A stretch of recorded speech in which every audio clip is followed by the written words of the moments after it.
Despite being widely hailed as one of, if not the single best entry within the franchise, Final Fantasy VI fails to receive the notoriety and respect it deserves.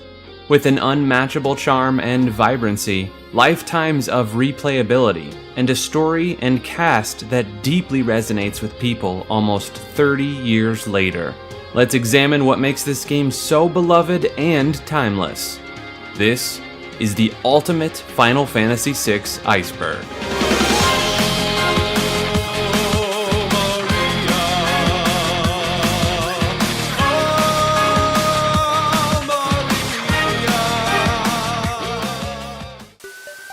Lightning in a bottle. FF6, known as FF3 in America, set the bar impossibly high for RPG game development. With all the countless hours of content in this game, and often hailed as the single best Final Fantasy game in the franchise, it's amazing that it only took about 30 people to make in total. It took roughly 5 planners, 5 programmers, 10 graphic artists, 2 music technicians, and a handful of assistants, only about a year and a half to create. During this time in game development, there were heavy crunch times set in place before the developers. They would work such long hours that they would often sleep at the office, practically living out of it at times. The unbridled tenacity of the team even inspired the great Nobuo Uematsu, who was at the time considering quitting the video game industry altogether after Final Fantasy V. And many considered FF6 to feature Uematsu's magnum opus, Dancing Mad. The entire team was completely committed to creating the best game experience possible, and it shows in the final product. We'll truly never see such a monumental project be developed in such a short time span ever again. River Poison. The act that made Kefka the diabolical villain which he became known for. Kefka poisoned a castle's water supply via a nearby river, killing off the entire population of Doma Castle, including Kyan's wife and child. Largest playable cast. Outside of 14 and perhaps Tactics, FF6 has the largest playable cast of any game in the mainline series. So much so that it would become the first game in the series to allow the player to swap characters in and out as they see fit, and allowing the player to dictate the leader of the party. The game features an impressive cast of 10 permanent characters, as well as multiple optional characters to unlock by performing specific sets of action. On top of this, there are a number of temporary characters that can join your party throughout your game to assist you in battles. And perhaps what's even more noteworthy is that nearly all of the characters have a fleshed out backstory, with the tasks for designing them being split between multiple staff members instead of 1 or 2 people like in many games before and after. And to this day, it's still debated who actually serves as the main protagonist of this game. Banon and Arvis's fate. Everyone's favorite healer, Banon, and Arvis, one of the first NPCs you speak to in the game as an old man in the Returners, both are left with ambiguous fates. While it's never been officially stated, it's heavily implied that Banon and Arvis were both destroyed by Kefka, specifically during the creation of his tower. When asked about the fate of these characters in an interview, Hironobu Sakaguchi replied with the vague answer of, quote, "Use your imagination." Controversial Celes. This character has several controversial scenes that barely even made it into the American version of the game. When we're introduced to the character, she is bound in a cell beside Locke along with several guards. In the Japanese version of the game, it's heavily implied that these guards are actually doing horrible and unspeakable things to the bound-up character. Not only that, but Locke was forced to sit quietly and listen to the atrocious acts being committed, only able to wait patiently until he received an opportunity to help her. Locke feels tremendous guilt for being unable to help her sooner, and Celes subtly blames him throughout the rest of the Japanese version. This was taken out of the American version, even removing the shackles that bound the woman to be helpless against the guards. On top of this controversial scene, she also leaps off of a cliff to her death if she's unable to save Cid in the game, only to wash up ashore later. This scene, however, obviously made the cut into the American version. Cid's fate.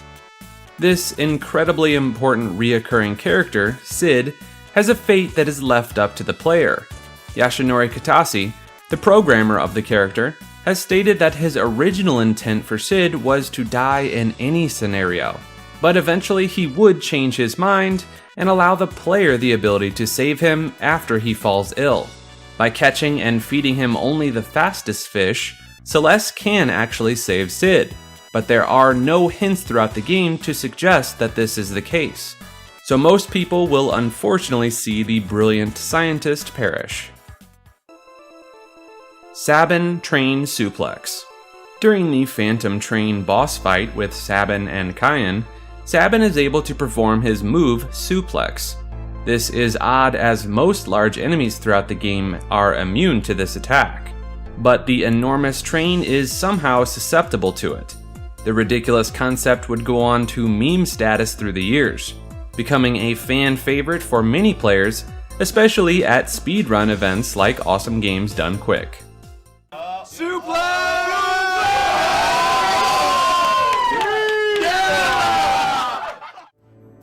Unique tent animations. Each of the characters have their own unique animation that is played when using a tent item. Each of them are thematic with their character's color scheme and personality. Dinosaur Forest. There is a forest north of the Veldt in the World of Ruin where you can encounter two dinosaurs, the Brachiosaurs and the Tyrannosaurs. These nasty, unique creatures can be devastating for underdeveloped parties. However, both of the dinosaurs give you a boatload of experience. If you have a growth egg, you can reach high levels in just a few hours. On top of that, they give 5 to 10 AP, which makes leveling spells fairly quick as well. But perhaps the most noteworthy aspect of the Brachiosaur, one of the most powerful regular encounters in the game, is the economizer that can drop. This powerful item changes the costs of all spells and lores in the game to only 1 MP, making spellcasting practically free. This item can also be equipped with the Gem Box, which allows players to cast 2 spells in a single turn for only 1 MP each. Triangle Island. While on the subject of challenging regular encounters, it's worth noting Triangle Island. Several monsters can be found on this island located in the northeast corner of the World of Balance. While these enemies offer quite a challenge, they don't offer much in terms of tangible rewards, except for the Zone Eater, a giant worm that can literally eat party members. If all 4 members are eaten, they will reappear in the Zone Eater's belly, and if you can survive the various traps in the area, it can allow you to recruit the optional character Gogo. Cactuars. Continuing on with challenging areas, we should cover cactuars. These elusive creatures are found in the desert south of Miranda. They're unique in that they only have 3 hit points, but they're incredibly difficult to hit. If you equip a character with a sniper sight, it will help to make quick work of these creatures. You will receive AP and 10,000 GP for defeating these creatures. The Gigantor Esper can also be found here as well, and if you're unprepared, your party can wipe very quickly. Tsar Dragon. Perhaps the most famous FF6 rumor of all time was the unlockable hidden boss battle against the Tsar Dragon. It was rumored to be unlocked by petrifying the blue dragon, which is not possible, allowing the player to collect the Raiden Magicite without having to exchange for Odin. After defeating the 8 dragons, while possessing all the Magicite in the game, it would force the player to fight an even more challenging version of the 8 dragons, culminating with the Tsar Dragon. This disproven rumor would go on to claim that the reward for defeating the Tsar Dragon would be an item that revived General Leo. This rumor came about after hackers would discover the unfinished dragon in the game's files, complete with dialogue sections. The unfinished enemy would be added into future versions of the game, though not in the manner that the rumor had suggested. The Royal Discount. It doesn't explicitly advertise this, but if the player keeps Edgar as the leader of the party, merchants will give their king a 50% discount on all of the items. Sadly, Sabin does not receive the same benefit. Maker. Yes, Rom? Remember to remind people to do the algorithm thing. Rom, they already know to like and subscribe and leave a comment. You are welcome. Ungrateful son of a... Ragnarok Choice. The Ragnarok is an esper that takes shape as a metallic claymore with dark gray and red grip. When the party delivers it to the weapons shop owner in Narshe, he says he can melt the sword down and reforge it into a sword blade, or you can keep it as is. If you choose the sword, it can serve as a decent weapon, but it can eventually be bet at the Colosseum to obtain the strongest weapon in the game, the Lightbringer, otherwise known as Illumina. If you choose to keep the Magicite as an Esper, you can learn Ultima, the most powerful spell in the game. Locke's Lover.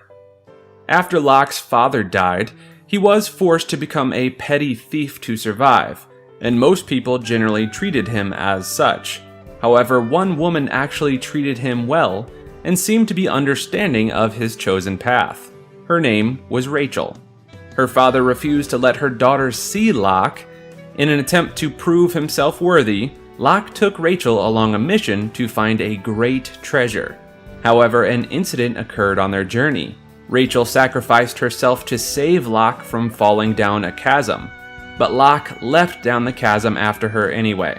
She lost her memory as a result of the fall. Her father blamed Locke, and upon seeing him, Rachel simply asked him to leave. Locke obliged this request and moved out of their town to allow her to start a new life without him. However, only just after he left the town, it was attacked by the Gestalian Empire. Shortly after this, Locke had returned to the town, only to discover that Rachel's memory had returned just before her death. Her last words were his name. Naturally, Locke was plagued with guilt, and he brings her back to life for only a moment before merging with the Phoenix Esper used to revive her. Slot Rigging. Many people find that Setzer's slot ability is a bit underwhelming, but in the SNES version of the game, players found that they were able to manipulate the results of the slot's ability by pausing during the slot's animation. You can even rig it so you pull the rarest roll of the game, 777, which instantly kills all enemies in battle. However, using this method also allows for easier acquisition of the least desirable roll in the game, 77 bar, which instantly kills all allies, while also ignoring your own immunity to death. The world is square. During the party's visit to Daryl's tomb, there is a puzzle that requires several seemingly random sets of letters, but when read backwards, it reads out, "The world is square." This is not only a reference to the company that developed the game, but also a subtle pun and reference to the world map of the game that is literally in the shape of a square. Sketch Glitch. Perhaps the most infamous glitch in FF6, the sketch glitch has destroyed more save files than could count. Several horror stories were gruesomely recounted in the comments of my last FF6 video involving unknowingly using this glitch. The most common route to activate it is by casting Realm's sketch ability on an invisible enemy, which is most often achieved by preemptively casting Vanish on the enemy. This will garble the save file in a similar manner to the infamous Missing No glitch from Pokemon. Using this glitch radically and permanently alters your save file, breaking your item inventory, potentially giving you some of the most powerful items in the game quickly and easily. You'll also see a number of graphical glitches occurring, as a result of this glitch as well. This glitch would become renowned in the community, and similar to the Sabin train suplex, it would go on to become a popular exhibition at speedrun events like Summer Games done quickly. Recruiting Leo. There exist several glitches where the player can recruit Leo to the party. The first method essentially breaks the sequence of events through a very time-consuming and arduous process. While it's technically possible, there are several caveats about this glitched-in character. His equipment cannot be changed, though he can be set as the party leader. And depending on your character recruitment afterwards, you may permanently lose access to other characters. Entering certain situations with Leo, like the Colosseum, will also hard freeze the game. It's also rumored to be possible to use Sketch Glitch to re-render a character into the Leo sprite. Evade Bug. This is a bug within the early versions of the game that makes the evade stat insignificant in a rate in which your character would dodge a physical attack. Instead, magic evasion determines the rate of evading both magical and physical attacks. Items and statuses that affect your hit rating are impacted by this bug as well. Broken abilities. A number of abilities and status effects are broken in the original version of the game. Fixed Dice and Offering are both broken, stating that they only deal half damage. However, the way attack and defense are set up, half damage doesn't actually make it deal half damage. There also exists several bugs with Kyan's Bushido technique, Sky. One allows Kyan to counter any physical attack dealt if KO'd and revived while in Sky status. Another bug involves Kyan simply being affected by the Imp status while in Sky status. He will end up counterattacking with a simple physical attack instead of his Sky attack, which allows him to keep his Sky status. The Psycho Kyan bug allows him to effectively attack and counterattack his own attack with another attack. This loop continues until all enemies are dead. Another infamously broken effect is that of the Blind status. Due to the aforementioned evade bug, the blind status ailment is glitched and doesn't work whatsoever. The Ultimate Magicite. Crusader, otherwise known as Jihad, is the game's ultimate magicite that deals impressive damage, even to your own party. It's said to be made up of 3 entities: Demon, Devil, and Goddess. And according to the 20th anniversary Ultimania, the Crusader contains a fragment of the power of the warring triad, the gods of magic in the realm. Shadow is Realm's father. The game heavily implies that Shadow is indeed Realm's father, and the developers would go on to confirm this being factual in several interviews. We also learn that there were plans to initially include an additional cutscene around this. It would feature Strago confronting Shadow, asking him to reveal his face and to confirm that he is indeed her father. The scene wouldn't have shown Shadow's face, as he would be facing away from the player, and Strago's reaction would have been left ambiguous, leaving the player to speculate either way. Kutan Glitch. This is also known as the Bypass Event Glitch or the Moghan Glitch.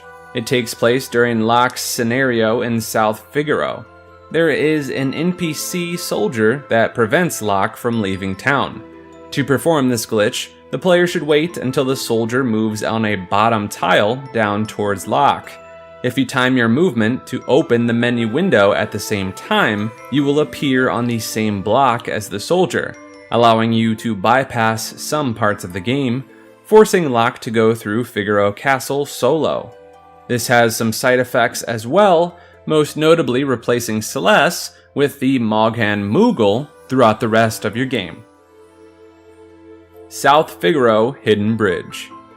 Also, during Locke's South Figaro scenario, you're expected to steal several soldiers' outfits to get to the next area.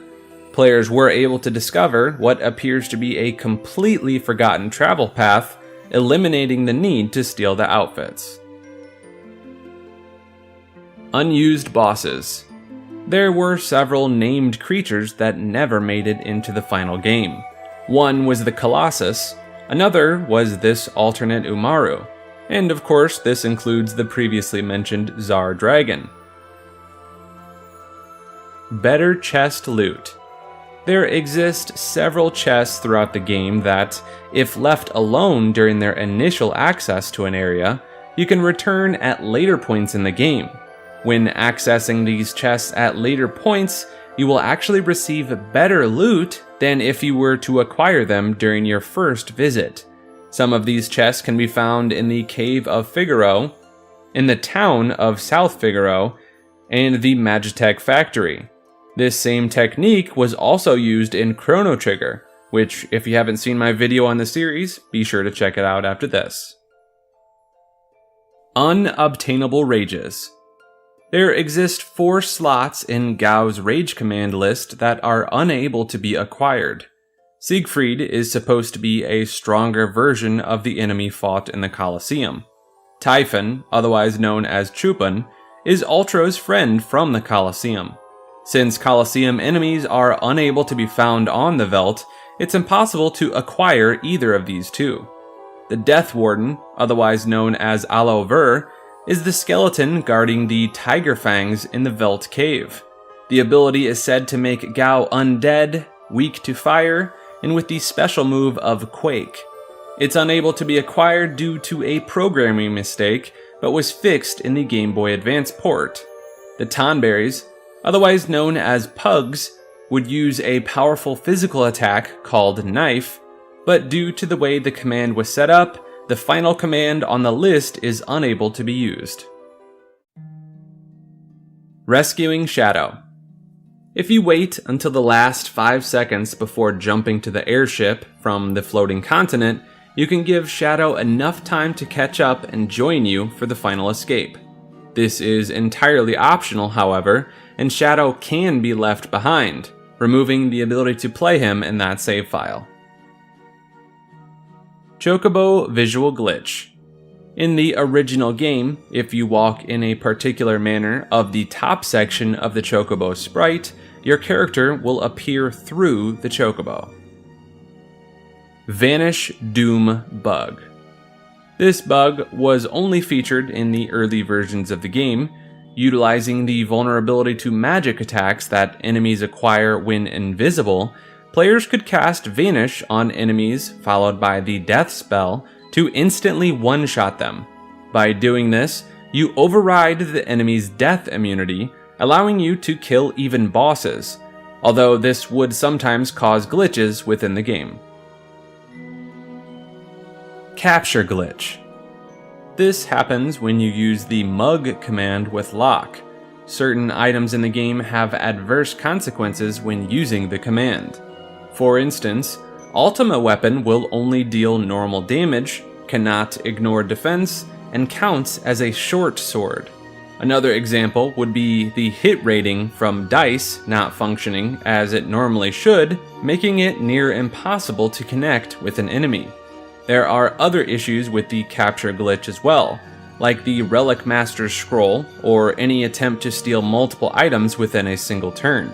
After having Locke use capture while wearing the Master's Scroll, the first item will always be stolen, but any items that would be stolen after the first time will not be added to your inventory unless the monster is alone. This can be particularly devastating in certain fights like the Ultima Weapon, where you can completely miss out on your chance to steal a ribbon. Removed Siege Section. The Siege of Narshe originally included an additional segment if Kefka and his soldiers were able to push back your troops.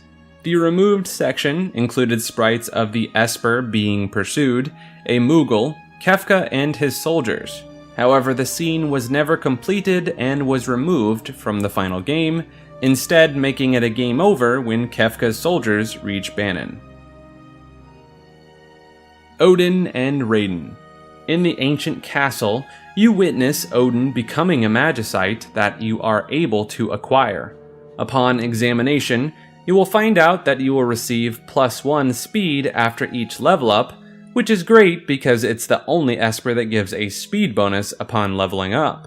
However, if you choose, you can proceed down the stairs to the right after acquiring the Esper to speak to the Stone Queen and level up your Odin into Raiden. Cursed Shield. After getting Locke in the World of Ruin, you can take him to Narshe, where you can speak to the man hiding in his house. He gives you the Cursed Shield that, when equipped, you will be struck with a variety of different status ailments every fight. Many players have just taken it off and not thought much of it, but if you complete 256 battles with the shield equipped, it transforms into the most powerful shield in the game, the Paladin Shield. The Paladin Shield is also great because it's one of the few methods of learning the Ultima spell. Shield Glitch. The difficulty of leveling up the aforementioned Cursed Shield was made significantly easier with this glitch.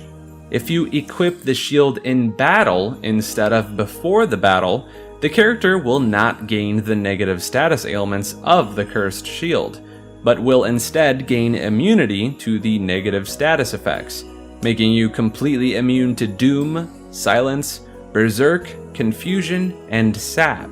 This also had the same effect with the Force Shield by making you immune to Shell instead of automatically giving it to your character. Banon riding Sprite. Banon's Sprite was never programmed to be on a Chocobo.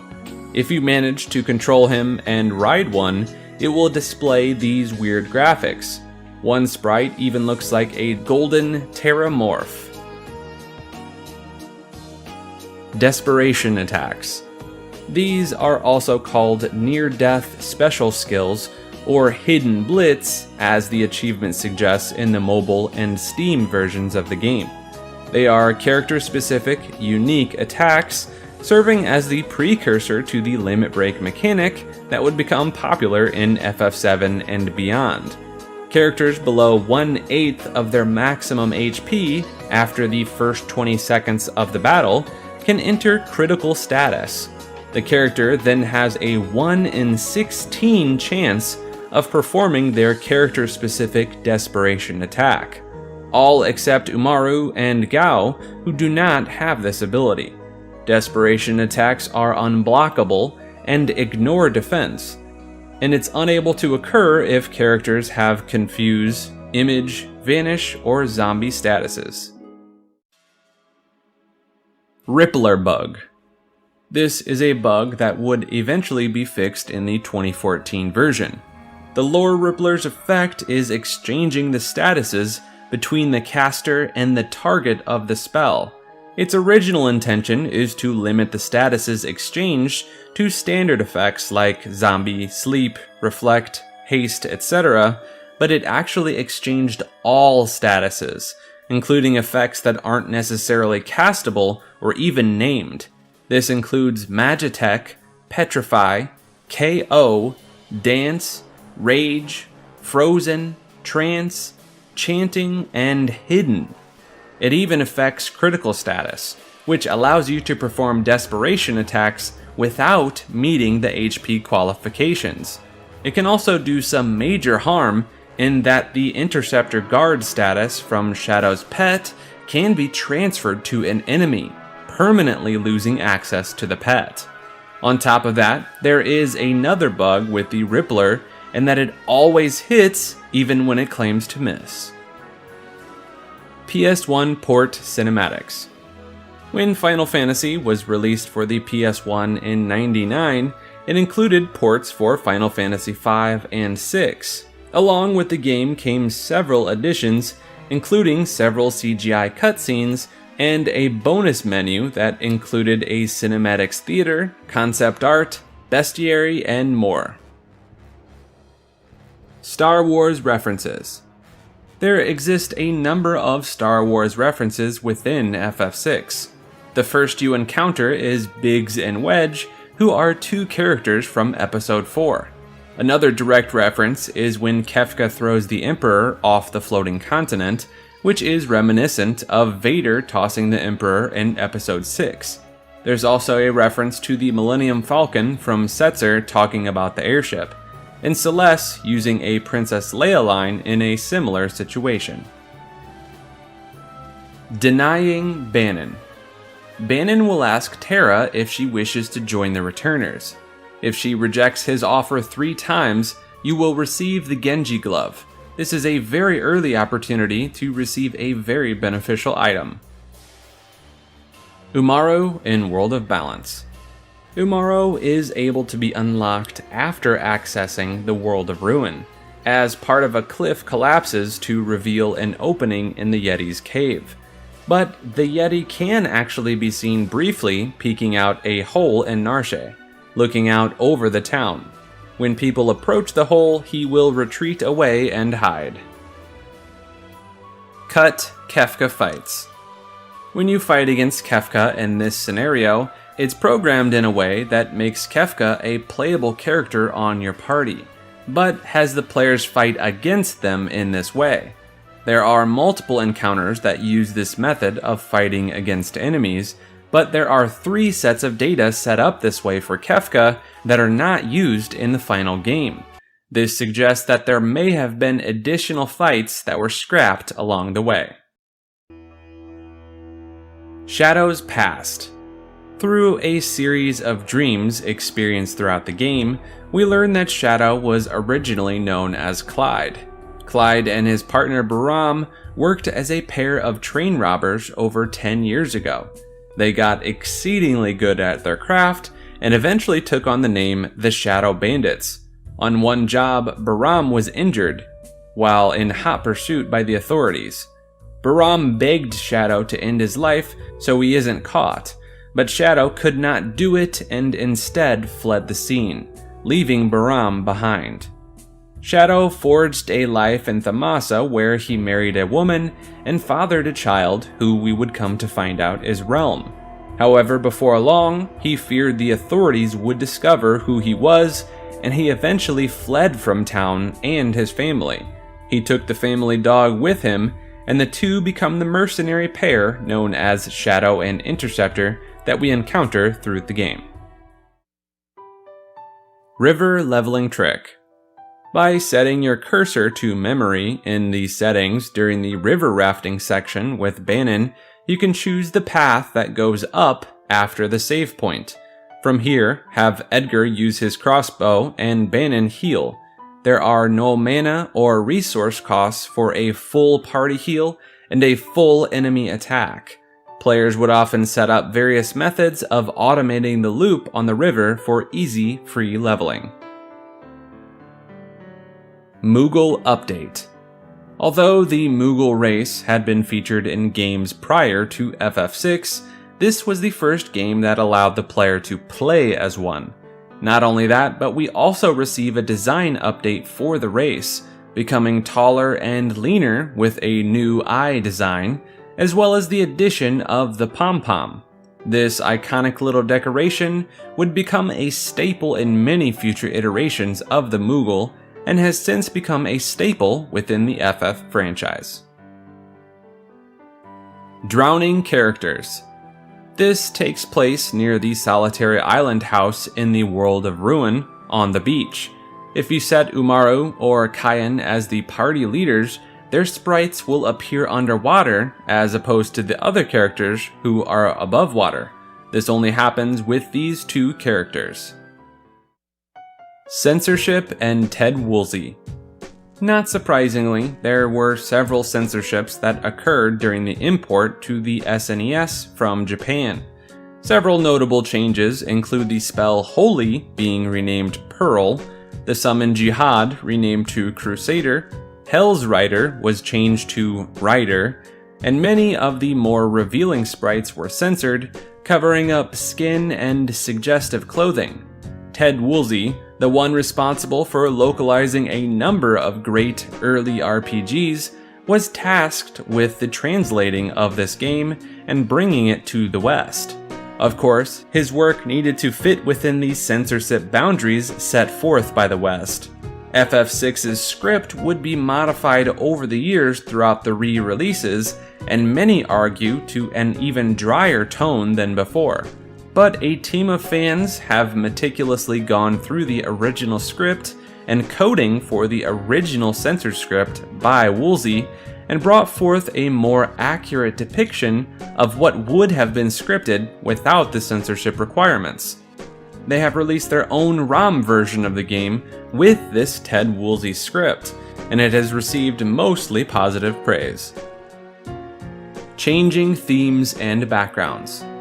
While playing the SNES version, you can land the airship on a particular tile in the northern section of the Veldt that will cause Terra's theme to play instead of the Veldt music. It also causes the battle background to change as well. Minimum character playthrough. Players would eventually discover that they can beat the entire game without ever unlocking a greater majority of the characters. The technical minimum would be 3 characters: Edgar, Celes, and Setzer. Drill Hat. The original Super Famicom allowed players to do a specific action input that allowed players to equip any item into any slot, regardless of its type. Players were able to deduce that the single strongest item for the helmet slot is actually Edgar's drill tool. This meaning of equipping items was removed in future versions of the game, although it's been said that a lesser version of this bug still exists within the PlayStation version. Littering Easter egg. In the Returner hideout, you can find a scrap piece of paper. You can choose not to dispose of the paper, to which Banon will complain about littering before the start of the meeting. Unobtainable items.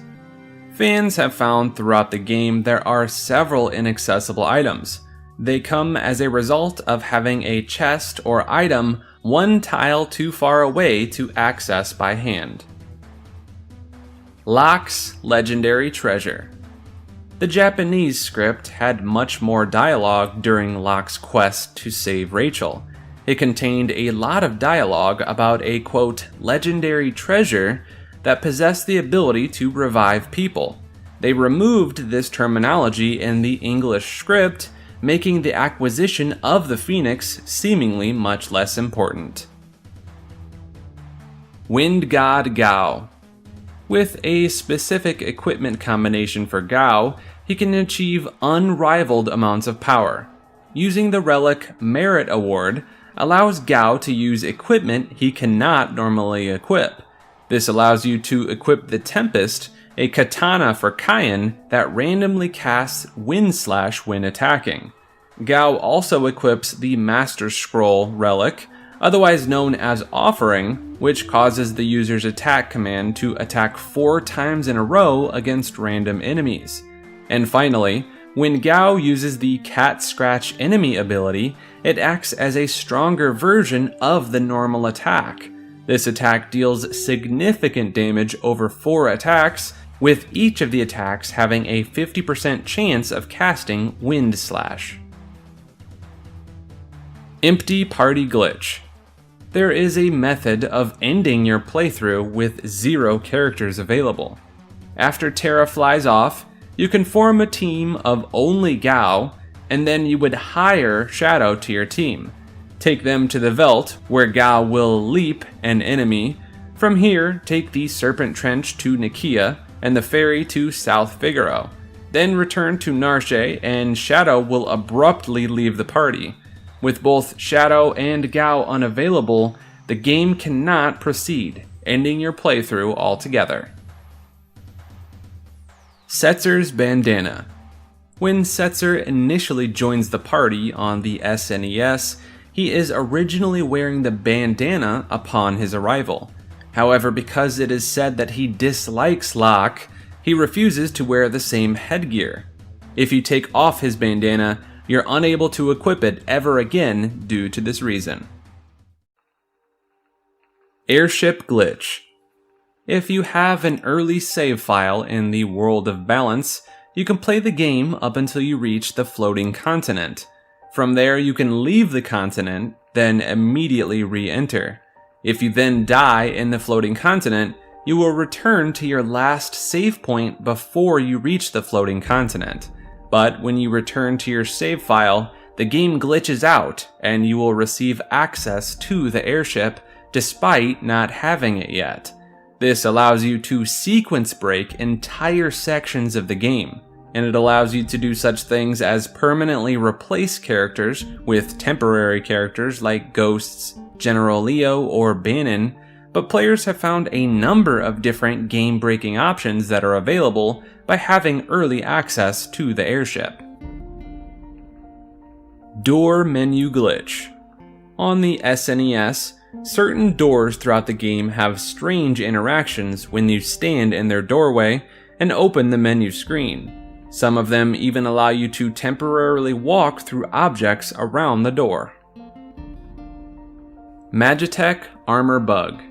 During the sequence in the World of Ruin, in Kyan's Dream World, there is a segment where you begin wearing Magitech armor. If you manually change the leader of the party before exiting the area, that party member will retain the visuals of wearing the Magitech armor.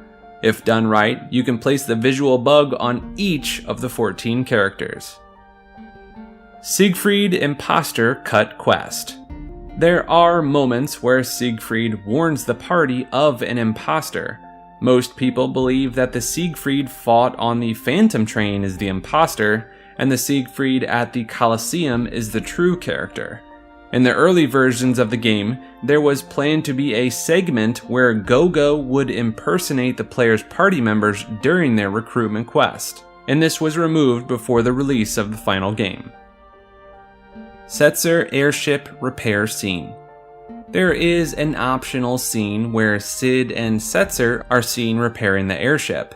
This is a bit of dialogue that seems to foreshadow Daryl's existence within the World of Ruin. They also added unique dialogue in the Game Boy Advance version of the game that reveals the real reason the Blackjack lost the airship race. It was said that the ship was adorned with many casino equipments which would hinder its speed in a race. Edgar Blushes. During a scene on the Blackjack, Setzer compliments Celes, causing her to blush in the process. But in the early versions of the game, Edgar would also blush. Many presume that this was due to Edgar feeling embarrassed or some other type of way, but because Edgar, Sabin, and Celes all share the same Sprite skin tone, when one blushes, they all blush, except when Sabin is in the party instead of Edgar. Neither Celes nor Sabin blush. This was simply a programming complication rather than any implication of emotions for Edgar or Sabin. A World Reborn and Project Ultima weapon. There are popular mods for the game that allow you to replace the mobile UI, sprites, battle backgrounds, fonts, soundtrack, and much more. It allows you to see and play the game how you want to play it. Sabin the Wrestler. There is a professional wrestler that goes by the name of Chris Sabin. It turns out he was an avid gamer growing up, and his stage name was a direct reference to the FF6 character. He even has a signature move called the Bum Rush. Kefka's Laugh. Several other games and media projects would reuse Kefka's iconic laughing sound. Some projects include FF7, Chrono Trigger, several Kingdom Hearts games, and it even served as the laugh from the Sonic.exe creepypasta. Duncan Bug. If you visit Duncan without Sabin and before learning Bum Rush, you can take advantage of a unique glitch. While Duncan is jumping around, you can open your menu window to reset the sprite's workout routine. If timed correctly, it can even cause the sprite to jump completely out of his house. Nintendo 64 Tech Demo. Final Fantasy VII was originally planned to be released on the Nintendo 64. Before it was shifted over to the PlayStation, Square produced a short demonstration product on the SGI Onyx workstations, which was planned to be used for the N64. The demo used characters and settings from FF6, and it served as Square's first foray into real-time 3D graphics. Many even assumed that this was the precursor to an upcoming Final Fantasy title for the N64 console. But in any case, much of the same technology was used in the development of FF7 through 9. The demo was titled the Final Fantasy VI Interactive CG Game. In the video, we see a scantily clad Terra, Shadow, and a whip-wielding Locke defeat a golem of some kind. Biggs and Wedge didn't die. In the beginning of the game, the two NPCs escorting Terra disappear after being hit with a beam of light. There are no other mentions of them in the game, and most people assumed that they perished at this point. But it was revealed in a 1996 interview that the beam actually just transported them to another dimension. This location would actually end up in the game Chrono Trigger. We aren't given much information about this incident other than Norstein would hire them to work within his tent of horrors. General Leo's map. When you first meet General Leo, he's standing by a tent that can't be seen inside by normal means. However, when you remove the roof element, you can see a map on a table that's not found anywhere else in the area. Angela. This was a scrapped character that was intended to serve as a potential love interest for Kyan. Her character was very assertive and flirty, which made Kyan feel very uncomfortable, only encouraging her to act in the manner. When Kyan's character continued its development, his wife and child being added made the love interest of Angela a poor option that would go on to be removed before long into development. Original plans for characters. Locke and Terra were originally envisioned to be a pair of male thieves. Locke's appearance was said to have been much darker, and Terra would have been just a 20-year-old male instead of the 18-year-old female. She still would have retained her half-Esper status either way. This concept was shelved and brought back into use for Zidane from FF9 and Tidus from FF10. And even more interesting about Terra was her original plans for the game's finale. Upon her confrontation with Kefka in the final battle, she would have been destroyed by Kefka's rage. But the developers scrapped the idea because they didn't want the game to end on that much of a downer. Setzer and Shadow both used scrapped character designs from FF5.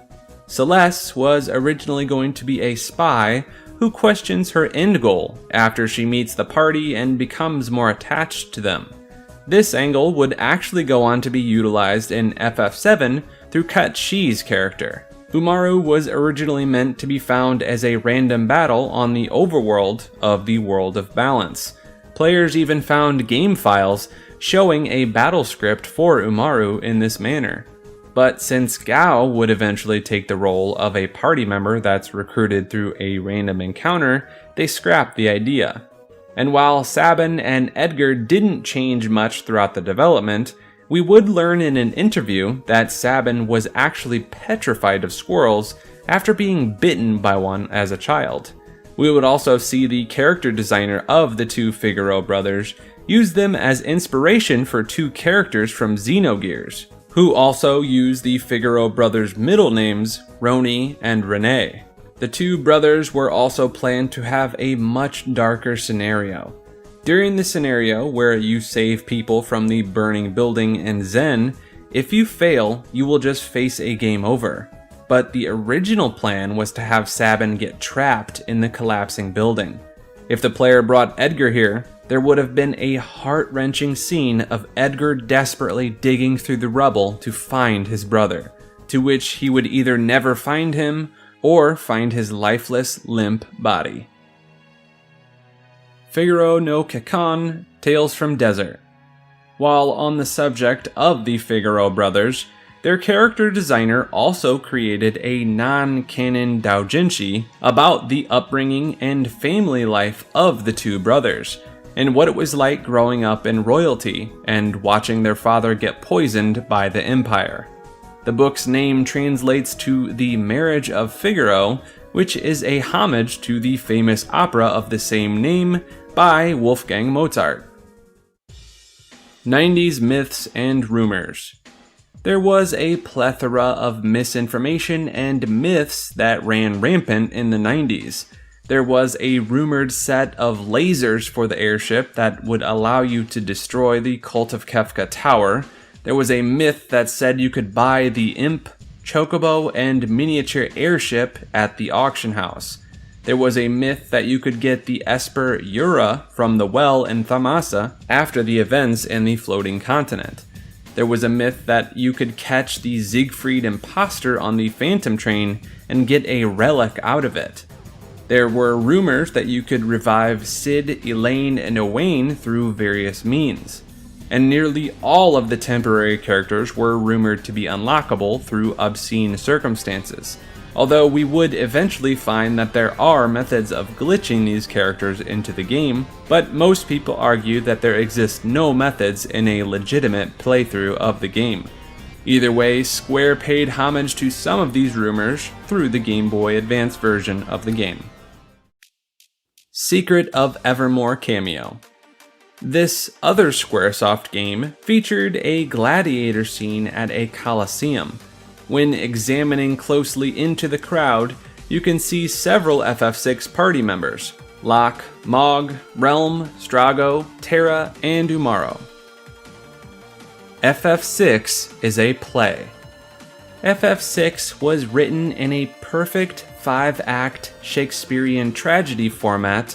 That's why the ending plays in this manner, showing the epilogue of each character in a theatrical manner, as well as explaining why there is a curtain and stage in the ending. An interview with the devs in the early 2000s confirms that FF6 was actually all just a play.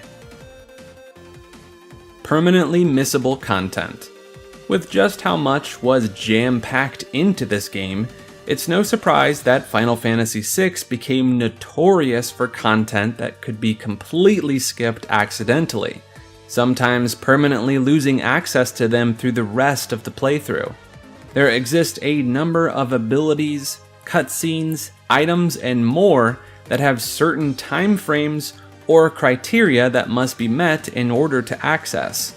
Some great examples include Mog's Water Rondo dance that requires you to enter the water terrain in the World of Balance. During these water battles in Leyte River and Serpent Treno is the only time you can learn this powerful Mog dance. Gao also has an optional scene where he meets his father. The team helped to prepare Gao for his first introduction to him by educating him on some proper English, as well as dressing him up in more civilized clothing. There's even a humorous bit of dialogue from Setzer that remarks on the other's poor fashion sense, another jab at Locke. Before Gao can even be introduced to his father, the old man recounts a horrible dream in which he had a demon child, and he purposely abandoned him at the Veldt, going on to say that the recurring nightmare child still haunts him to this day. Sabin was horrified by the response from the man and threatened fisticuffs, but Gao steps in and defends the old man before leaving the house. Despite hearing that he was indeed abandoned as a small child, with a father that doesn't even wish to have him in his life, Gao still was just happy to learn that his father was alive. Other missable content includes rare dialogue from characters like Shadow, who has more dialogue and optional cutscenes than in normal playthrough. It's staggering to think of all of the content that was overflowing from this game, considering the developers took the liberty to create it knowing full well that it may be skipped entirely by the player, in the hope that they may one day enjoy their hard work. Who is Gogo? Most people believe that Gogo is simply a cameo from FF5, where a boss named Famed Mimic Gogo offers a very unique battle in which he mimics your party members. The battle theme is even similar to Mog's theme from FF6. At the end of this, he will banish himself from the battle, presumably transporting himself to the dimension of FF6. Some even believe that he's sent to the same void that another famous recurring character uses, Gilgamesh, which can be learned through side quests in FF8, 9, and 12. But the theories for Gogo's true identity are numerous. Some people believe it's Daryl, Setzer's ex-girlfriend. Others believe that the character is actually the return of Emperor Gestal, who was last seen being thrown off the floating continent by Kefka. This is also supported by the fact that Gestal also wore large robes, possessed an arsenal of magical abilities, and would also have a grudge against Kefka. Another prominent theory for Gogo is that he's actually Shadow's former partner, Bahram. Shadow's dreams suggest that Bahram perished, but since it's never been confirmed, some people connect the dots here. Though each of the temporary characters have at one time or another been suggested to be Gogo in disguise for a variety of reasons. These include General Leo, Biggs, Wedge, or Banon. These are especially applicable since these characters' fates are never conclusive in the game. Another interesting theory is that Gogo is actually Realm's mother. Perhaps one of the more eccentric theories is that Gogo is an avatar of chaos, similar to Kefka, except Gogo doesn't have the same level of evil as Kefka. This theory goes on to suggest that he was sealed by the goddess statues, but when Kefka destroyed the balance, Gogo's prison was broken, and when the Zone Eater consumed his prison, it forced Gogo to be stuck in the FF6 realm, trapped in limbo, wandering aimlessly. And a fan favorite meme theory is that Gogo is actually an infamous politician named Adlai Stevenson. The supporting evidence for this revolves around several quotes from the politician that align remarkably well with Gogo. Despite being a troll and meme theory, several individuals would dig further into this and debunk the theory. Edgar's double-sided coin. Some suggest that Edgar's coin actually serves as a metaphor, with the two-headed sides of the coin representing the nature of the brothers. This can be seen exemplified in the ending scene. Edgar uses the coin as a way to determine the responsibility of the royal kingdom, which neither of them really wanted. But Edgar knowingly took on the responsibility of the kingdom, essentially freeing his brother of the burden. Another scene shows Celes using the double-sided coin to cheat during the conclusion of the Opera House segment. Setzer even comments on it at one point. If Edgar and Sabin are in the party at this time, Sabin will take notice of Setzer's comment, where he realizes that his brother actually released him of his duty to Figaro after all. FF4 and FF6 connection theory. Some fans believe that the Americanized numbering of Final Fantasy IV and VI as 2 and 3 is more appropriate than people realize. Some evidence suggests that the War of the Magi that happened 1,000 years ago in Final Fantasy VI was actually the war that takes place in FF4, a callback that makes 6 look like a sequel to 4 just 1,000 years later. Fans also suggest that the warring triad depicted in the statues of 6 was actually the 3 Lunarians from Final Fantasy IV. It's a lot to unpack, but astute observers have noticed that there are also similarities in the geography of both of the game's maps. Sonic.exe is FF6 theme remixed.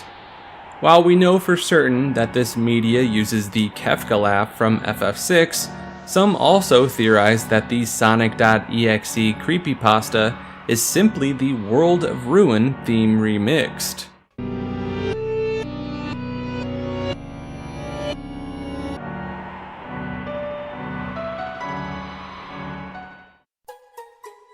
Sabin's true name. The Japanese name for Sabin is Mash, but in Romanji, the system of romanizing and translating Japanese, it appears more as Mashu. And Mash was actually based on the biblical name of Matthew. This has caused people to believe that his true name would have originally been Matthew, or at least a biblical name resembling it. But Ted Woolsey opted for the name Sabin instead, which many people theorize is a result of Matthew being 7 characters long, where the character limit for the names was 6. But there are people advocating for and against this theory. What are your takes? Mog created the world.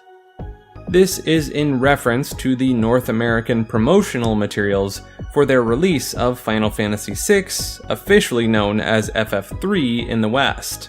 Between this television commercial and the Nintendo Power magazine ad, we see Mog zapping a number of enemies out of existence or into piles of dust. Most believe that Mog is destroying the monsters, but there are some deeper speculations that have been made. Some believe that he's actually transporting them into the game world, and that he actually plays as the silent narrator, director, creator, or perhaps even the primary character of the game. This is further evidenced by the fact that Mog is heading the Final Fantasy III casting, and while we only see monsters being cast for the game, humanoid characters may also have been cast, and we only see this part of the casting process. And knowing that the game is based on a play, this further leads credence to the notion that Mog may be the director behind it all. And perhaps the icing on the metaphorical cake is the fact that Mog lies front and center on both the front and back of the box art of the North American release. Cid Cannibal Theory. We find out in FF6 that Cid is actually the brilliant scientist developer of the Magitech process that extracts magic from espers and infuses into humans or machines, allowing them to harness the magic. Kefka served as his first test subject, who obviously received tremendous power from the infusion, but since the process was imperfect, Kefka's mind was damaged in the process, driving him to madness. Cid would discover how the process was being used in such atrocious manner and was horrified. After Kefka caused the cataclysm, Cid woke up on a solitary island in the middle of the ocean, with several other survivors as well as Celes. It's said that he cared for the other survivors while Celes recovered from her comatose state. The story also suggests that the other survivors on the island slowly dwindled in number as they leapt from the northern cliffs in despair. But if you examine the island, there are no bodies or graves anywhere to be seen. Also, we know that when Celes leapt from the cliff, her body ended up washing ashore later on, but none of the other survivors did. We can also take note that there's barely enough fish to even keep the dying Cid healthy, suggesting that there may not have been enough food to support such a population of survivors. The game suggests that Cid worked himself sick while caring for Celes for an entire year, but this gruesome theory suggests that Cid actually acquired a rare, incurable, and fatal disorder called Kuru that is contracted when consuming the brains of other people. Is it possible Cid survived on consumption of other island survivors? Kefka's real identity. Perhaps the only other identity more impactful than that of Gogo is Kefka. There is an ample amount of people that truly believe Kefka is actually Shadow's former partner in crime, Baram. During the flashbacks that show Shadow, known as Clyde then, pairing up with Baram to become the Shadow Bandits, the great train robbers of the century, clearly giving inspiration to Shadow's future moniker. On one mission, Brahm suffered an accident and insisted that Clyde leave him behind so as not to get caught. Clyde was hesitant to leave him, but after finally deciding to leave, Brahm begged him to finish him off with his knife, so as not to suffer the inhumane acts that he would face if caught. But Clyde simply could not bring himself to do it. While Brahm screaming his name, Clyde apologizes but runs away, leaving the other half of the Shadow Bandits to suffer an unimaginable end. The game leads you to believe that Brahm perishes after this, but this theory suggests that Brahm would be caught and taken as a prisoner, where the Empire would conduct early Magitech testing and experiments on him. So between being left on the brink of death and having conducted inhumane experiments upon, Brahm would lose his identity as Brahm, and forge a new one known as Kefka. Some other correlations include both characters having blonde hair, both characters having at least somewhat similar appearance, and both characters having dialogue that suggests a somewhat uneasiness about the sight of blood. It's also suggested that Kefka sought the power from the Warring Triad, as it was his only foreseeable way of attaining the type of ultimate power and control he wishes he had during the time of being abandoned and tortured. He was unable to even take his own life, asking Clyde to do it for him, but he would attain that power and more, leading to the final entry. Kefka won the game. Kefka is one of, if not the only final boss in the series that literally achieved everything they wanted by the end of the game. He wished to become a god to have ultimate control, and it would be attained. He literally altered the world as he saw fit to the shape of his madness.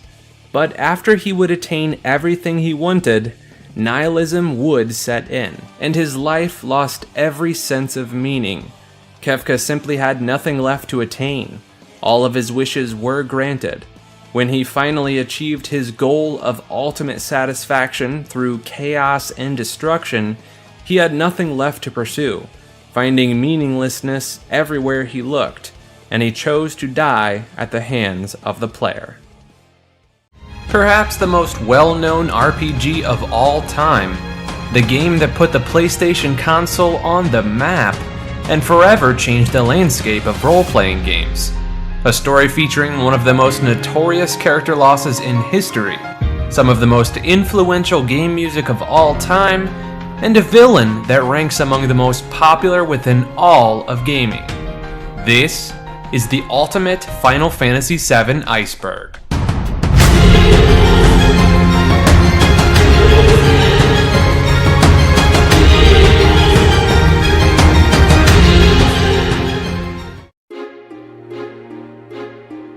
Almost on the N64. A little known fact is that what is seen as PlayStation 1's poster child today was almost a Nintendo 64 game at first.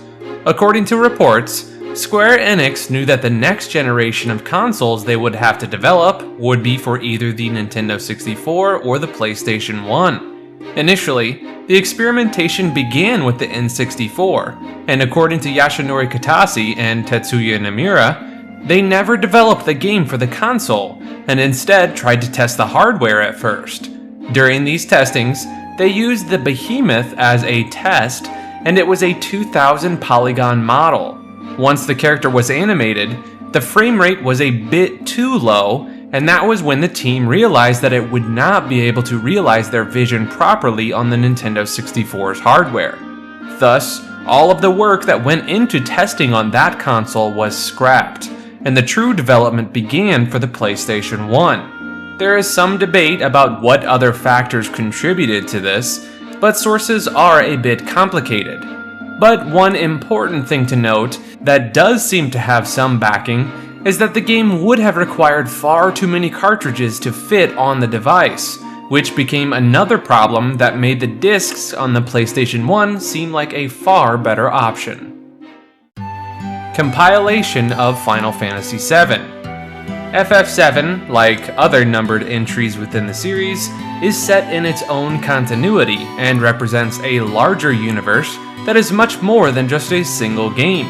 To give this category of games an official name, Square Enix titled it Compilation of Final Fantasy VII, which includes a large number of canon projects that add to the overall story of the franchise. These projects include Before Crisis.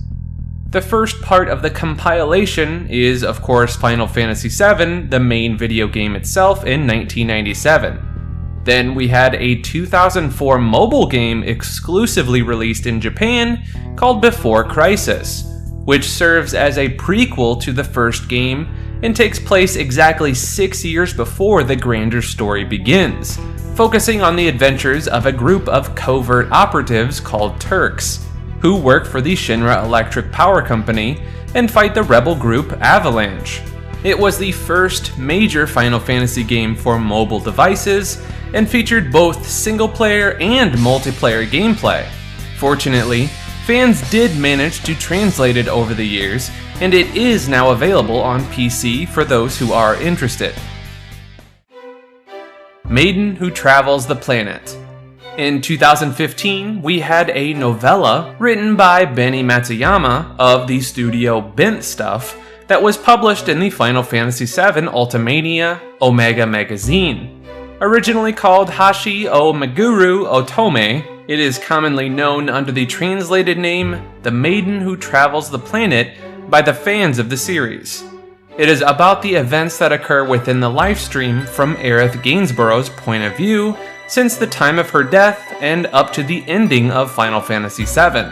As you can expect, it is emotional and expands on the meaning of the existence within the lifestream, and is divided into 7 chapters total. Throughout the story, she meets the spirits of Jessie, Biggs, Wedge, Dyne, President Shinra, Professor Hojo, and Zack.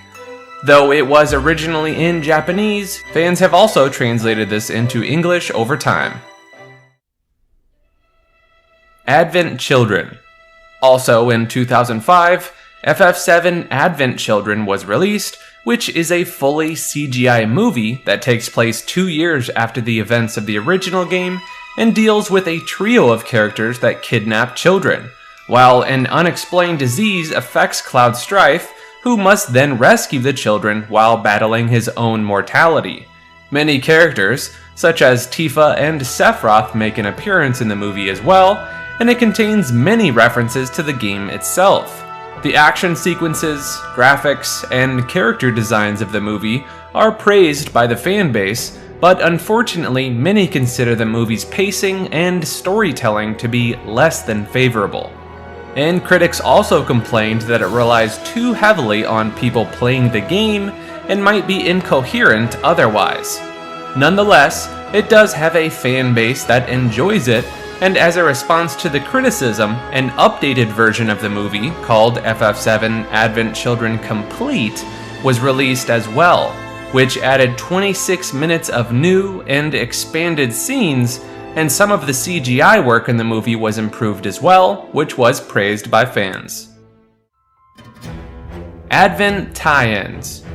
There were 2 tie-ins to Advent Children that were both canon and further increased the overall storyline of the Final Fantasy VII universe, and they both came out in 2005. The first one was a single anime episode called Last Order, which was shipped with a limited number of the Advent Children home release. This OVA serves as an alternate version of 2 flashbacks that are in the FF7 game, which shows us 2 events that occur before the main game begins. One of the events is about Sephiroth destroying a village, and the other one shows Zack and Cloud escape from the Shinra Electric Power Company. These flashbacks are narrated by none other than Singh, the leader of the Turks. The second tie-in is a series of short stories called On the Way to a Smile, which is set between FF7 and Advent Children. These stories focused on Denzel, Tifa, Barrett, Red 13, Yuffie, Shinra, and the Lifestream, which added a lot of context for these things in the game. And additionally, the Case of Denzel story was adapted into a short OVA animated by A1 Pictures and released with the special Advent Children Complete home release. Interestingly, this Denzel OVA wasn't made until 2009, whereas in written form, it existed back in 2005 as well. Snowboarding.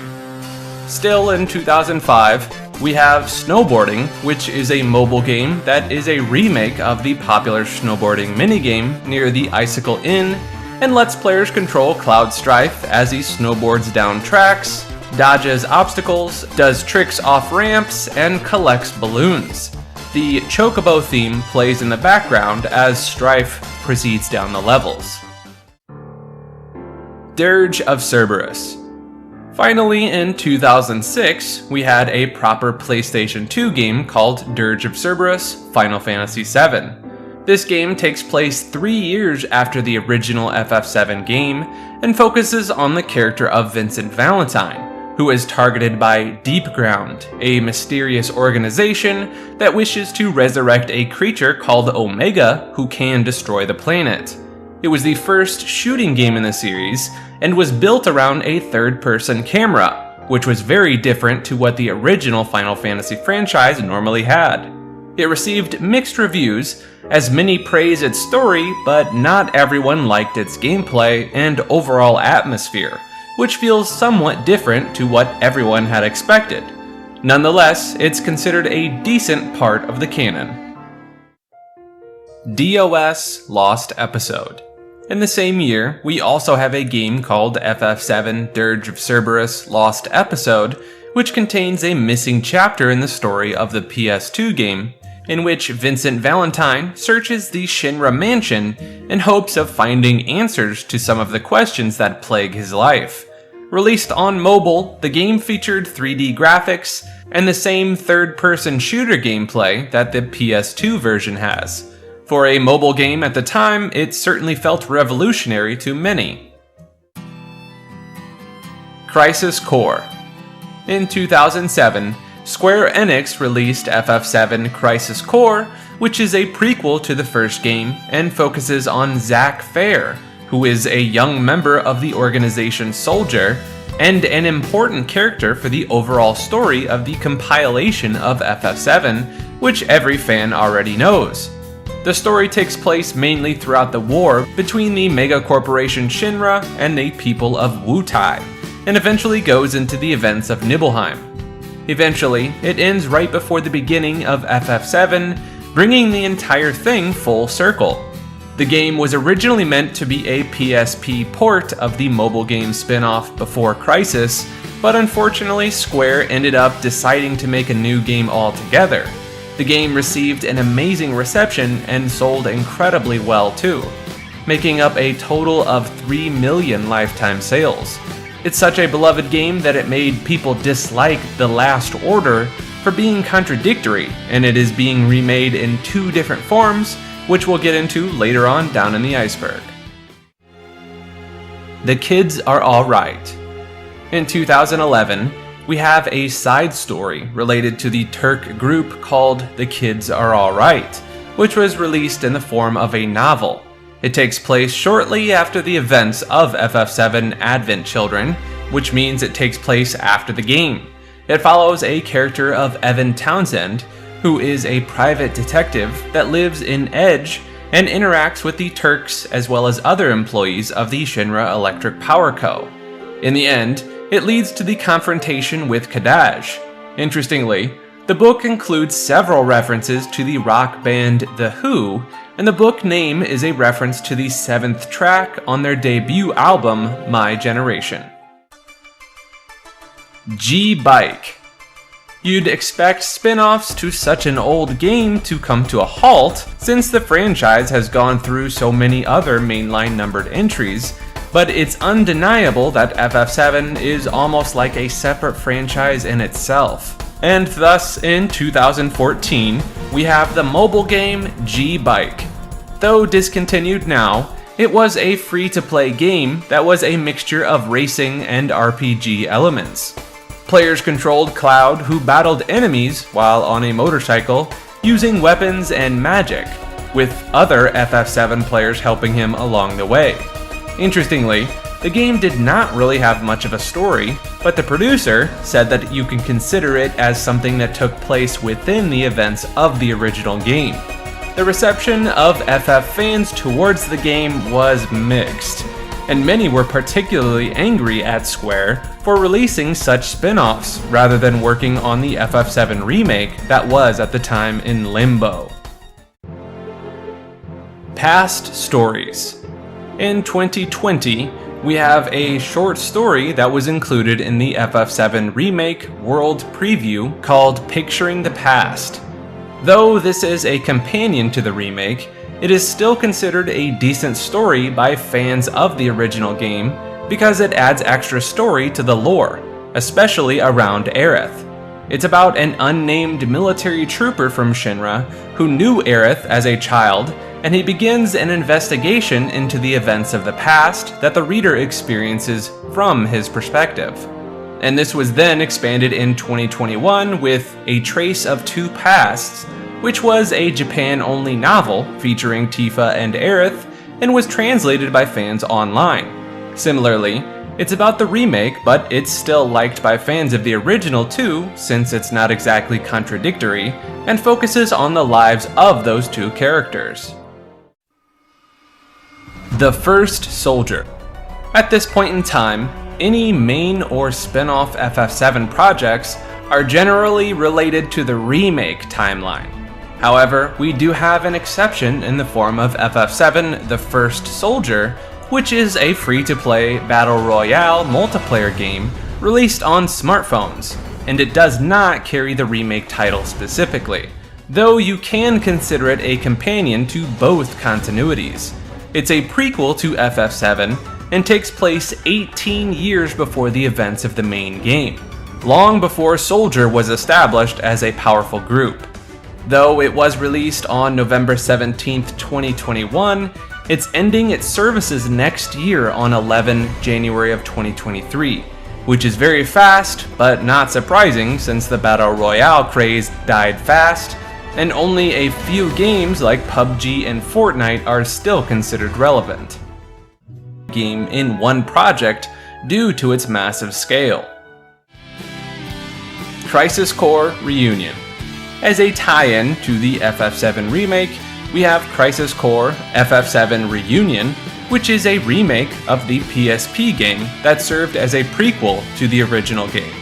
Though normally remasters just update the visuals of a game, Reunion was teased as, quote, more than a remaster, which includes fully voiced dialogue, newly arranged soundtrack, vastly updated graphics for current generation consoles, and many fans speculate that it might have some differences to better fit the canon of the remake timeline as well, though it is not yet confirmed. Maker. Yes, Rom?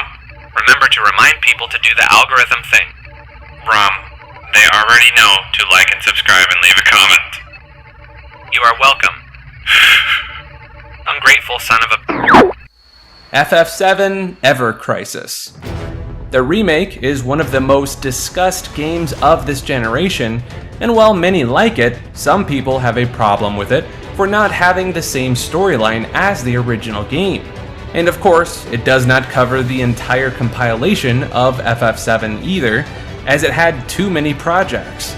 Well, for them, Square Enix announced a mobile game called FF7 Ever Crisis, which is an RPG developed in the older style of Final Fantasy games, including the chibi art style of the original FF7, though cutscenes and battles have normal models. It is a remake of the entire timeline of the first game, with more faithful storytelling that is meant to satisfy those who don't like the new story.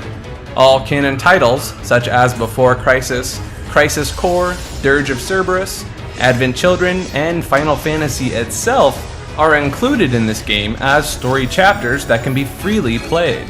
The reception to this announcement is mixed, since it's a free-to-play mobile game and features loot boxes and microtransactions. But it's the first time that fans will be able to properly enjoy stories like Before Crisis without the need of PC emulators and fan translations, which is great. And of course, new content not present in the original game is included as well, such as backstory chapters for certain characters.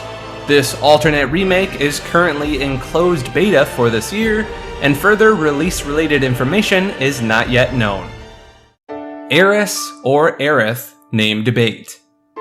This name has been a topic of debate within fans for a long time, since it has been written differently in the Japanese and worldwide releases of the game.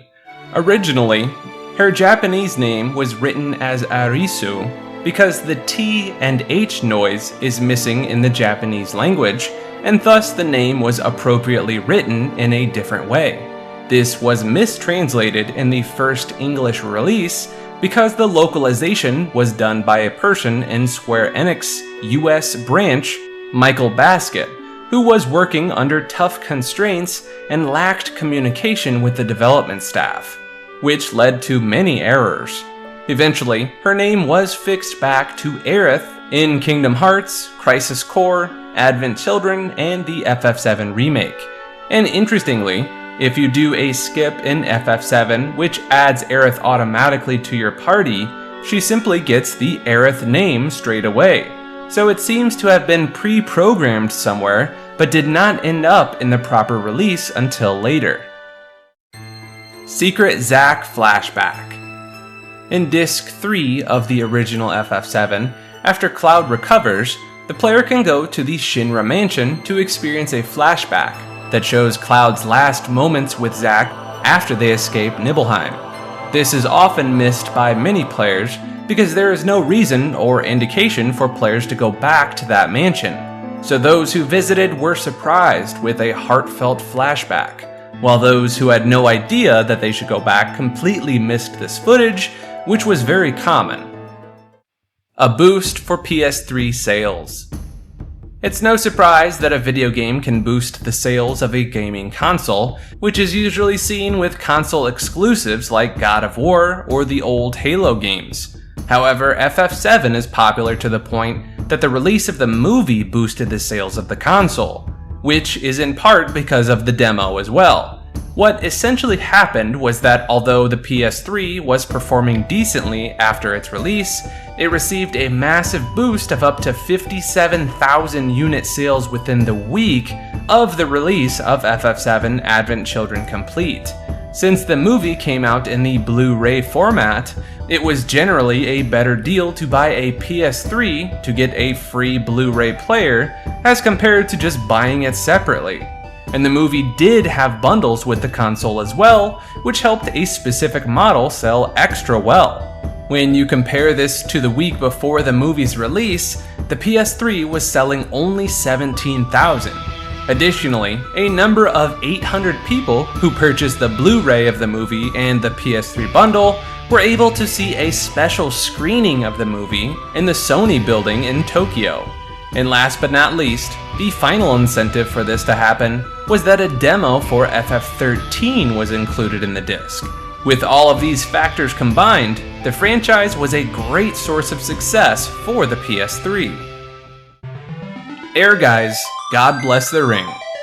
A 3D fighting game called Ehrgeiz was released for arcades in 1998 and later ported to the PlayStation 1 in 1999. For Dream Factory, it was published by none other than Squaresoft. The word Ehrgeiz means ambition in Germany, and it happens to be the name of Zel's most powerful weapon in Final Fantasy VIII. But this is not all. There is a reason behind why this game is on the list, and that can be seen on the box art itself. Cloud Strife is advertised as one of the main characters of the game in promotional content, and the cast of the game includes several other FF7 characters as well, such as Tifa, Sephiroth, Vincent, Yuffie, and even Zack. Some of them are only available in the PlayStation 1 version of the game, while Cloud and Tifa are in the arcade as well. Several other references to FF7 can be found too, such as weapons, a boss called Django, who looks similar to Red 13 in alternate colors, movesets that resemble FF characters, music from the game, and some merchandise that also featured characters. It's not a very widespread game that too many people know of, but it's a treat for those who like fighting games and the world of FF7. FF7 connected to FF10. Yes, it's time to address one of the most controversial debates of the FF franchise, which is the question of whether FF7 is a prequel to or set in the same universe as FF10 or not. Let's start with the basics.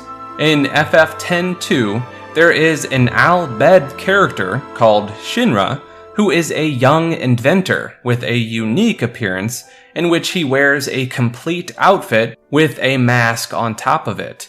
If you engage in a conversation with him close to the end of the game, a cutscene plays in which he tells the main character that he is researching the planet's life force, and that it might be possible to one day harness this energy and use it to power cities.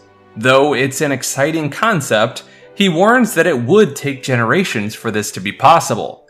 As we know, the Shinra Electric Power Company uses the life stream, which is also known as the planet's life force. It creates an energy called Mako that powers entire cities.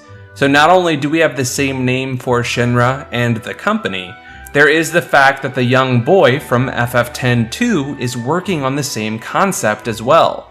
Lastly, this is further cemented by the fact that in FF7 Remake, you can find an image of the Shinra board, and one of them is wearing the same mask as the boy from FF10-2. Now, the one thing we know for sure is that Square Enix purposefully connected these two games together with the idea of Shinra. What's left to discuss now is whether this is just a fun Easter egg or an actual part of the canon. That means FF7 is in the same universe as 10. Let's look at the official sources. First of all, in the FF7 Ultimania Omega, it is stated that Shinra is unable to make Mako energy due to limitations of his time, despite financial help from Rin. But it is implied that a future generation, perhaps 1,000 years or later, might be able to make use of this when the Shinra company is founded there. And this made many fans believe that the two games are connected and in the same canon universe. However, Nojima stated on a French FF website that this story was a joke that started because when the staff created FF10-2, the idea was to have a new world, but it ended up looking a lot like FF7. Thus, they added a joke in the Ultimania that the two might be the same thing. However, it was meant to be an anecdote and was misinterpreted by people over the years as confirmation rather than a joke. Interestingly, however, things are not that simple, as even people within Square Enix seem to have a different opinion, not just the fans. The greatest example of this is the fact that producer Yasunori Katase ended up confirming a few years later that the worlds of FF7 and 10 are in the same universe in the interview. Right after he said yes to this question, he quickly added, quote, "a little." Then he went on to explain that the scenario writer suggested that the character of Shinra from FF10 might have something to do with the Shinra company in FF7. Though he spoke in Japanese, this has been translated accurately, and there seemed to be no confusion, which means that in the eyes of Yasunori Katase and the scenario writer, the games are indeed in the same universe. And this is a contradiction to what Nojima said, as it was only a joke in the Ultimania book. Thus, it seems that Square Enix's staff is just as divided on the topic as the fans themselves. And you can believe whatever version you like more personally, as both are equally true and false depending on who you trust more. FF7 is set in Japan after an accident. In the same interview, FF7 Remake producer was asked if FF7 was set in Japan after a big accident, which is something that the fans theorize often. Surprisingly, his answer was yes. And he went on to elaborate that the wall market is based off of Kabukicho in Shinjuku. When asked if this means that FF10 is also set in Japan, since they took place in the same universe, in his view, he said that it is not true, though Asian influence is certainly to be found in the game. Costa del Sol Villa. In the town of Costa del Sol, after the meteor had been summoned, the player can purchase the villa of President Shinra for the price of 300,000. Then it gets renamed to Villa Cloud and is a location that he can visit whenever possible. Golden Saucer Date. When the player visits the Gold Saucer for the second time in the plot, they can take one of these side characters on a date with them. Who the player takes on a date with them is determined by actions and dialogue choices, which basically means that the person with the highest companion score will go with you. This can be Aerith, Yuffie, Tifa, and even Barret.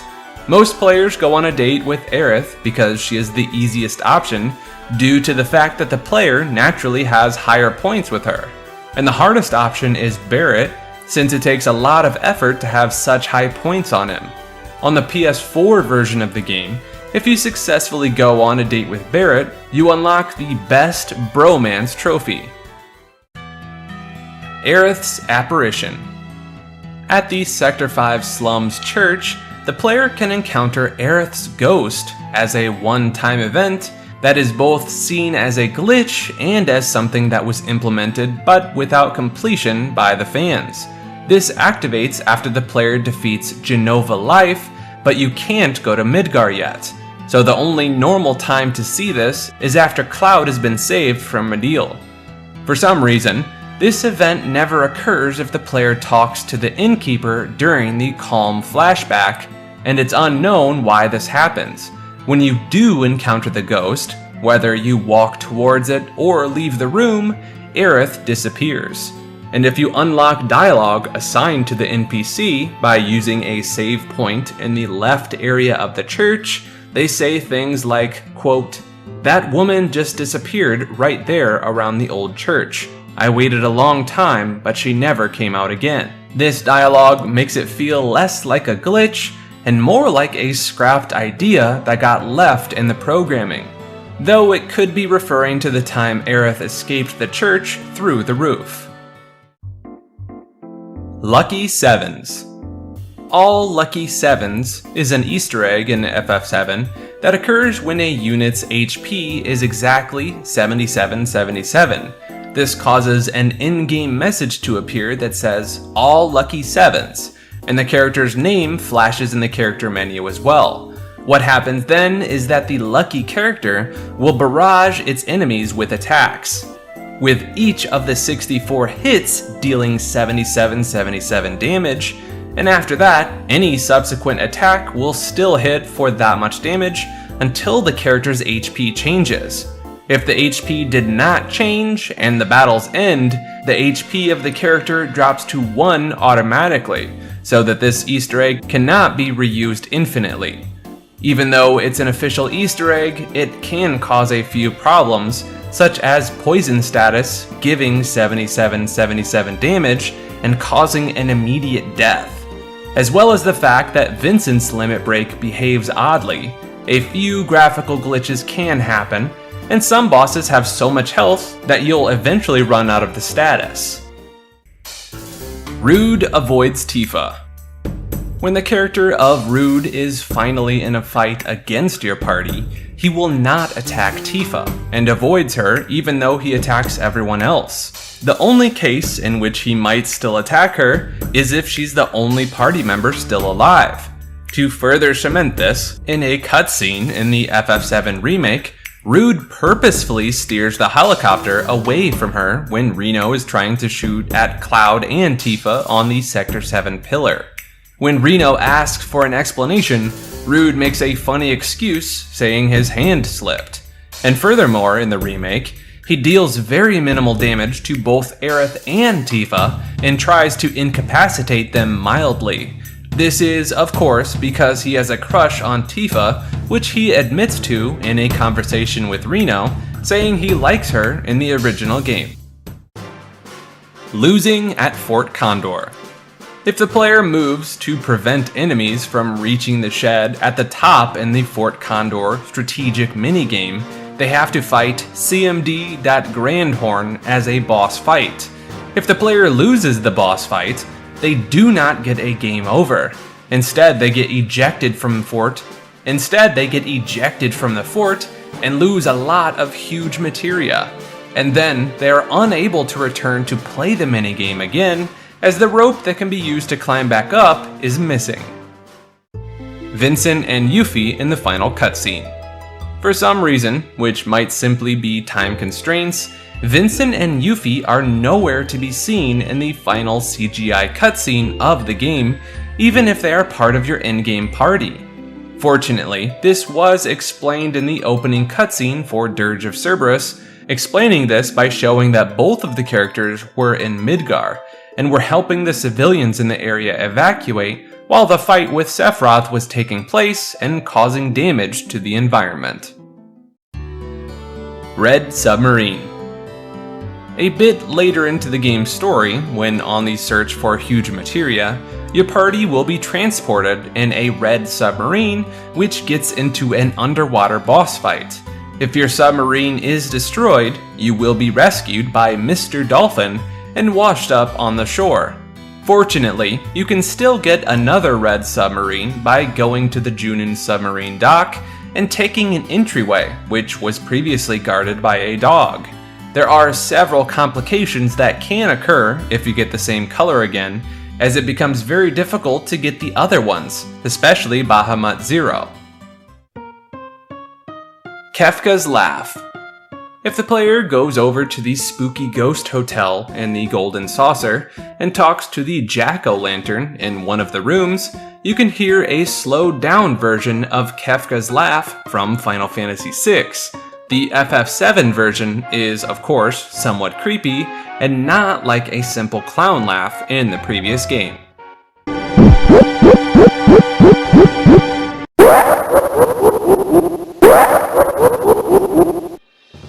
Cloud sings Xenogears. If the player tries to talk to Cloud while he's recovering in the Medial Hospital, they will hear incoherent ramblings. However, there is a chance of running into a unique dialogue option where Cloud will sing out, quote, "A billion mirror fragments, small, light, taken, angels, singing voices, Xenogears," which is in fact the theme song of another cult classic Square Enix game, Xenogears. Earth or Gaia. Normally, the planet on which FF7 takes place is never named, and is simply referred to as the planet, and it does not look much like Earth when you look at its map. But in one instance, you can see that it's called Gaia, and when you see its solar position, it is in Earth's place. This can be seen even better in one of Sephiroth's attacks, where he destroys Pluto and Jupiter, and then blows up the sun to harm the player. As the final part of his attack makes its way into the planet, and of course in all the future promotional content, especially for Advent children, it was outright called Gaia. Vincent's Mug Glitch. Whenever Vincent uses Mug, the next attack animation is skipped, whether it's the player's attack or the enemy's. The damage is still calculated as normal, even if it does not appear. Thus, this glitch has been used for decades by both speedrunners and casual players, as skipping attack and summon animation saves a ton of time. And this glitch can even be exploited into skipping boss death and post-death scenes, which is a lifesaver for the speedrunning community. FF7 NES D-Make. FF7 was D-made for the Nintendo Entertainment System by the Chinese company Shenzhen Nanjing Technology in 2005. This D-Make contains the entirety of the FF7 story, though it skips a lot of side content since this is such a small game after all. The reception to the D-Make has been mixed, as many praise the fact that this small game manages to cover the entire storyline of it. However, it received criticism for its difficulty and balancing problems, which makes it a frustrating experience. Nonetheless, it's remarkable that you could play Final Fantasy VII on an NES if you had no other way back in the day. Red Man in Coral Prison. In the Coral Prison, you can find a mysterious and unique model of a red man directly underneath the chest texture. It's unknown why this model is left behind since it serves no purpose in the game, but some players speculate that a developer might have left it behind on purpose as a signature of sorts. Though you can only find the red man by fiddling with the game's files, he's still hidden behind a layer in the actual game. Debug Room. There is a debug room in FF7, which is meant exclusively for the game's developers, and it includes links to a lot of the game's content, such as FMVs, battle scenarios, and towns, which was used to test out the content in the game during development. For a long time, there was no legitimate way of entering the debug room, as even though it was left in the game's files to not mess up programming, it was not meant to be accessed by the player. Thus, players need save game editing and hack tools to enter this room. Fortunately, over a decade after the game's release, fans figured out how to enter the debug room on the PC version of the game without the use of any editing or hack tools. The method is long and convoluted, but it basically makes use of several glitches that helps the player warp into the debug room, which makes this the most legitimate and in-game way of doing this. Cloud in FF Tactics is canon. In Final Fantasy Tactics, you can find Cloud as a guest character that can even be recruited into your party, which makes his appearance far more important than a simple cameo. Though most fans assumed it's just a non-canon guest appearance, the Ultimania Omega book confirms this appearance as canon by saying that Cloud was pulled into another dimension after the Northern Crater incident. Thus, he was truly there during the events of Final Fantasy Tactics. Aerith's post-death dialogue. If you hack in Aerith after her death using hack tools like GameShark, she has additional dialogue for the later parts of the game. This caused speculation within the fans that the events of the game might have originally intended to play out differently, or at least in a different order, as she should have no dialogue otherwise for these parts of the game which exist after her death.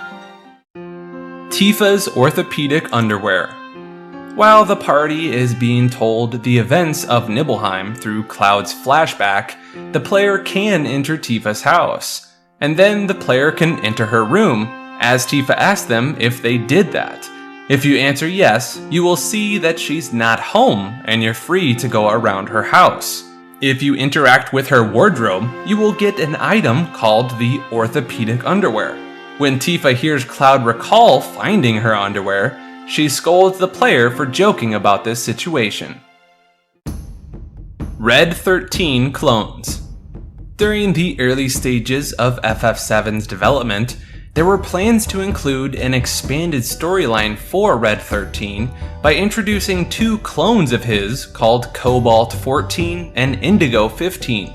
According to reports, there would have been a battle between the three, and the player would have had to figure out which of the three is the real one to avoid killing him. And after the battle, Red 13 would have asked the player to spare the clones, as they are the closest thing he has to more of his kind. Eventually, these clones would have reappeared in the final dungeons with cybernetic enhancements, with a determination to prove their superiority over the real Red 13. All but three. As unearthed within an oral history interview done by Polygon, the writer of FF7, Yashinori Kitase, originally wanted to kill every single character in the player's party during the Midgar parachuting scene, except the final three members that they had chosen in the endgame. Fortunately, Tetsuya Nomura talked him out of this idea, and thus we have the ending where more members had survived. Ironically, Tetsuya is the one who killed Aerith in the original game. The Bookend. The final ending of Final Fantasy VII is considered confusing by many players due to its vague nature, and some believe that it hasn't been explained properly even today. This is mainly because the last thing that we see in the cutscene is Aerith's face, and it's placed in the exact spot as the opening cutscene. This led to a lot of speculation regarding the meaning of the ending, and the most popular one is that Aerith might have seen the entire events of the game as a vision, and thus was already aware of many things, including her own death. This theory is further supported by the fact that FF7 Remake picks up exactly where the original FF7 left off with Aerith's vision. If this theory is true, then it would make a lot of sense as to why Sephiroth and Aerith seem to be aware of the original game's events in the remake, and thus a new timeline would be branched by everything that happens differently this time around. Emerald Weapon in Crisis Core. There is an Easter egg in Crisis Core that shows the player a frozen emerald weapon buried deep inside the Banora underground. Once the player enters the area, they can see the emerald weapon's shoulders emerge from a large formation of crystals. It's impossible to get any closer or move the camera since this is a PSP game, but it's very clear that this is the same weapon that we see in FF7. Interestingly, you can spot this again in the background of Mission 966 during the battle against Superboss Minerva. In the Crisis Core Complete guide, it is stated that the Banora mining site was closed by Shinra after they discovered the frozen emerald weapon and built a village around it to hide their discovery. Cloud in Kingdom Hearts. Cloud appears in the Kingdom Hearts series, and his primary goal for doing so is to look for Sephiroth across different worlds, as he hopes to solve the grudge between them. In Kingdom Hearts 1, he can be fought as a boss in the Hercules Cup, and when he's defeated, the player receives a unique metal Chocobo Keyblade as a reward. He then appears in the Chain of Memories game in the Colosseum, and this time he is constructed from Sora's memories.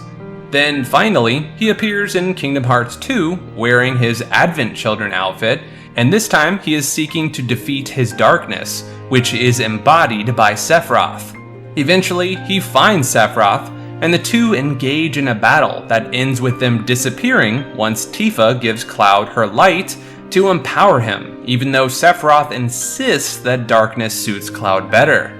Eventually, Tifa says that she will have to keep looking until he is back. In an interview, Tetsuya Nomura stated that although Cloud makes a big deal out of looking for Sephiroth, he is running away from his guilt and worries that he cannot protect the people he cares about. Secret Cow Level. In the 2012 PC re-release of FF7, in the Northern Cave you can activate this Easter egg. By using the save crystal in this area, the name of the area in the menu changes to the Secret Cow Level. There is no difference in gameplay after this happens outside of the name change of the area, and this is actually a reference to the popular action RPG Diablo 2, as that game includes a secret cow level that can be accessed by creating a portal. Many FF7 fans get confused about this Easter egg because Diablo 2 released a few years after FF7. But the explanation is very simple. This Easter egg is included in a game a decade after Diablo 2's first release. Ketshi's true pronunciation. This name is often confused as Kate Sith due to how it's spelled. However, its true pronunciation is Ket-Shi, as the name is Scottish Gaelic, which means fairy cat. This explains why he has a Scottish accent in all future appearances that feature voice acting. Interestingly, fans still debate whether the true pronunciation is Ket-Shi or Cat-Shit, among other things. The Cheese Weapon. One of the greatest and most detailed rumors about FF7 is that the player can fight a secret cheese weapon, and the method to do this is a long, elaborate process. It is stated that you need a weird Chocobo by defeating Genova Synthesis, Bizarro Sephiroth, and Safer Sephiroth, and then run away when the final Sephiroth fight begins. Keep doing it until you escape in a 1 in 128 chance, and then you will be standing outside of Midgar. This will start the Meteor Battle, and once you defeat it, it will land on Don Corneo's mansion. Then go into Midgar using the disabled key item Pogo Stick, and find a spotted Chocobo inside the mansion. Eventually, the player will ride the Chocobo into Rocket Town, and once you run 10 times around it, you will enter Disneyland, which is a special gold saucer with Disneyland costumes. Then finally, you'll enter a hidden area where Barrett grew up, and your party will take you to Costa del Sol, where Sid is having a kegger in the house with everyone else.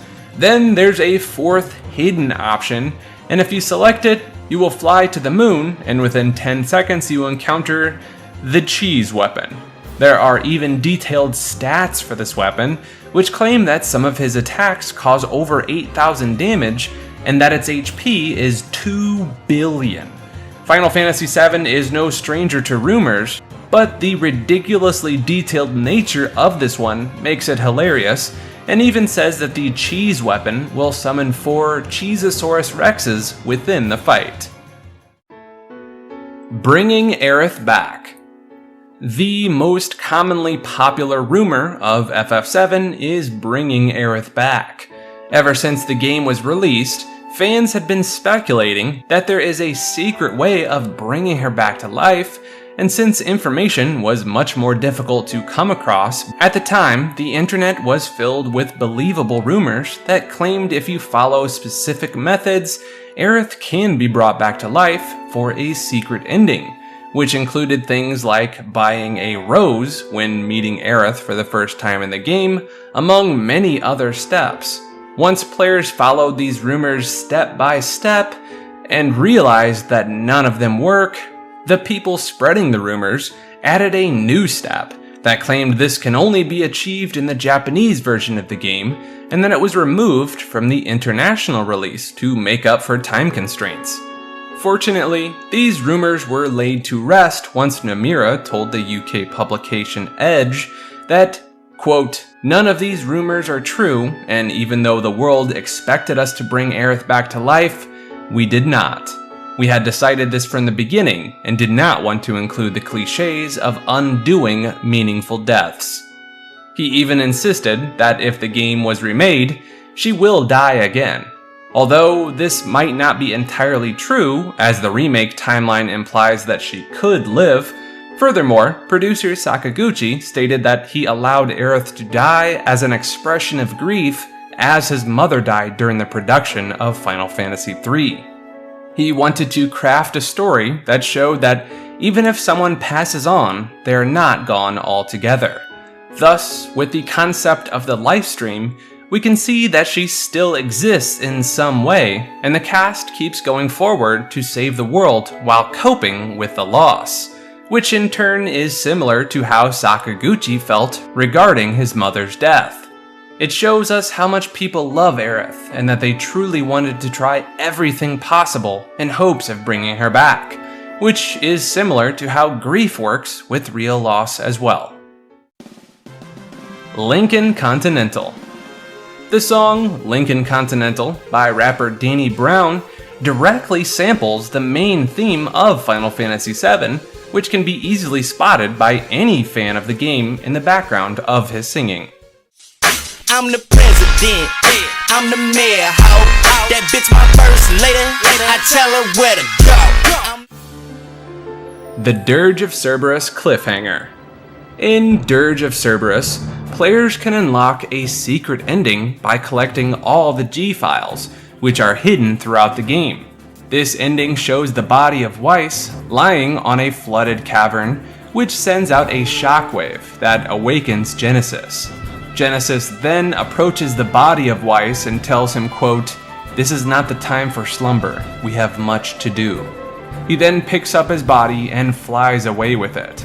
This is one of the last scenes you can see in the original FF7 timeline, and it ends on a cliffhanger, as we never get to see the continuation of this storyline with the revived Genesis. There is a lot of debate regarding what the ending meant, such as whether Genesis is a good guy or not. And some even think that this might not be the real Genesis, as his eyes are green because of Mako, yet in the Dirge of Cerberus ending, they seem more blue. And of course, there is the fact that some think Genesis died for good in Crisis Core, as his body was taken by Nero and Weiss. The last scene ever in the compilation of FF7. Though many people believe that the very last scene in the compilation is the secret ending from Dirge of Cerberus, the truth is actually much different. The very last scene we see in the original timeline is actually in the original game itself, which takes place 500 years later after the events of the main game, and shows Red 13 running around his cubs as he stares onto the ruins of Midgar, with nature having taken the entire structure. The title of the game pops up, and you can hear children laugh in the background, with birds and other nature also present in the sounds. An updated version of the scene was also included in the complete version of Advent Children, which does not play out differently, but does show us the same thing in better CGI. Red 13 and Vincent's Pact. The final scene in the compilation of FF7 has been interpreted in several different ways, as some believe that Red 13 was showing his children where his legacy began hundreds of years ago, while others simply see it as a heartfelt ending that shows he is not alone, despite being immortal. And of course, some even assumed that this means Earth was destroyed, though that was thankfully proven wrong with Dirge of Cerberus. Anyway, there is in fact an official reason behind Red 13 traveling back to Midgar, and this is the pact that the two immortal characters made with each other, which takes us to the On the Way to a Smile story. In that story, one of the chapters deals with Red 13, and he feels sad that he will outlive all of his friends. He meets Vincent, and they discuss their futures, in which Vincent too reveals that he is immortal. Eventually, the two of them make a pact that they will return to Midgar every year and talk about their past and other experiences. And since we've seen that Vincent is alive at the end of Dirge of Cerberus, it makes perfect sense that Red 13 is traveling back to Midgar in the final ending of FF7, because he is on his way to meet Vincent, as both of them kept their promise even after centuries have passed. This is a heartwarming way to end the series, and nothing short of beautiful. Zilla and Hades. Remember the debug room we spoke about? When you think about it, it's quite a creepy place that takes place in a void and has lifeless models of characters spread around it. And the developers seem to be aware of this fact, as they added an extremely creepy in-house joke, since this menu was never meant to be accessed by the player. So you have to look for Room 10, in which you will find a giant Aerith, who is dubbed Zilla by fans due to her enormous size. She can warp you to places similar to the entry menu. There are many places where she can send you to, some of which can crash the game, or in orders of the story not normally accessible. The last place says Hades, and if you select it, Aerith creepily says, "Silly, didn't anyone tell you? This is Hades." So there we have it, folks. We're all dead in the debug room and live in hell of all places. Translation errors. It's a secret for none that the original translation for FF7 is a subject of many errors, such as typos, grammar, and even character names. The most popular examples include things like Aerith's name, "This guy are sick," "off course," "bay cows," orthopedic underwear, and more. Some of them are more notable than the rest, such as how one FMV cutscene says Midgal instead of Midgar on a vehicle, and how Safer Sephiroth makes little sense and was most likely supposed to be something like Seraph Sephiroth, or at least Sefer Sephiroth, which would have meant some approximation to the Book of Numbers. Furthermore, an item called Tooth Ring can be obtained in the game, which obviously meant tough. And last but not least, the Bakehouse typo ended up becoming the official name of a full game localization overhaul done by fans, which fixed the language problems of the game. Sephiroth's Glove. An inconsistency in the FMV cutscene of FF7, where Sephiroth kills Aerith, can be found on Sephiroth's hands. When he's jumping down from above to attack Aerith, he's not wearing any gloves. But when we see him stabbing her, he does have gloves on his hands, which he somehow put on in a split second while simultaneously attacking the poor woman. Another inconsistency is that before she is stabbed, she is facing towards the stairs, and Sephiroth is too, as he is dropping down. But after Sephiroth stabs her, they are both facing away from the stairs. My Bloody Valentine reference. You can find several posters of Loveless, which is an epic from the world of Final Fantasy VII. Though the poster has been altered over time, the original version of it is a reference to an album by My Bloody Valentine, which is considered some of their best work. The woman on the Loveless poster seems to resemble their singer-slash-guitarist Belinda Butcher, and you can even notice the Bloody and Valentine text on the left side, which makes it less of a subtle Easter egg and more of an outright nod to the Irish band. Genova's original concept. The concept of Genova in early drafts of FF7 is fairly different to what we have in the final product. According to the Ultimania Omega, there were going to be 2 more boss fights between the Cosmo Canyon and Nibelheim, and one in the Temple of the Ancients. And the Sephiroth clones were not going to be individual people infected with Genova cells, but rather pieces of Genova floating in air and hiding under cloaks in the shape of people. And the most notable difference, among other things, is that Genova was originally meant to be a certain region of the human brain, and thus a psychic power rather than an extraterrestrial being like the final product. There are several other details, which are quite long and worth a read in the book. And lastly, it's worth noting that this original idea of Genova being a psychic state of mind was later used in the Parasite Eve and Xenogears video games. Relations to the real world. Even though FF7 takes place in a vague version of Earth, which is very different and does not seem to have many relations to the real world, there are a few interesting things that make them similar to each other. For example, one food item is called Korean BBQ, and Tifa's bar has a sign that says Texas.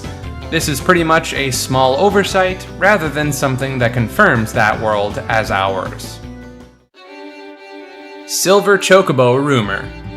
Another popular rumor of FF7 that people often fell for was that you could obtain a silver Chocobo by specifically breeding certain colors together, and that the chance of getting that Chocobo was variable rather than something you could get immediately. Thus, many misled players kept mixing colors, hoping they could get lucky and snag a silver Chocobo. But since the game has been data mined, it is without a doubt that the silver Chocobo does not exist unless people hack the colors on the PC version. Funnily enough, the silver Chocobo was later added to FF13-2 as a recruitable monster, though this most likely just happened to be on its own thing rather than a reference to the FF7 rumor. Tifa and Cloud lovemaking theory. There is a fan theory that Cloud and Tifa had romantic relations under the High Wind when they spent the night together, though generally it seems that they simply spent the night next to each other rather than doing something more naughty together. Interestingly, the original plans were to make it less vague that they might have done something together, according to a source from the 10th anniversary Ultimania, which states that following a fad, Cloud and Tifa would exit the ship's Chocobo stable, and Tifa would check around to see if anyone had seen them. But this was eventually rejected for being too, quote, extreme. When you factor in the fact that Tifa acts shy about spending the night with Cloud, it does feel like they might have done something, at least in the original drafts, even if not in the final product. 1/35 Soldier Rumor. There is an item in FF7 called 1/35 Soldier that does absolutely nothing. It can be won as a prize at the Speed Square, and 2 of them can be found at Junin. Since the item does nothing, the fact that it's called 1/35 made fans believe that if we collect 35 of them, it would finally become a useful item, which seems to be something the devs might have intended to happen as a joke by giving it such a name. As we know today, no matter how many of this item you collect, it remains useless. Funnily enough, it was added in 2 more games, which are Final Fantasy Record Keeper and Final Fantasy Brave Exvius respectively, and fortunately it was not useless in these games. Tobal No. 1 FF7 Demo. An old and not very popular PlayStation 1 fighting game called Tobal No. 1 included an early demo for FF7. There are several differences between this demo and the final game. The first one is that it starts with an opening that shows us stars, and there is text explaining a little bit of context for the story, which is then followed by the usual Aerith cutscene that we normally know and love. Other notable differences include different music, slightly lower graphics, Aerith is playable in places where she shouldn't be, and Cloud swings his sword the wrong way. And of course, Cloud looks kind of angry for some reason in this character model. The removed Honeybee Inn content. The Honeybee Inn is a funny but uncomfortable place in FF7, which is quite infamous for the scene that follows once Cloud Strife is inside. However, what we did get in the final game is a toned-down version of the original concept, which was going to be more direct about the brothel nature of the place. First of all, there was a reception area, which had pictures of girls on the walls who were meant to be escorts, and the music used in this scene is unique. Later on, there is a part where a customer faints after a honeybee blows a kiss to him, and then later goes back to her dressing room. There are a few other things, such as extra rooms, deleted dialogue and scenes, and most interestingly, there was even going to be mention of prices and what people would be able to buy with them, such as simple chat and then other more suggestive acts. And one very strange instance includes a scene where Cloud can ask a girl for her underwear, saying, quote, "Please lend me your panties for a dangerous mission," among other creepier lines. The Honeybee Inn is notable for having the most deleted and dummied content out of the entire game. Ghost Cloud. In an area within the Honeybee Inn where Cloud is asked to pick a room, there is an unused scene in which a ghost version of Cloud called Zax is holding a Buster Sword and steps out of him. The screen turns red and a high-pitched sound effect is heard, which is similar to what Cloud has in the Mako reactor before setting the bomb near the beginning of the game. FF7 CG Collection DVD. There is a unique DVD with this name, which is incredibly rare as of today and is sold for an incredibly high price since only a few people own it. It's an official video disc that contains all of the FMV cutscenes of the game in very high quality, which is incredibly superior when compared to the PlayStation 1 and PC versions of the game. Though very hard to come across, fortunately it has been purchased and uploaded on the internet by fans of the game. FF7's secret fourth disc. FF7 has an international version that is ironically Japan only, which comes with a fourth disc that even hardcore fans of the game are not aware of, since it only worked on the Japanese region format, and there weren't too many of them printed by Square Enix. This disc contains a lot of extra content that is a treat for fans of the franchise. The primary thing you can do in this disc is that it comes with a model viewer, which lets you see unique angles of Final Fantasy VII's in-game locations, and they have a higher quality than what you can normally see in the backgrounds of the game. Not only that, you can zoom out to extents that was previously not possible, and dozens of items from the game can be seen in very high quality in the 3D model viewer, which includes things like cars, which you normally don't even see too much in the game. Last but not least, you can find tons of behind the scenes content that includes some beta footage, among other things, that is nothing short of a reward for fans. Even the music of the disc is amazing. The Hidden, Forgotten City cutscene. After Cloud rejoins the party on Disc 2 before Bugenhagen comes with you on your journey, there is a ridiculously hidden cutscene that many have not yet seen. What the player needs to do is approach an area early on that is later used for water projection. The characters stand at a certain spot and talk to each other, and Cloud says that this place is similar to the Lifestream. The second and third party member say mostly the same thing, aside from Yuffie saying her head is about to pop. There is no indication or motivation to visit this field at this specific time in the game, so most people miss this area and the obscure cutscene entirely. The Mystery Panties. A disabled key item in FF7 can be found, which is mysteriously a pink panty.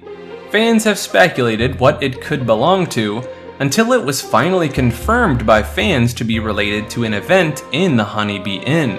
Cloud is tasked to collect items to cross-dress so he can infiltrate the place, and the items would have included these pink panties as well, in which Cloud could have taken and worn as part of his disguise. Originally, they are believed to be Tifa's panties, but they turned out to be Marlene's. This was later discussed on page 569 of the FF7 Ultimania Omega, in which Nojima mentioned that they were going to add the panty in among other things that we've already mentioned in this iceberg. But it was removed later on for being too extreme. There was also going to be a line that broke the fourth wall saying, quote, "We apologize, but the following content contains material unsuitable for the general public," which can be found in the game's files. Machine learning restoring quality. To fit the game on the PlayStation 1 and other limited hardware at the time, the images that form the background and overall world of FF7 were massively compressed so they can fit in the game, both in terms of size and generally in terms of hardware limitations. Unfortunately, there is no easy way to bring back the original quality, and fans have had to live with this for quite a while. However, thanks to machine learning, fans have managed to easily rescale the pictures used in the game and brought back the high quality textures in the game's environment. With the Fan Bake House localization and the machine learning background environments, we have a free remaster all ready to go. The Real-World Sephiroth. Several years back in 2006, two fans of FF7 ended up naming their child Sephiroth. Talk about being dedicated fans, because even the most hardcore fans of the game would not do this.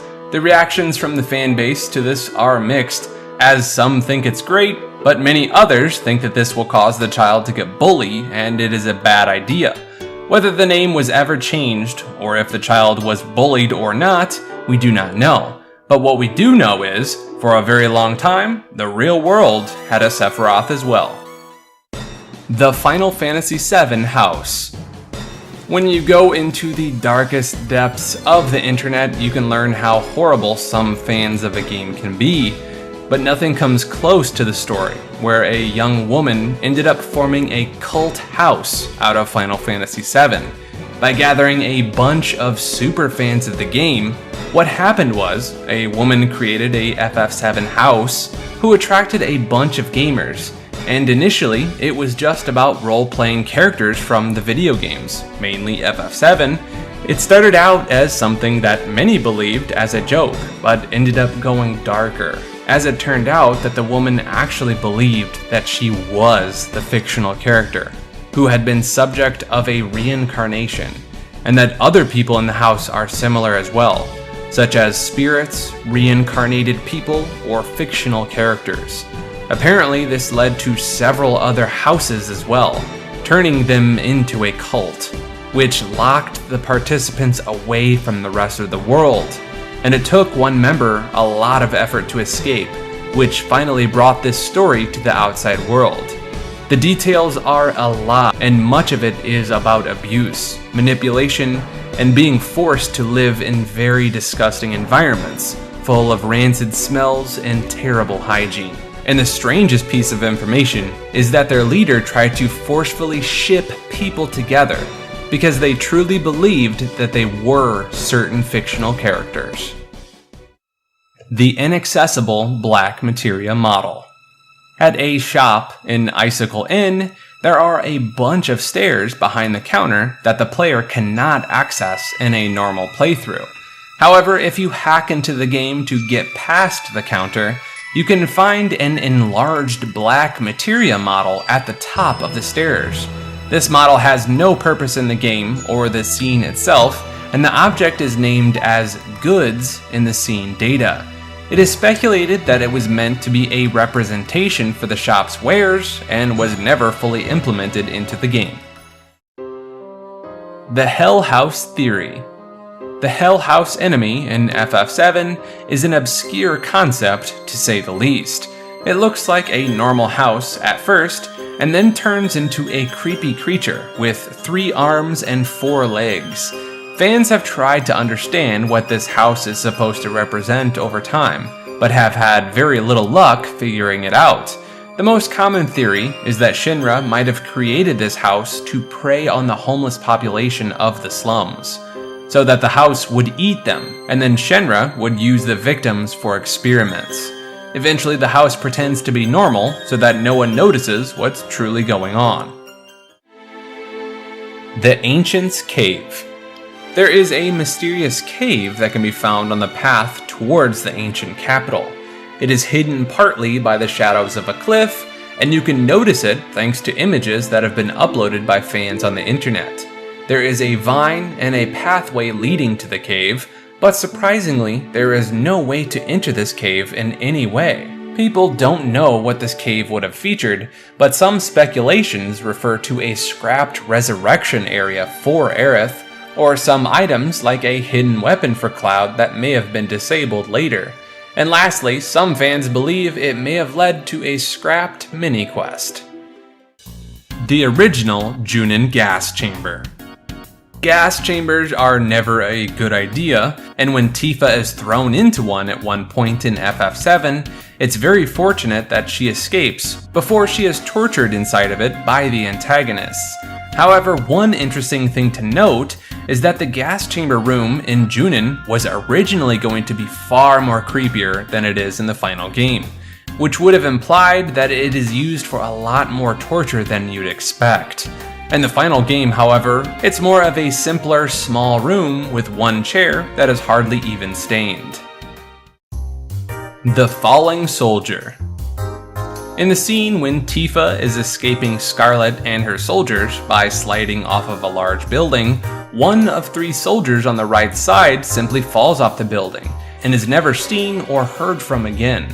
What's also to note is that you can even see him struggle holding onto the building until his inevitable fall. Cut and unused content. As with any RPG, there is a very large number of cut content in FF7 that ranges from scenarios, dialogue, items, rooms, and more. Covering it would take a long time, so let's go over some of the more notable things. There is a lot of unused materia in the game's code, such as Booster, Law, Reflect, and more, which had their own stats, stars, and total AP. There are random textures that were never used for any models, such as alternate eyes for Cloud, where he is blinking. If you use a GameShark code to get rid of water on the world map, you can explore a glitched underwater map. There are unused enemy encounters in the game, aside from the scrapped ones previously mentioned, such as Ho Chu, which is a giant plant monster that would have shown up in the ancient forest in an inescapable battle, though it does show up in the main game in a different location. And another monster that would have shown up in a different location in the northern crater was Tonberry. There are some hidden enemy skills that are never used, which cost ridiculous amounts of MP and deal unfair amounts of damage as well. As for locations, we have the unused Honeybee Inn rooms that we never get to see without hacks, and a bunch of field maps that are never used, which include a factory, a hill, and a mystical tree in Northern Cave. There are some unused music tracks, and of course, we've already discussed the demo version of the game's music that is not in the final release. There are tons of hidden notes in the game's graphics, which sometimes make no sense, and other times are alternate versions of what the final game has. And aside from debug other removed pieces of text, one programmer added a message for his wife in Disc 3 that says, "Great special thanks to you, Ariko, from your husband, Hideji." Test 0, Guard Hound. In the Japanese version of the game, there is a test monster that the developers possibly forgot to remove from the random encounters in Coral Prison. The Test 0 monster uses the Ground Hound model and appears in formations of 4. There are no extra tools like GameShark required to fight these enemies. They just appear in the game normally if you use the exact version of the game that includes this bug. They don't attack the player and instead just say, "It hurts," and begs for the player to stop attacking them. Either they are a creepy Easter egg or just something the developers forgot to remove. Outside of the original Japanese version, they can be fought without any hack tools. They appear as yellow triangles, according to some players, in the debug room if you find the exact battle encounter. The Knight of the Round fan theory. For a game like FF7, it's undeniable that there are a very large number of fan theories that have been cooked up for 2 decades. Some of them turned into rumors over time, but many remain believable theories. One of the most interesting theories is that the Knights of the Round are Cetra that defeated Genova 1,000 years earlier. Since if you use them on either Genova or Bizarro Sephiroth in the final encounter, this significantly increases the HP of the final boss encounter in the game, save for Sephiroth. It is stated several times that Genova had landed on the planet 1,000 years ago, but was defeated by the Cetra. So, the reason that the HP increases so much might be as a reaction to seeing an old powerful foe that was victorious in the past. Having been tasked with the impossible challenge of coming after Square's magnum opus, this game was still able to carve its way into the fandom, with what many consider to be the single best love story in the franchise. Although the junction system was a hit or miss for players, the game's style, characters, and themes were more than enough to warrant a spot in many players' top games of all time. This is the ultimate Final Fantasy VIII Iceberg.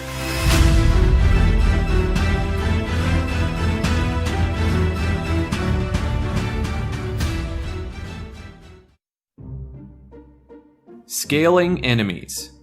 One of the more notorious aspects of this game is the fact that the enemy levels will scale based on your average party's level, give or take 20%. This was unlike many other RPGs at the time, which allowed your characters to level independent of enemy levels. The standard model would allow the player to grind battles to over-level their characters, essentially making challenging bosses or situations easier. sometimes making the battles completely trivial. But in Final Fantasy VIII, enemy levels would increase right along with your characters. This enemy scaling system was created as a way to combat this over-leveling strategy, providing additional challenge. Players would soon discover that intentionally keeping your party's average level lower, while capitalizing on the game's refining and junction systems, allowed players to absolutely trivialize a good majority of the game's battles. Thriller Dance. Many players noticed even on their first playthrough this notorious FMV early on in the game that heavily referenced the dance used in the music video for Michael Jackson's hit song, Thriller.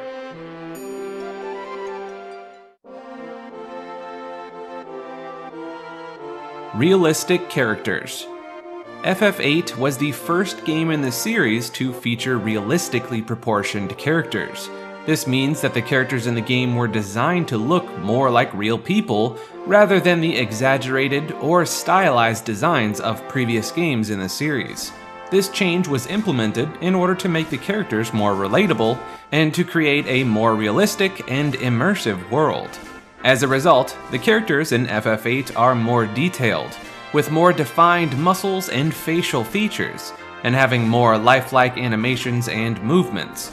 The design choice was implemented by Tetsuya Nomura, the game's character designer, and it was received very well by the fans. Eyes on Me. While this wasn't the first musical piece in the series with lyrics, as FF6 featured a song sung in Italian, played during the opera scene, and 7, of course, featured One Winged Angel, an iconic song with Latin lyrics.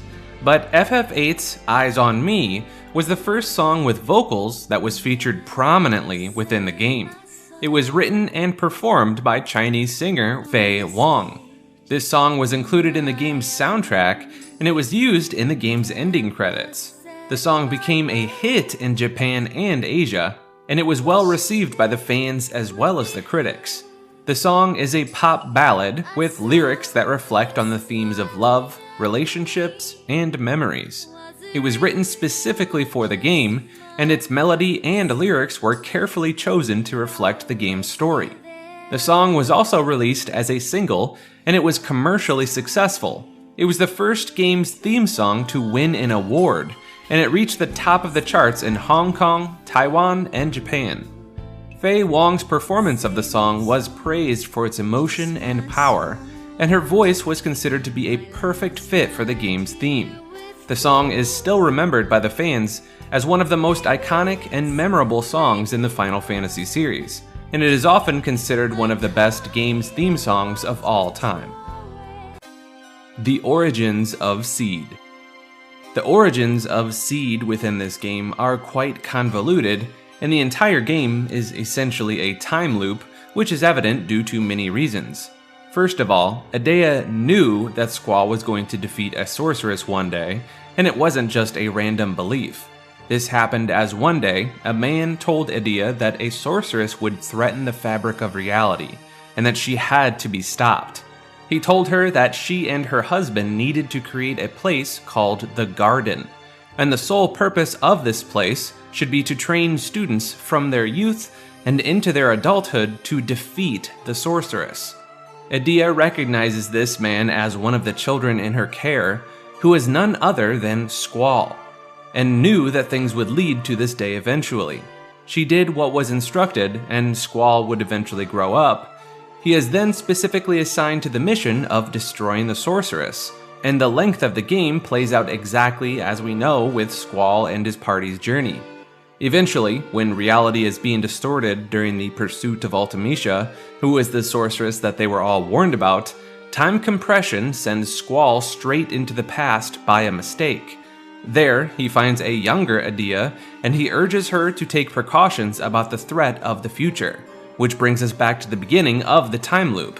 In this full circle, Squall himself causes a younger self to be trained, and each time this loop plays out, he will once again do the same thing until the sorceress is defeated in different timelines. One-shot Omega Weapon.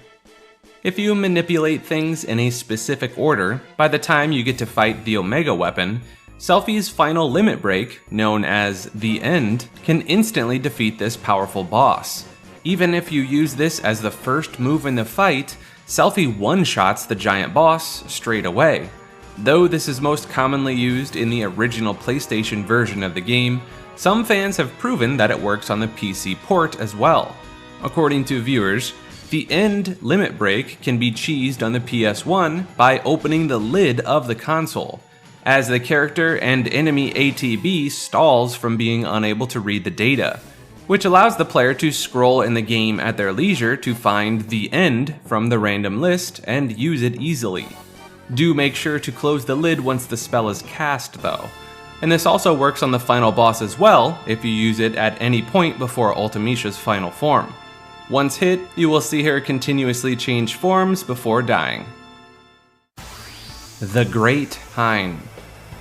This is a character mentioned in Final Fantasy VIII.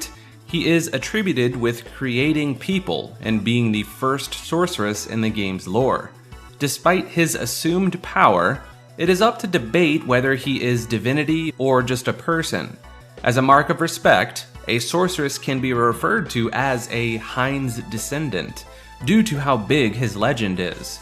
The entire tradition of the sorceresses started due to the legends circulating about Hein, and they have been passed on towards generations onto the witches of the world. There are 2 instances in the game where we are told a story about Hein. It's also worth mentioning that the story of Hein casting off his skin is most likely a reference to another character named Hein from Final Fantasy III.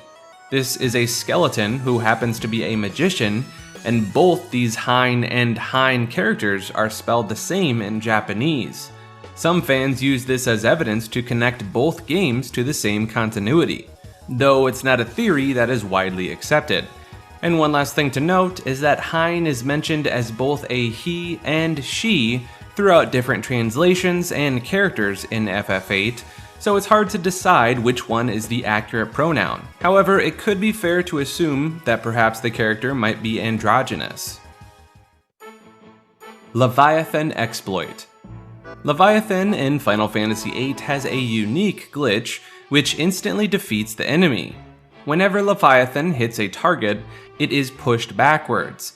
This is a display indicator for a hidden state called washing away. If you can summon Leviathan before the target has taken its turn, the target is defeated instantly. This works on almost everything in the game, which even includes bosses, which makes it an amazing exploit that is used both for speedrunning and by players who want to save time. An interpretation of Squall and Cypher's scars. There exists a beautiful interpretation behind the scars that these characters received in the fight, especially in terms of what it means for the story and its themes. Cypher and Squall have the same type of weapon, yet they have different meanings behind their use. Cypher strikes downwards from a position of power after having used magic to beat him. Squall possessed 2 summons, but did not have them with him, as you can see from them being in his terminal at the beginning of the game after being rushed into the infirmary. So he most likely couldn't use his magic, and the opponent abusing this could be considered unsportsmanlike for practice duels. Thus, Cypher's cut could have been seen as cruel and unnecessary, born out of a need to dominate. On the other hand, Squall's cut came from below and struck upwards, which is against the force of gravity, and showed us that Squall is more powerful as a swordsman and always gets back up to continue the fight. Cypher going down is symbolic to him falling from grace, as he becomes the brainwashed lackey of the big bad, while Squall rises to glory. When you take the game's story in account, especially where these characters eventually end up, this indeed feels like symbolism subtly placed inside what we otherwise see as an intense duel. Cypher uses an older model of the gunblade, the Hyperion model, which is lighter and easier to use, while Squall has a newer model, the revolver, which is believed to require more skill to use than the average gunblade, and this is further emphasized with their blade-wielding styles. Squall wields his weapon with both hands, while Cypher uses his weapon single-handedly. the Squall is dead theory. One of the most popular fan theories regarding FF8 is that Squall is actually dead. The theory points out that certain situations that occur after he is struck by the ice spear are very unrealistic, so the rest of the game might just be a dream of his. However, many fans have pointed out that it's very unlikely that Squall is dead, and that the game is full of unrealistic things before that point too, as it's a fantasy game after all. Fortunately, the debate was officially buried once Yasunori Kitase officially revealed in an interview that this was not true. He revealed that Squall did not die in the game and that he was stabbed around the shoulder area. However, he did state that he found the idea interesting and might toy with it if Final Fantasy VIII is ever remade. Rinoa is Ultimecia theory. Similar to the Squall is dead theory, another theory that you very often see in the FF8 fanbase is that Rinoa is in fact Ultimecia. The reason behind this is that there are several similarities between the two characters, as they are both witches and their appearance is quite similar as well, especially in certain FMV sequences. In some cases, slapping on Ultimecia's tattoos on Rinoa's face almost looks like the same person. However, the fans who disagree with this theory point out that Square Enix used to make similar character models in FMVs to save time, and that's why they appear this way. And eventually, the theory was shot down entirely once Yasunori Kitase officially revealed in an interview that it was not true at all. He said that Rinoa is not Ultimecia, and he doesn't think he'd ever incorporate that idea even in a remake of the game. But he admits that he can see the similarities that fans point out because they are both witches, but reassured that the two are not the same person.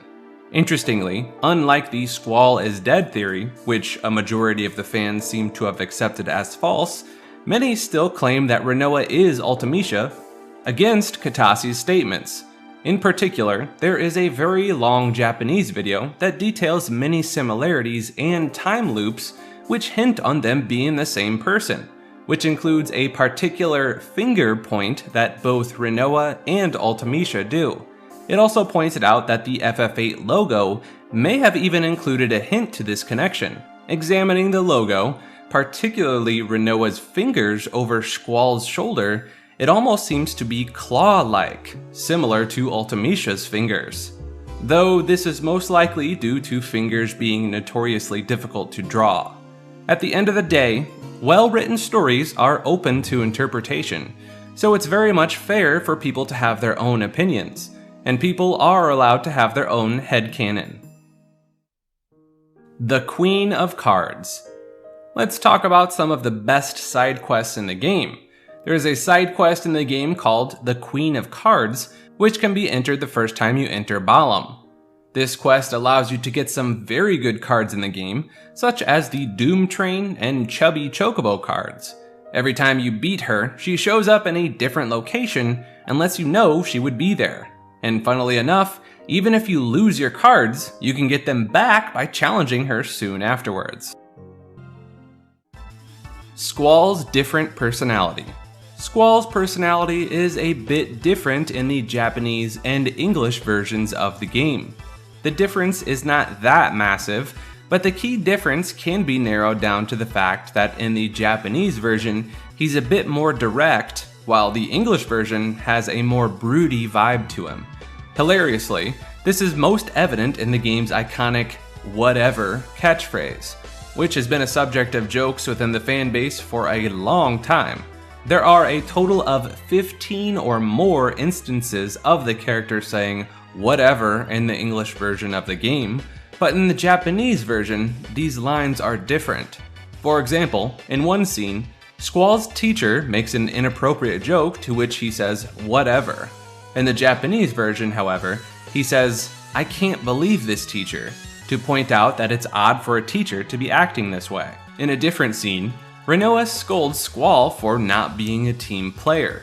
In English, Squall says his patented "whatever," but in Japanese, he says something that sounds more similar to "Man, you're annoying," or "Get off my case." Later on, there is a short conversation between Rinoa and Squall, in which she tries to get him to open up, to which Squall says something similar to, "Just leave me alone." And obviously, the English version says whatever. There are several other scenes where the Japanese version had a different response, and one thing to note in particular is that even when he is meant to say whatever in Japanese as well, it sounds more like a sarcastic, "well, excuse me," and sometimes a plain "sorry." The dialogues slightly change based on who is translating them, as different people read into context differently, but they all come to the same conclusion and find different results compared to the simple whatevers. Yokai Watch Wibble Wobble. Final Fantasy characters showing up in various RPG games as a crossover event is nothing unheard of, but sometimes it gets a little too obscure. Some of you might be familiar with Yokai Watch, which was once a very popular franchise similar to Pokemon that consisted of games, cartoons, and real-life merchandise. For some reason, a mobile puzzle game spin-off called Yokai Watch Wibble Wobble includes Squall as a playable character as part of the Final Fantasy collaboration. As unexpected as it might be, the game was well received by critics, but unfortunately, the English version of the game is no longer playable as it shut down in 2018. Angelo Search Exploit. If you have Rinoa in your party, you can use her dog Angelo to take advantage of an exploit that allows the player to farm a ridiculously large number of items with little to no trouble. The first thing to note here is that you need to teach Angelo the search skill and take it to a high level. You shouldn't teach Angelo other skills as they might interfere with this exploit. Every time you give Angelo this skill, run around a safe area or with encounter none, or go to farm cactuars, because she learns the skill as you take steps. Then you must ensure that you don't acquire Odin in the game, because that can lead to acquiring Gilgamesh, and he also interferes with Angelo's search by randomly popping up during battle. If you already have acquired Odin, then avoid getting Gilgamesh. The last step is to ensure that you have some stocks of Confuse as well. Once all of this is done, you must find a good target like a Turtopod, then confuse them and leave the game on for as long as you can. Angelo will search items. From here, you can acquire as much loot as you would desire. Interestingly, if you have the Steam version of FF8, then Chocobo World is considered a much faster way of earning these items than the Angelo grind. Limit spamming. This was another technique that players were able to take advantage of, specifically those who wish to run the game as fast as possible. By intentionally keeping your character's remaining health at a low percent with yellow text, players could trigger the ability to use the character's limit breaks. Combining this with lower player and enemy levels, it would allow players to abuse the limit break system repeatedly for remarkably quick battles, instead of the limit break system in the prior game, which was only able to be used occasionally after the meter had built up. Or even worse, in FF9, where limit breaks would often go completely to waste during inopportune battles. Laguna's role. If you pay attention to Laguna's role within the game and connect all the dots to the context that is provided to the player, it becomes evident that Laguna both created all the problems in the game and in a way solved them as well. As explained in detail, our journey into understanding this game starts when the main characters are on their way to the Galbadia-occupied Timber to help the Owls, which is an anti-Galbadia resistance faction which Rinoa belongs to at the start of the game. This travel is interrupted by a dream that shows us the past, in which Laguna is one of the Galbadian soldiers who takes part in the siege of Timber. Laguna bails from his post to go to Dealing City and see Julia Hartilli, who is the piano player turned singer who wrote the Eyes on Me song. Laguna and Julia fall for each other, but Laguna is ordered to return to his post. After Laguna barely escapes an ambush by Esthar soldiers and goes missing in action, Julia thinks he died in battle and marries the Galbadian general Caraway. who is Rinoa's father. Laguna winds up in Windhill, meets Rain, and marries her instead. When Rain's daughter, Alone, is kidnapped by Esther soldiers, Laguna leaves town and is unaware that Rain is pregnant.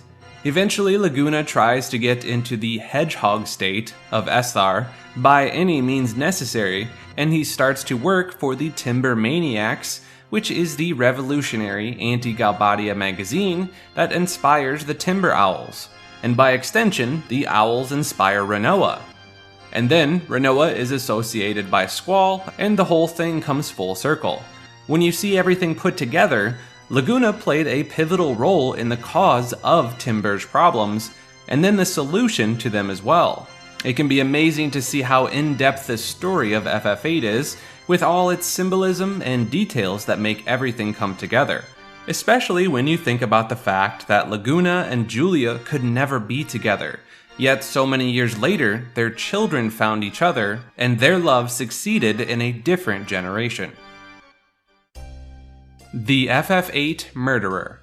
No FF game is complete without a real-world controversy surrounding it, like the FF7 house that we've covered in the retrospective Iceberg for that game.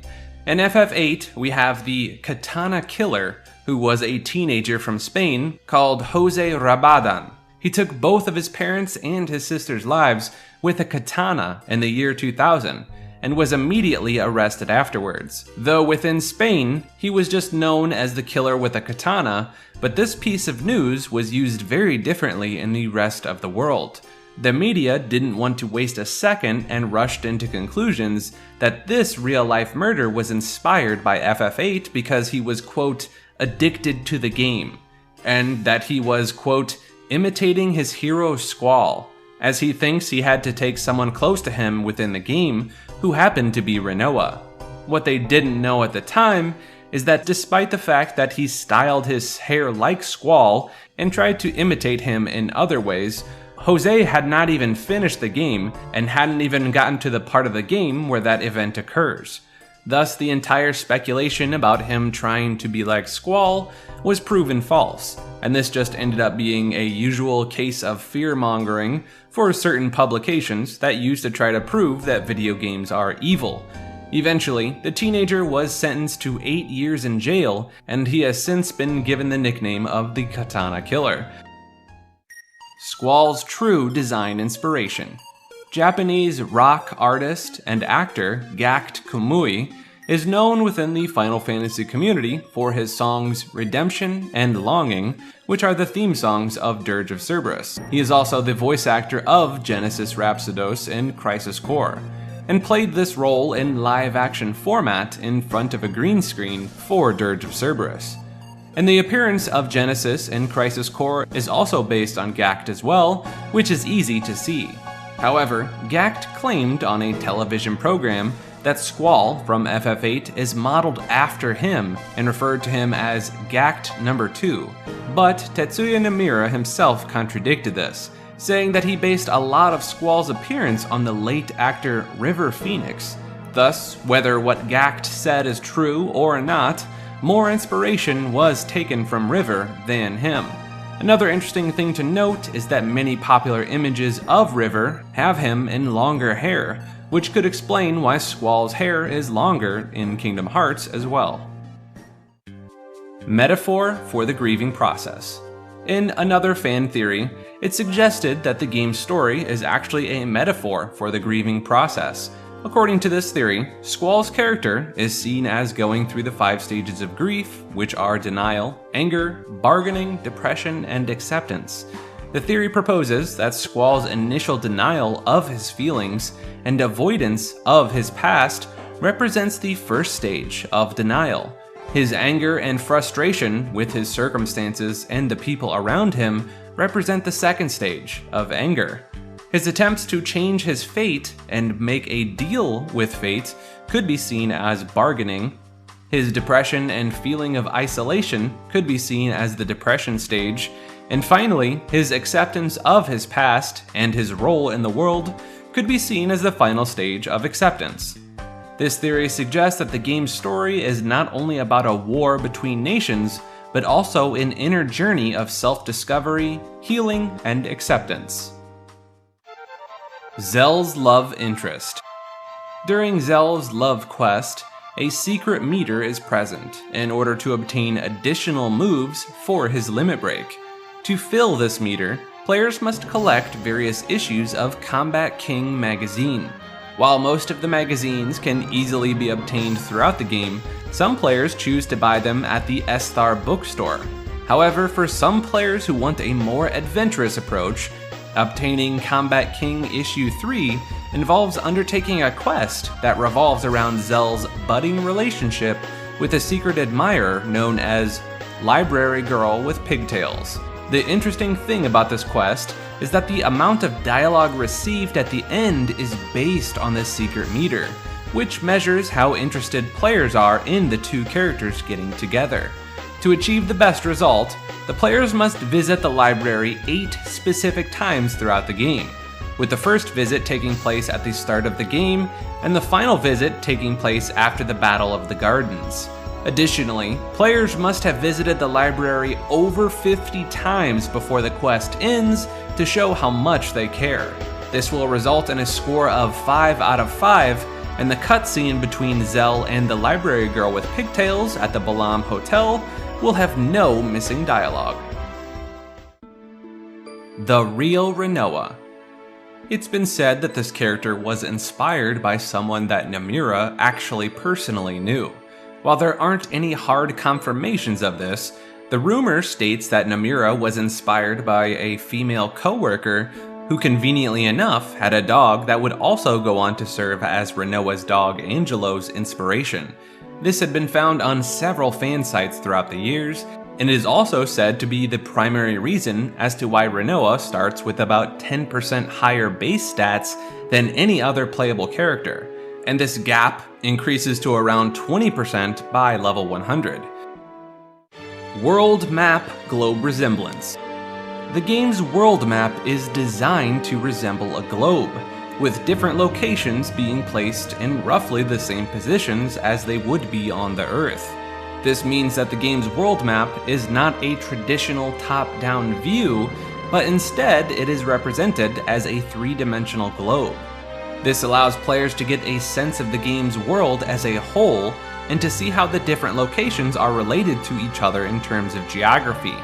This feature adds an extra layer of realism and immersion to the game's world, as it makes the world more believable, and it makes it easier for the player to understand.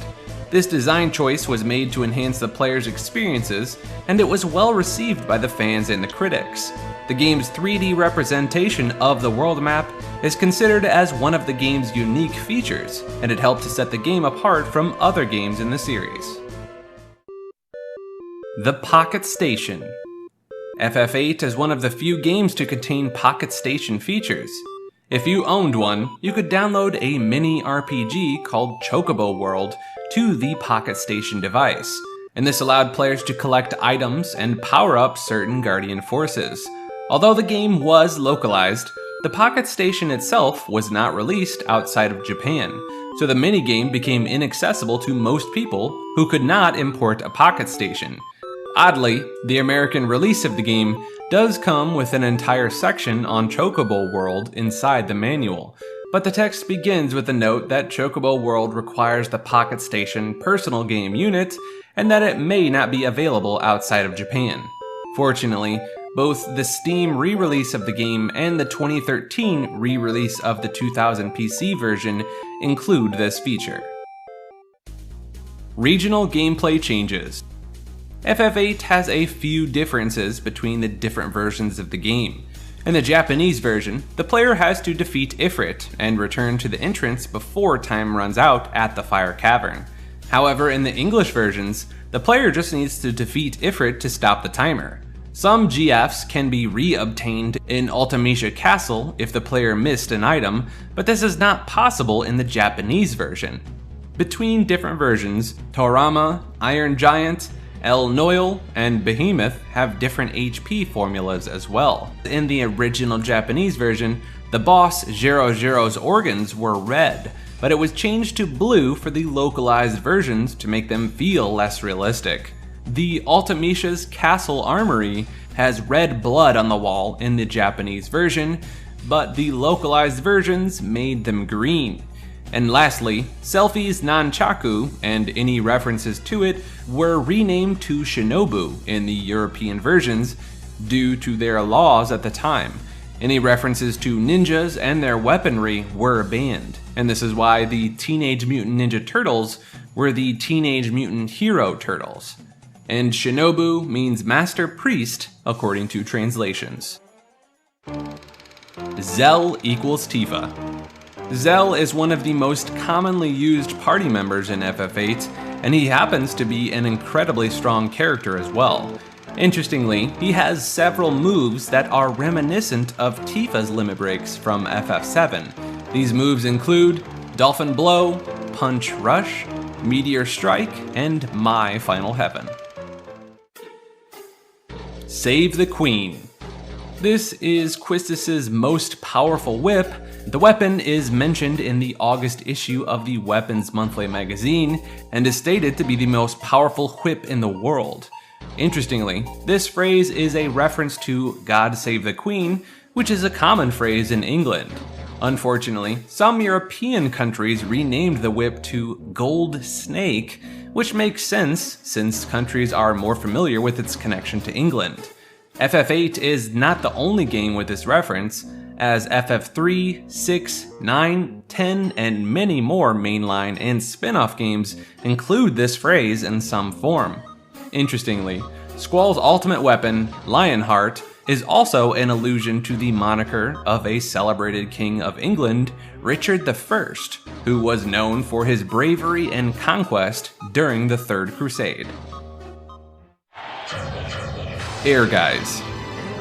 This is Zell's ultimate weapon. What's interesting about this weapon is that its name comes from a German word that means ambition, and it's also the name of another Square Enix game as well that came out a year before Final Fantasy VIII and included some FF7 characters such as Cloud Strife and Tifa Lockhart.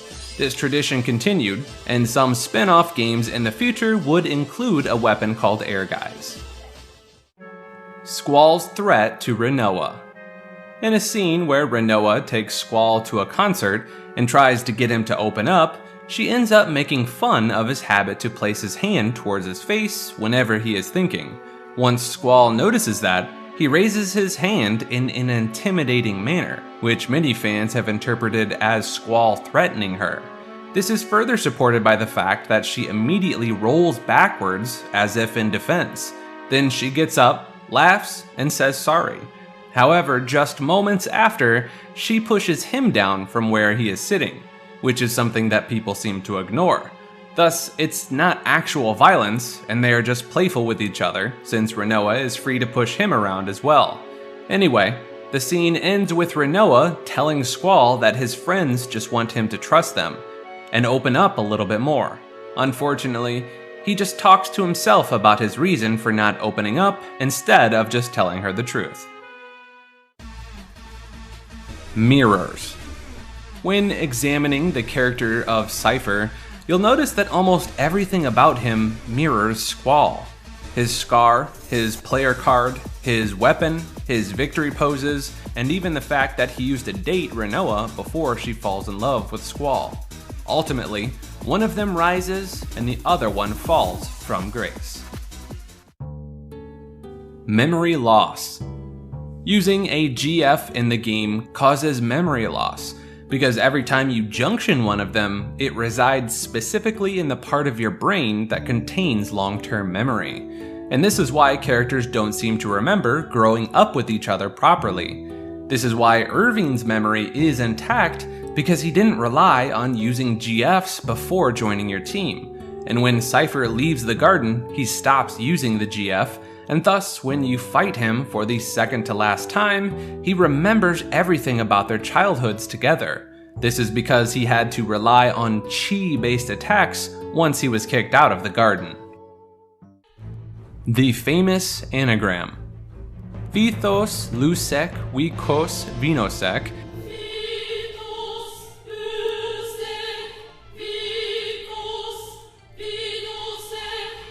is part of the lyrics for Liberi Fatali, which is the opening theme of Final Fantasy VIII. The phrase is an anagram of the phrases succession of witches and love, which are the two main themes of the game, and not an actual phrase in Latin like the rest of the lyrics. The name of the song also translates to Fateful Children, which is very appropriate for the characters' childhoods. Naughty Magazine. The world of FF8 has a naughty magazine called The Girl Next Door, and it happens to be a favorite of the NPC Zone. When you are on the White Seed ship, Zone laments having sold his copy, and if the player has this magazine in their inventory, Zone will ask Squall if he could give it to him. If given for free, the player receives a rename card, as well as the Shiva card for Triple Triad. Alternatively, however, the player can sell it to him for 25,000 gil as well. You can find it in the Timber Maniac's building reception among the stacked magazines on the floor. However, you can get it from the Chocobo world as well. Funnily enough, if you try to buy it from the shop at the top of the train station, the owner refuses to sell it to the party since they are underaged. Though the shopkeeper does suggest that the party should talk to Zone about naughty magazines. Interestingly, you can pick up a lustful lollyho in Final Fantasy IV, and the screen turns purple when the person reads that item. Obtain the lustful lollyho. Wow. A truly rousing read.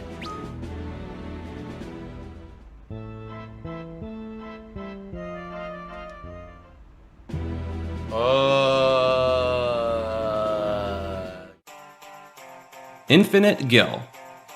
There is a very straightforward trick in Final Fantasy VIII through which you can make an infinite number of gil. First of all, you must buy tents from one of the shops and use the Tonberry's Recovery Medicine Refine ability to refine them into mega potions. 100 tents cost you 100,000 gil, and they refine to 25 mega potions, which can then be sold for 125,000 gil. This gives you a profit for every one you sell, allowing you to continue to repeat this process. Additionally, Tonberry has other abilities that can be learned to speed up this process. Call Shop allows you to perform this trick anywhere by giving you instant access. Familiar gives you the ability to access rare items at specific shops, which means you can buy cottages and turn them into mega potions. The last two are Haggle, which lets you buy tents and cottages at a discounted price, and Sell High, which allows you to sell the mega potions back to the stores at an even higher price. If you have all of these abilities ready to go, you can make a total profit of over 500,000 gil every time the process is repeated instead of the normal 25,000 gil. The Gilgamesh card. This card in FF8 is a one-of-a-kind card found in the Triple Triad game. Though the card itself has middle values for a level 8 card and only has one high value, it's a fan favorite due to the fact that it comes with a great card mod item. Using the ability Card Mod, you can refine this card into 10 Holy Wars. And this is a very helpful item because Holy War renders the party invincible to all damage for some time, which can prove very helpful for some difficult fights in the game. It is similar to Renoa's Invincible Moon Limit Break, though the difference here is that the player can precisely choose the time of generating the effect, rather than relying on random usage. The card is based on the GF Gilgamesh, which the player can obtain in the game if they've already obtained Odin. Triple Triad's return. The Triple Triad card game returned in Final Fantasy XIV: A Realm Reborn. It's a playable minigame that can be played in the areas with Triple Triad enabled, and it's based on the Final Fantasy VIII version with several differences. For example, the player does not lose a card upon losing a match, and card drops from NPCs are random.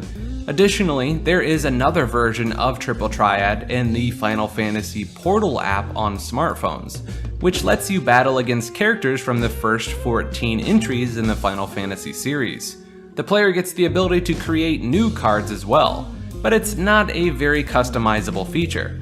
Since it's a mobile app, the Triple Triad game occasionally receives upgrades. And last but not least, in 1999, once FF8 had been released in Japan, Bandai produced a full set of collectible Triple Triad cards.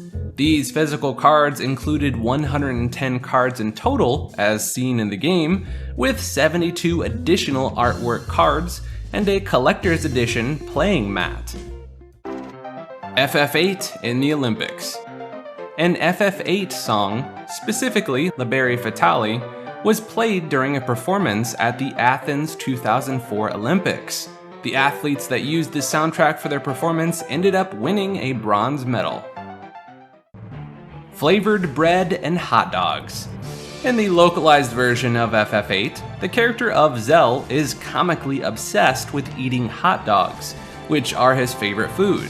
However, in the original Japanese version of the game, he is actually obsessed with flavored bread rather than hot dogs, which are jam and paste-filled breads in the Japanese culture and can be found at normal convenience stores, school cafeterias, and even festivals.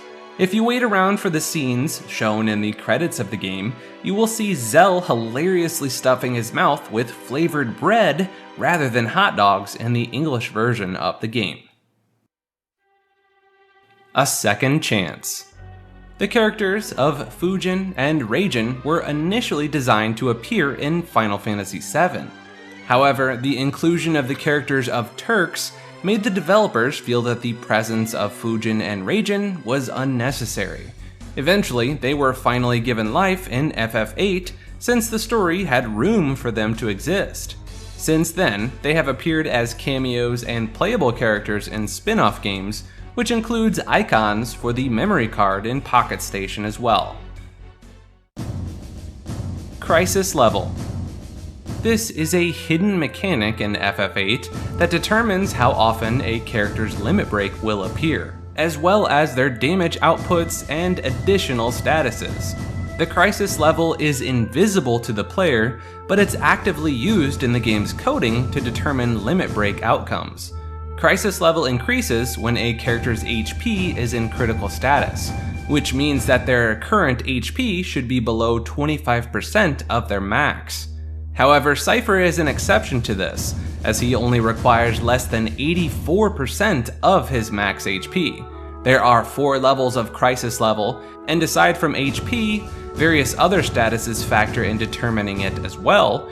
Interestingly, it has no effect on the chance of summoning Odin. Mini-Mog. Mini-Mog is the name of a pseudo-GF that the player can acquire. It's unique in the sense that you can use it to heal GFs in battle, and it's the only one that can do this as well. Originally, you could only acquire it using a specific amulet obtained through the Japanese exclusive Chocobo World minigame, but fortunately the remaster lets you acquire Mini-Mog through Angelo's Search. Triple Triad Origin. The creators of Triple Triad drew inspiration from Japanese culture and sought to create a game that could keep players occupied during cutscenes. As trading card games were popular at the time, they deemed it a fitting concept. The in-game story behind the creation of Triple Triad is that it was invented by a psychic named Orlin, which modified tarot cards to create the game. This tale is accompanied by an image of Orlin playing the game, who is revealed to be the character Oren Durai from the game Final Fantasy Tactics. Adea's Magic Speech. Adea makes a speech during a parade in the game in which she attacks a man with magic and either knocks him unconscious or destroys him. And as she does this, the crowd cheers loudly watching this happen. Though when the camera is zoomed out, it's easy to assume that the crowd is finally silent and appalled at the action. However, the audio comes back once the character falls down, and they are all still laughing. Fans eventually realized that Idea had in fact used her magic to subdue the crowd into having normal reactions to her murderous actions, which is why they never stopped cheering. Cypher's inspiration. Cypher was heavily influenced by a movie in which a valiant knight defends his sorceress from evil. He liked the movie so much that he ended up copying the victory pose of this knight, and it made him want to become a sorceress's knight himself. What we didn't know is that the star of the movie was none other than Laguna himself, who is the father of Squall. The changed demo music. During the demo that was bundled with the brave fencer Musashi, the track Raid on Dalit plays at one point. However, this was replaced by The Landing and was not included in the official soundtrack either. It is present in the final version, but never used and can only be heard in the debug room. Though no official reason was given behind this, fans have theorized that over time this is due to legal reasons, as the song Hummel Gets the Rockets sounds heavily similar to Raid on Dalit, which was composed by Hans Zimmer for the movie The Rock, released in 1996.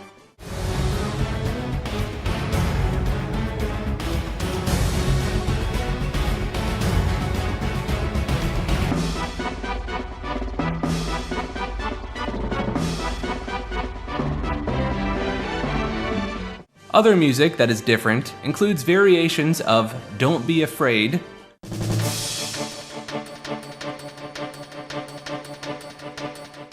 The Winner,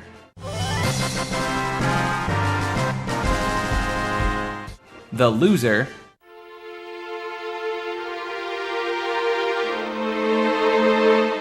and Never Look Back. A specific version of Prelude also plays in the PlayStation demo, which is not included in the final game.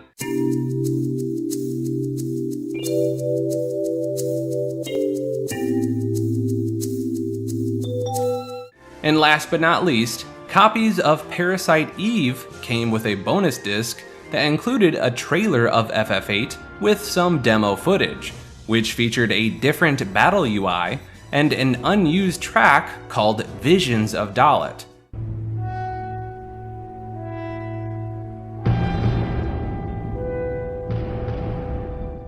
This theme was later used in trailers for Final Fantasy X with copies of Final Fantasy: The Spirits Within. Cut and dummied content. There are 2 unused enemies in the game that can be fought in the debug room or through other cheats. One of them is Dummy, who is a test enemy that has an HP of 410. His chest has a katakana text, Dummy, mirrored, and his back also says, I'm sorry. The other enemy is simply a Gunblade, which appears in place of Zero after defeating the fake president in the battle scene test number 2380. Technically, this enemy does show in the game in all battles against Cypher. He uses a player model, so his weapon is a separate model, but it cannot be targeted, thus you don't see it as a separate threat.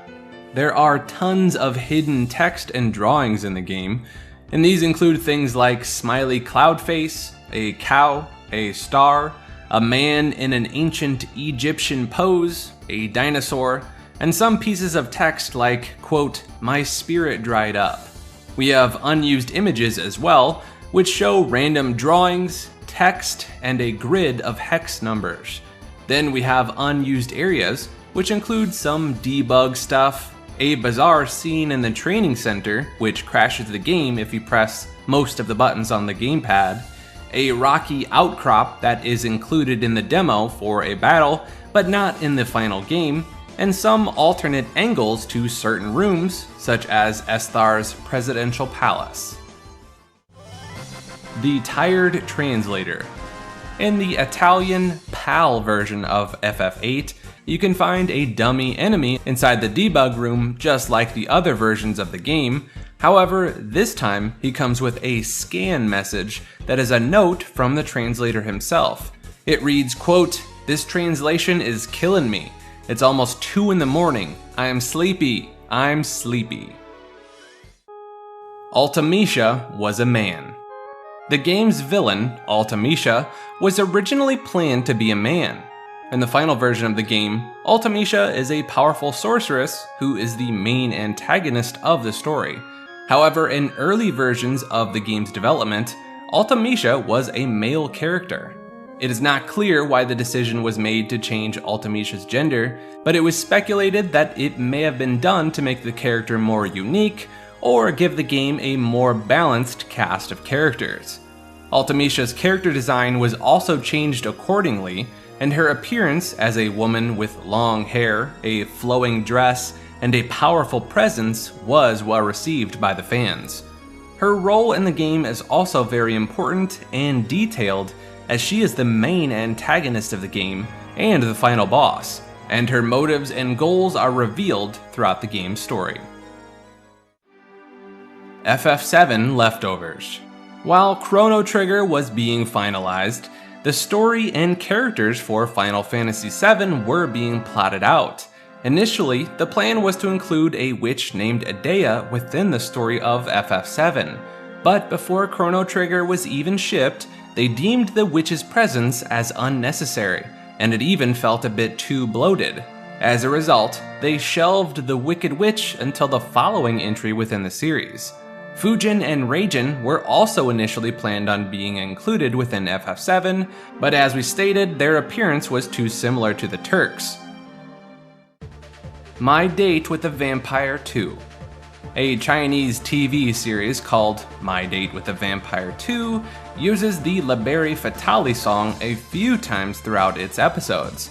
There is no connection between the show and FF8, and it's truly a bizarre thing to hear the FF8 soundtrack randomly play in a dramatic show about vampires from China, but it does show the popularity that the game had back in these days. Lenoa.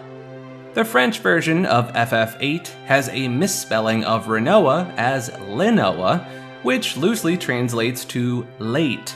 Somehow, the developers decided to allow this, and let the translation become the official name in certain regions, which can even be seen in how certain websites call Renoa's action figure Lenoa and Leona.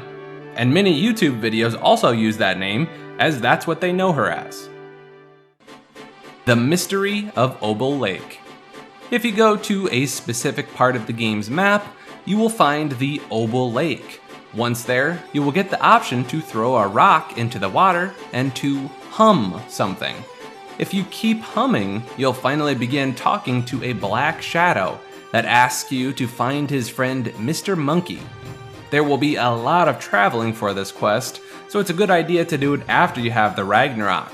Once you follow through a bunch of tasks, you can finally end up with some rewards. These rewards include a 3 stars and a Luck J scroll item, which are nothing special, so it's up to you whether you want to experience this quest specifically.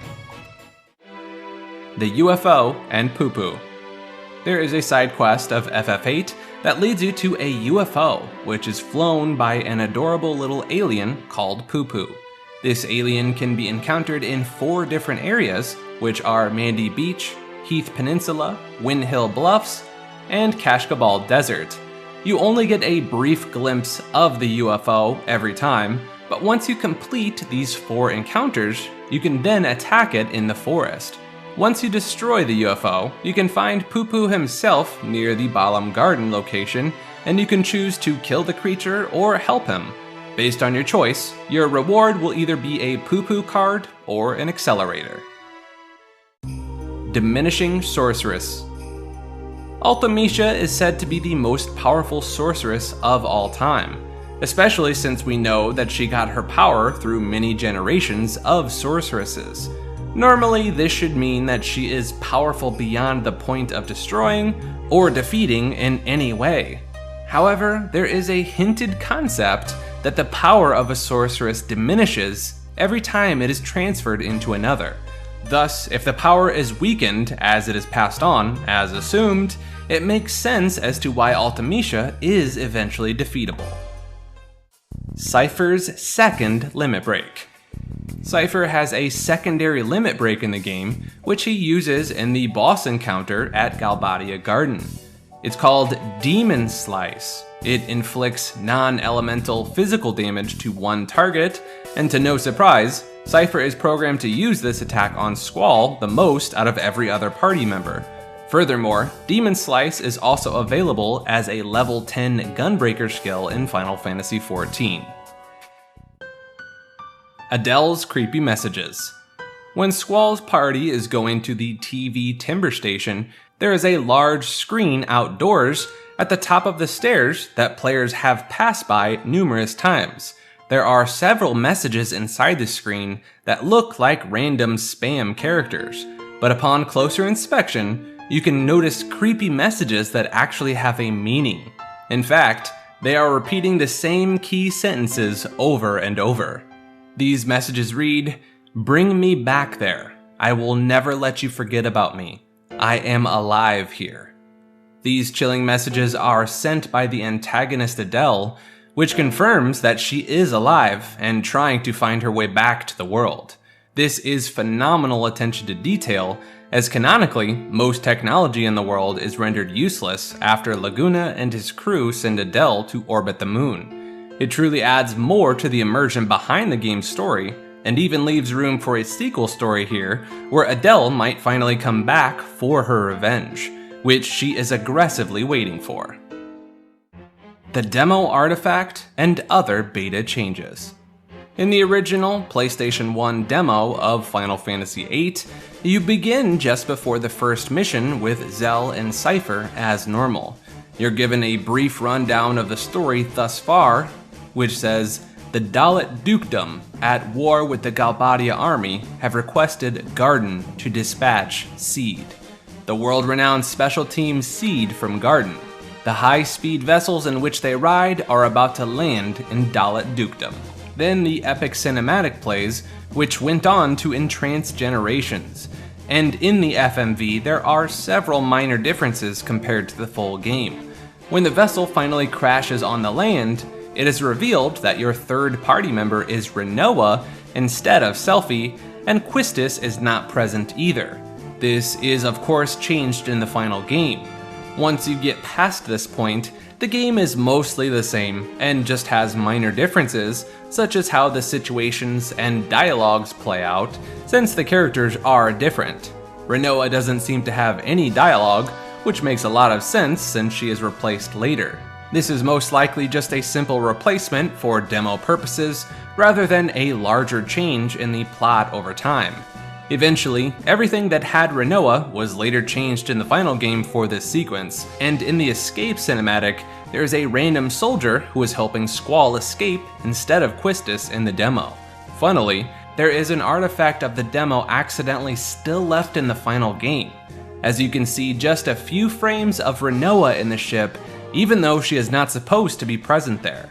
This is most likely just a minor oversight of a mistake when making the final touches to the FMV. Other notable differences include things like the characters wearing normal clothes instead of the Seed cadet uniforms.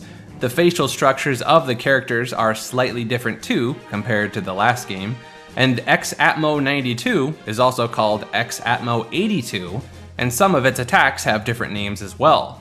The demo is more difficult to the menu being disabled, which prevents players from customizing the party, and characters cannot level up either. This is also true of the PC version of the demo. The junction magic that is available is limited, so it's harder than the final game, especially if the player encounters a T-Rexar. Fortunately, however, the party has Leviathan, which is a Guardian Force not originally available at that point. Viewer Challenge. A viewer emailed me a while back about a question that they had been pondering for over 2 decades. He posed the question and asked if I knew the answer, or if our audience could potentially shine some light on it. His email reads, "In the Dalit mission, you fight the X-Atmo 92. You're supposed to run away to the beach where Quistis destroys it. Later in the game, you can return to the beachhead where you'll find the X-Atmo 92 remains, as well as some NPCs who have programmed dialogue about it.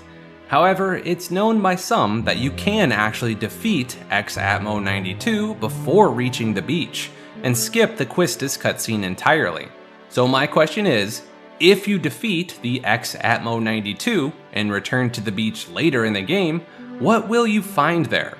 Did the programmers make an alternative environment that nobody has discovered yet, or is it just exactly the same?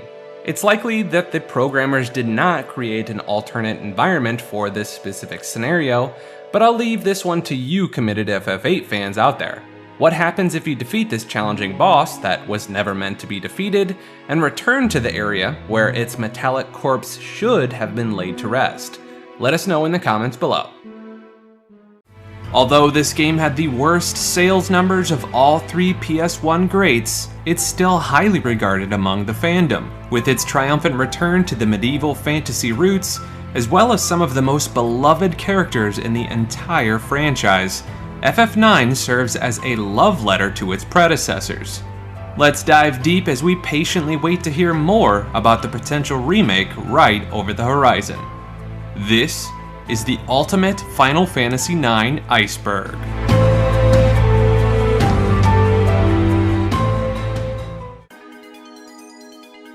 Coffee Side Quest. This is a lengthy side quest throughout the game that begins early on Disc 1 at the tower near Dali. Inspecting the flying replica of the Tantalus theater ship will initiate the quest from Morid, where you find 3 coffees throughout the game. One coffee is found in Disc 3 and is easily missed, making it unable to be obtained in that game file. Upon completion, the mini Prima Vista ship is sent to the Tantalus hideout in Lindblum. Doga and Une Easter egg. These are 2 recurring characters throughout the Final Fantasy franchise. Their first appearance was in FF3 as playable characters. These 2 characters' names appear in FF9 as Doga's Artifact and Une's Mirror, 2 items that can be purchased through the Trino auction house. The Easter egg occurs when you possess both items and examine the gramophone at the Black Mage Inn. The background music will change to this enchanting song, the Doga and Une melody, originally from the Final Fantasy III soundtrack. 2 players. Although old-school JRPGs primarily focused on the single-player storytelling aspect, Final Fantasy IV and VI both offered 2-player options, and FF9 became the first and only of the PS1 FF games to offer this feature. Player 1 will control the game during the movement and story progression, but players could assign specific characters to control in battle. Excalibur 2. This is Steiner's ultimate weapon that requires the player to complete a majority of the game in under 12 hours. This is one of the hardest weapons to obtain in not only the game, but within the Final Fantasy franchise overall. Square's triple development. By the time FF9 was in development, Squaresoft had become a monstrous titan within the gaming industry. So much so that they established a game development studio in Hawaii to assist in the creation of their games, as well as assisting in the adaptation for the North American audience. Not only that, but the company announced FF9, 10, and 11 all at the same time, and all 3 of them were being developed at the exact same time as well, each of them with their own goals and playstyles. FF9 was developed for the PS1, even being released after the PS2 had launched, and Final Fantasy X was developed with the introduction of the PS2's upgraded hardware, allowing them to utilize the updated technology. And FF11 was designed around internet capabilities that were becoming more mainstream and accessible at that time.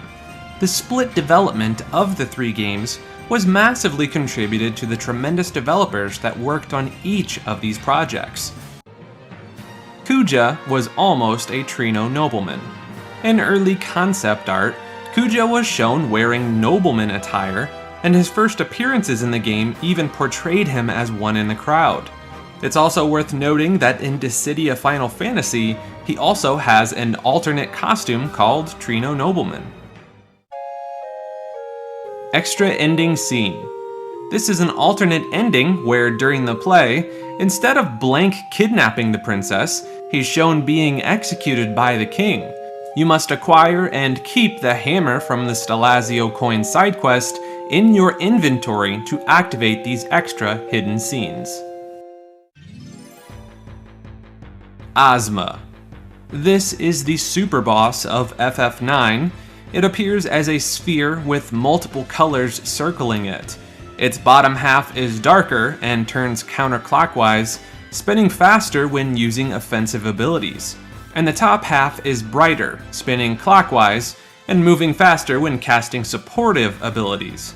The being appears seemingly out of nowhere, with no prior appearances or mentions within the franchise. It's implied to be some form of Eidolon, even being found inside of Eidolon Cave in the Chocobo's Air Garden. It's said to be a presence, quote, not of this world, and that it's connected to Terra, a parallel world. It's theorized to be a construct created by humans' memories and legends, which is believed to be true of all summoned spirits within FF9. The degradation of Terra's crystal and its loss of power caused what may have been a more definitive shape or being to lose its form, becoming a swirling mass of colors. Another theory suggests that because summoned spirits take on a form of what people believed they look like, since no one knew what Ozma was, he took on an unrecognizable form, or in the form of a rivaling planet. And in Theatrhythm Final Fantasy, Ozma is described as a, quote, metaphysical being that exists without form and is unknowable, untouchable, and unattainable. At least 2 other characters in FF9 will also have different dialogue if you interact with them after beating Ozma. Hades and Memoria will be in disbelief on the accomplishment, practically afraid to fight you. And the friendly Yan also seems impressed by the feat, stating, "Reach the round guy, huh? You already beat him?" When defeating Ozma, you receive Pumice, which teaches Dagger the Arc Summon, who is also believed to be a Terran Eidolon. Ooh, soft. This is a fan-favorite scene where Zidane cops a feel on Dagger's booty while they were first boarding the airship together. Zidane makes a comment while doing it, clearly implying it was intentional. This dialogue is only on the screen for about 2 seconds, and the cinematic starts immediately after the dialogue is activated, preventing players from keeping the dialogue on screen. If you aren't paying attention, it's easy to miss this little scene. It's taking off! Hurry up!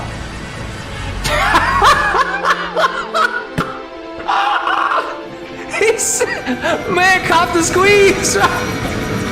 Oh, damn, bro. Man's copped him a squeeze. He said, ooh, soft. A new Gilgamesh. This recurring NPC took a rather large departure from previous incarnations and returned to 9 with a much different looking model.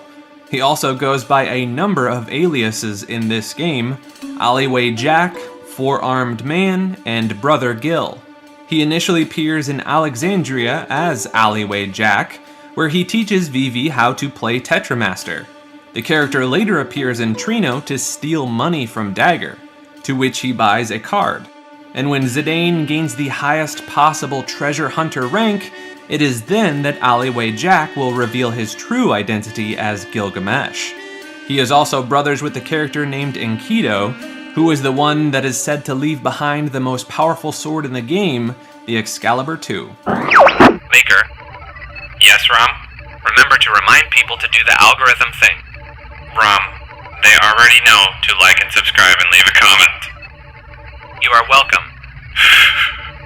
Ungrateful son of a... Freya's retconned age.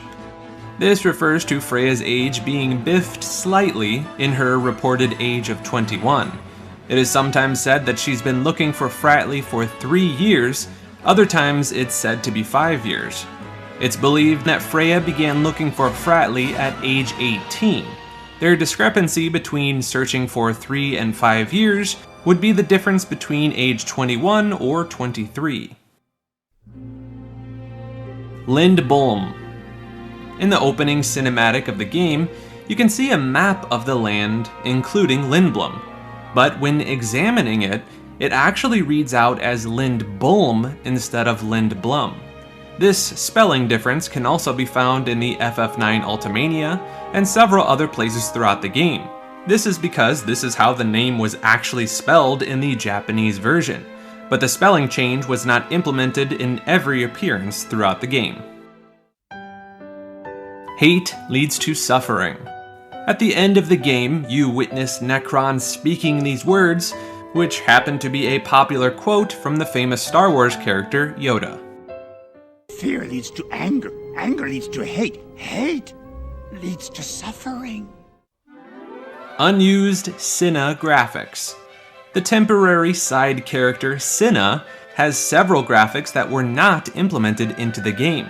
A victory animation, as well as a still animation, similar to the other characters' menu avatars. It's presumed that this still image was potentially implemented, but during the only part of the game that you play as Cinna, the menus are not accessible, preventing the player from seeing the image.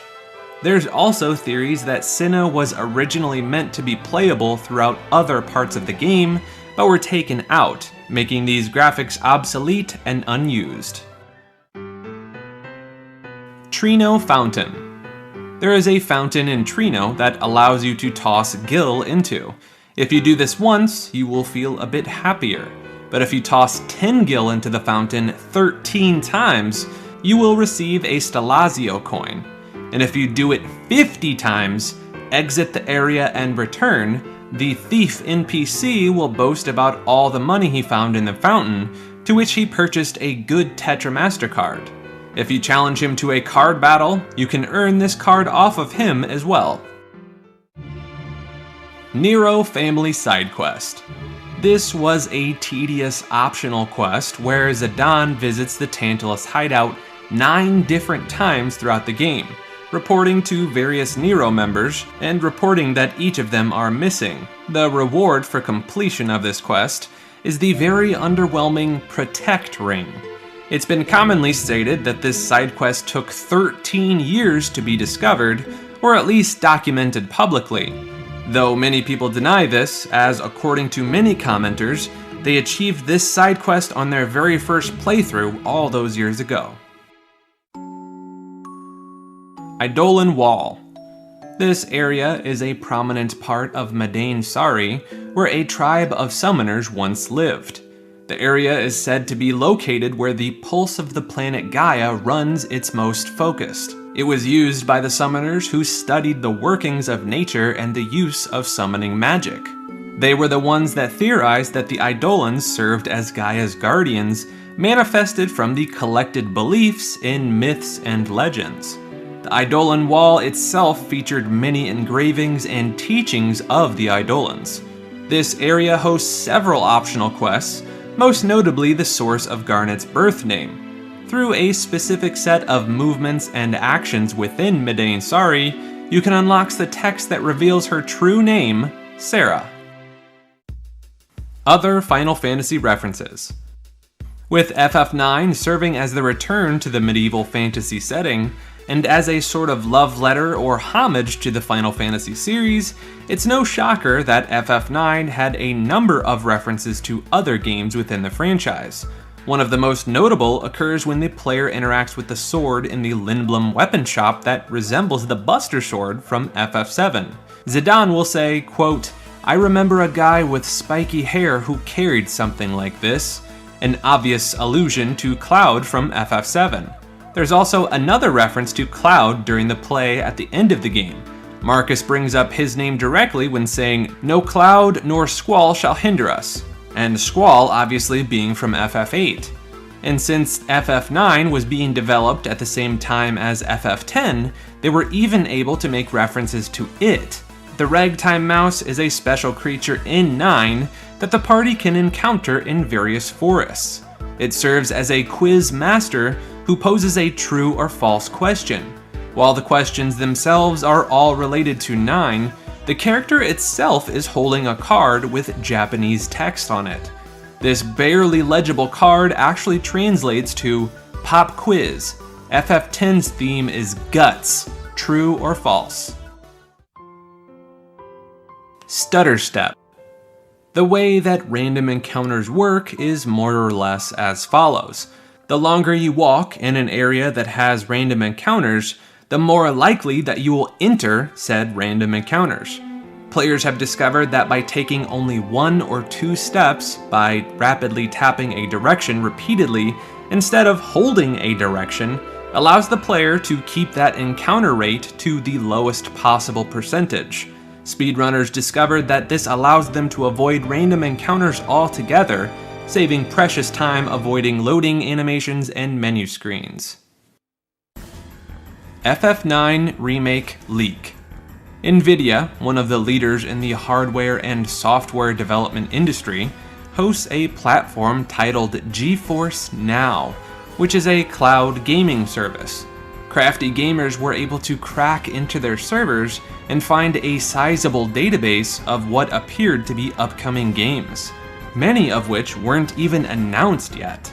It wasn't long before this list was confirmed to be a legit database dump that contained a list of games that were, at the time, perhaps being developed, were prepared for being developed, or were at least speculative titles. NVIDIA revealed that just because a title was on the list, it is neither a confirmation of nor an announcement of the game. Not surprisingly, NVIDIA quickly removed access to the list, and the leak contained no confidential game builds or any personal information. It was claimed that these speculative titles in the list were simply speculations on behalf of NVIDIA as to having future release announcements. But many people believe that this was required to be stated in order to avoid legal matters. A significant amount of titles on the list would come to be announced and released, including the Chrono Cross Remaster, Kingdom Hearts 4, and the recently released Tactics Ogre Remaster. One of the only games that wasn't at least mentioned from Square on the list was interestingly a Final Fantasy IX remake. It also specifically claimed that it was a remake and not a remaster, like stated for Chrono Cross and Tactics Ogre. So it would make sense as to why we've heard such little about this potential title, as a full-on remake would require significantly more time to create than a remaster. Especially if we use the FF7 remake as an indicator of the direction they may take, it's likely that they will veer off from the original story in slight ways to keep it fresh. What do you think? Is this game in the works just hidden under wraps, or was it unfortunately cancelled? Animated series.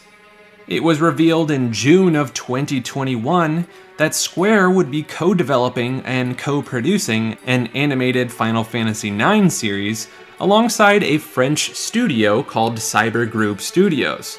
And while many fans rejoiced, it was unfortunately short-lived for many, as the show is not going to be catered towards original fans of the game, and instead is aimed at 8 to 13-year-olds. Looking at other works by the French-based animation studio confirms that the animated series is likely to be a legitimate children's show, leading people to believe that Square is trying to spread the reach of the title to a new generation of fans, most likely alongside their parents who were fans of the original. The series was anticipated to begin development at the end of 2021 or the beginning of 2022. In May of this year, we were told the animated series would be unveiled within a week. But before we received this first peek, they went radio silent, and nothing further has been announced or revealed. Many fans are speculating this is because the first look will be given to us alongside the remake reveal. And with the 35th anniversary of Final Fantasy being this year, it's been postulated that we may see an announcement for the FF9 remake alongside the first look at the animated series very soon. Cotton Robe Trick. This is also known as the synthesis trick. It allows you to capitalize on the monetary gain from buying raw materials, synthesizing them into equipment, and selling the said equipment, pocketing the difference between the cost of materials and the gil gained after selling the synthesized item. The most commonly seen tactic is with the cotton robe, where you can purchase a wrist at 130 gil and a stapled hat for 260 gil. Then the synthesis rate is 1000. And after selling the cotton robe from the synthesis, you net 610 gil for each robe synthesized and sold, essentially allowing you to create as much gil as you want. Southern Tropical Outfits. These are special equipment pieces that are notorious for being the worst equipment in the game, literally reducing the wearer's defense, evade, magic defense, and magic evasion to 0, while also making them weaker to elements. The full set includes the Aloha t-shirt, the straw hat, the pearl armlet, and the sandals. Unfortunately, the outfit doesn't visually display on characters during battles, and the tropical part of the set is simply in name only. The equipment is primarily an inside joke from the creators, most likely inspired during the developer's time at the Hawaiian Square studio. The set is mostly sold for decent amounts of gil, or perhaps used to make the game more challenging with a self-imposed handicap. Marcus equals Eiko. Marcus has an important role throughout the first section of the game, and while this character may not be playable through the entirety of the game, leveling him is not a complete waste, as his stats will transfer over to Eiko once she joins the party. Blackjack minigame. After you complete the game, you can access an Easter egg minigame where you play a version of Blackjack, otherwise known as 21. On the PS1 version, the Blackjack minigame is unlocked by doing a specific button input once the end displays on screen, with the prelude music playing in the background. Subsequent versions allow the player to access this minigame from the title screen after defeating the game. Sakaguchi's favorite. The creator of the Final Fantasy series himself, Hironobu Sakaguchi, has stated that FF9 is his favorite among all of his creations within the series. His reasoning is that it's the closest to what he originally envisioned for the Final Fantasy game to be. He stated that FF9 was developed with the intention of capturing the spirit of the first 5 games with the most cutting-edge technology available. Hey, I'm here with Hironobu Sakaguchi-san, the creator of Final Fantasy, and he has something very important to say. I like 9, of course. Final Fantasy IX is the best. Well, you heard it here from the man himself. During the production, the prolific composer, Nobuo Uematsu, requested to be sent to Europe to engulf himself in European castles and architecture to take inspiration for the game's medieval feel. Upon his arrival, he became consumed by the project, and worked tirelessly to create the longest Final Fantasy soundtrack at that time. This was the final time that Uematsu composed the game's entire OST by himself, and it was said that he poured so much of himself into this game's soundtrack that he simply could not keep up. He went above and beyond to add so much character and personality into this soundtrack. In fact, if you're paying close attention, you can hear how different scenes will play the same song, but depending on the scene being played, the tones may shift slightly to more accurately reflect the mood and vibe that the team was seeking to convey.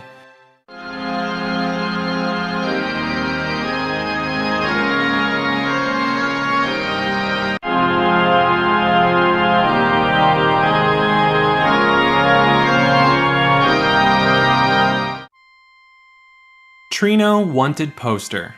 The bar in Chrono has a blurry Wanted poster on the rear corner wall.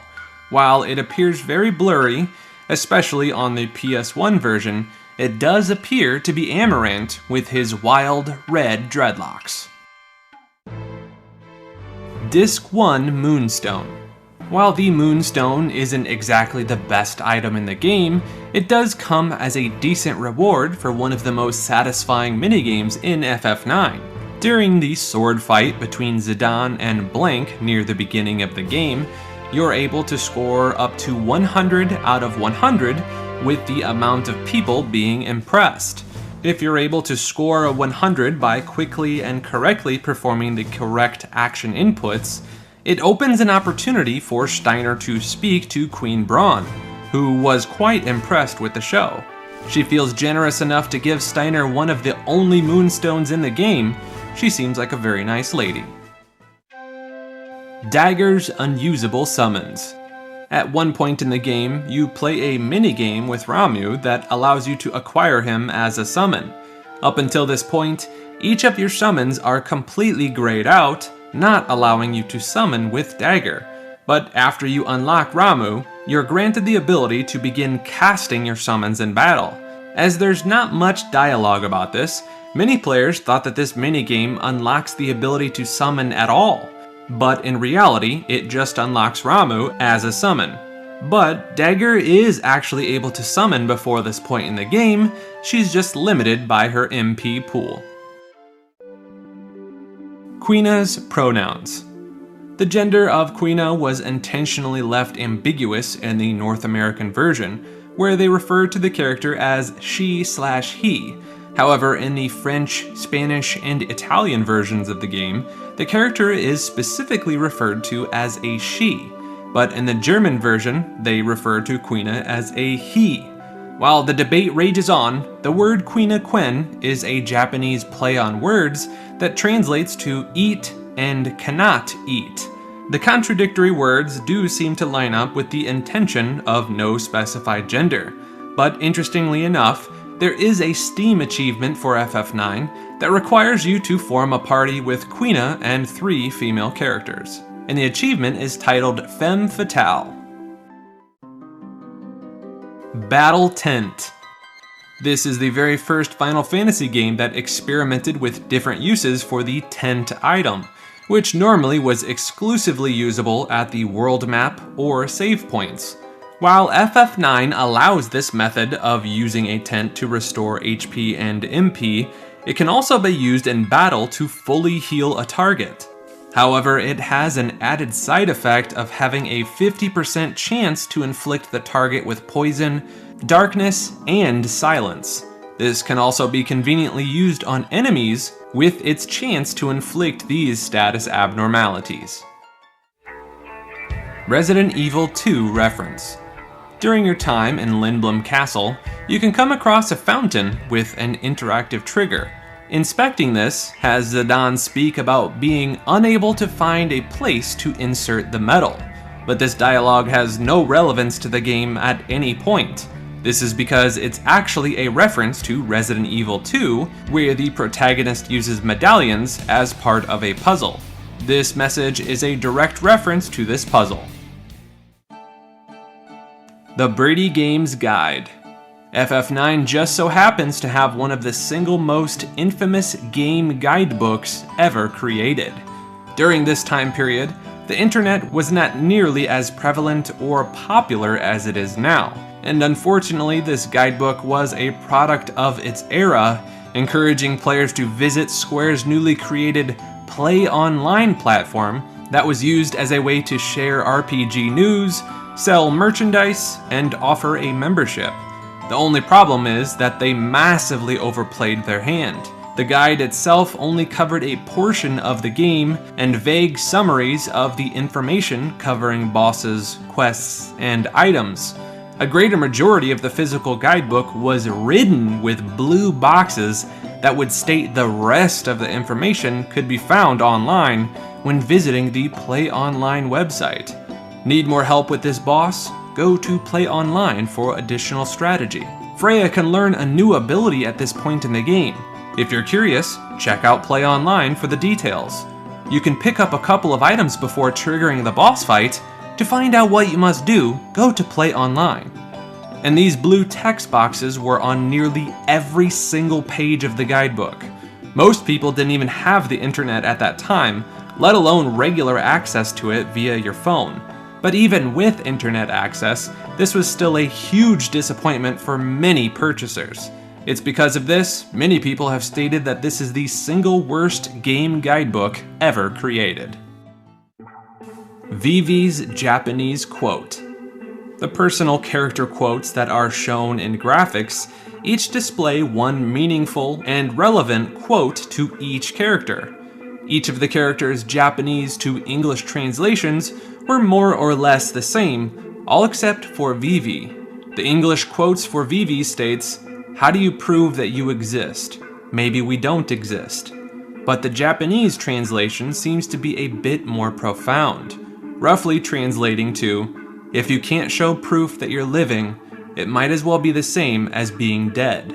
Perhaps the quote was altered to be more appropriate for Western audiences and censorship requirements. Early concept art. Most of the characters' early concept arts show fairly accurate sketches for the final designs. Some interesting notes come in the form of slightly altered designs for Garnet. While her body type is fairly accurate, her face and hair appear slightly different in several pieces of art. One bigger change is that of Amaranth, who almost has a Spike Spiegel sort of look to him in his early drafts. Some other interesting character art shows a character height comparison, with each of the main playable cast, minus Zidane's face, with the addition of Blank. Perhaps this indicates that Blank may have been intended to be a more notable character within the game. We also see another size comparison chart with what appears to be a white-haired Garnet. Kuja also appears to have a slightly modified face as well. Early designs for Queen Braun also show a monstrously sized cat that she uses as a sort of throne. Some theorize that this cat was actually changed into the Bandersnatch for the final game. Cut Balloon Minigame. This was a minigame that consists of Vivi gathering balloons around the square in town, and returning them to the starting NPC. The game still exists within the game files, but is inaccessible to the normal player. Most people speculate that it was removed simply because the minigame was not very fun. The French Zidane. We learned in an interview that the name for Zidane in France was changed to avoid an association with a famous French soccer player, Zinedine Zidane. Instead, they changed the Z, making it appear as Jidane instead. Unused ATEs. There are a number of unused assets, dialogues, scenes, and minigames. Some include the Moogle debug menu entry, the previously mentioned cut balloon minigame, and a handful of active time event scenes that have only been accessed with the hack that was released later, specifically to access these hidden dialogues. Coke Partnership. Between the years of 1999 and 2001, Square teamed up with Coca-Cola for several Japanese marketing campaigns. The first campaign featured FF7 and FF8 collectible figurines attached to Coke bottles. The next wave would feature figurines for FF9 as well. And then on March 6, 2000, Japan began airing a partnership commercial between the two business titans, featuring an FF9 CG animation produced by Squaresoft in a manner similar to the in-game FMVs. The commercial featured Zidane chasing a Coca-Cola bottle cap, eventually being joined by Dagger, Vivi, and Steiner. German Amaranth DBZ reference. Amaranth's name in German is Mahagon, which is short for mahogany, a reddish-brown color. Mahagon's No Mercy skill had its name changed to Mahagameha, which is a reference to the Kamehameha from Dragon Ball Z. It is notably appropriate for the skill's animation. Arc Inspiration. The summon Arc was directly inspired by another Square title that just so happened to be the first game Nobuo Uematsu wrote music for, a Japanese sci-fi mecha RPG titled Cruise Chaser Blasty. Skywalker Sound Partnership. FF9 is far from the only game in the franchise to reference Star Wars, but there was so much more that George Lucas would indirectly contribute to this game. Skywalker Sound, the company behind the masterwork sound design for many Hollywood blockbusters, was recruited to assist in creating the top-notch sound design for FF9. This would become the very first video game that the company would work on. They would also go on to assist with the now infamous movie Final Fantasy: The Spirits Within. And while it definitely wasn't the sound design that made the film an abysmal mess, this would be the last project Skywalker Sound would work on within the Final Fantasy franchise. Chocobo Easter Egg. The very first Chocobo can be seen within the first few minutes of the game, though it can be easy to miss. After defeating Baku in the introduction tutorial, your team will be led to a side room. The lower left-hand corner of the screen features a shelf with a Chocobo decoration standing at the top. The same room also has what appears to be a map on the back wall behind Baku. When comparing it to the world of FF9, it definitely does not line up, but interestingly enough, it appears to have a closer resemblance to the geographical map of Earth. What are your thoughts on this? Early Thievery leveling. The skill Thievery is dynamic in that it has fixed damage, based on Zidane's speed stat as well as the number of successful steals that Zidane has accomplished. It has the potential to be one of the single strongest abilities in the game, bypassing both the target's defense and the protect status. And it's particularly effective against strong enemies and bosses, especially Ozma, who has a brutal mini status effect. This even allows Zidane to be placed in a back row for increased protection, as well as the ability to use any weapon effectively, which allows Zidane to utilize Soul Blade, which is unable to be used with daggers equipped. The only issue is that it can take quite a while to power up to the point of it being a valid attack. However, players have learned that this hidden steal counter actually starts at the very beginning of the game, even before the Thievery skill has been acquired. Not only that, but successful steals done by Marcus, Blank, and Cinna also count towards this counter, even if your inventory is full, preventing you from attaining the item stolen. So begin stealing early and steal often. Unused music tracks. Knowing that Uematsu went all out on this game's soundtrack, there were not surprisingly several tracks that were replaced through the game's journey, including new themes for the Black Waltz, as well as a different version of the main theme. Vivi's instruction manual appearance. The original PS1 version of Final Fantasy Origins featured both FF1 and FF2. The instruction manual for FF1 featured this beloved character as the chosen name for the Black Mage. It also featured Cloud as the name for the warrior, Sabin as the name for the monk, and Rosa as the name for the White Mage. Physical Tetramaster game. In 2001, a physical version of the Tetramaster game was created and launched in Germany. The game box included 120 cards, 2 10-sided die, a double-sided playing field, 20 counters, and an instruction manual. Luckily, they opted to provide all of the cards in one purchase instead of booster packs with only a handful like many collectible card games. Used Tetramaster games run for several $100s on eBay. Dark Crystal inspiration.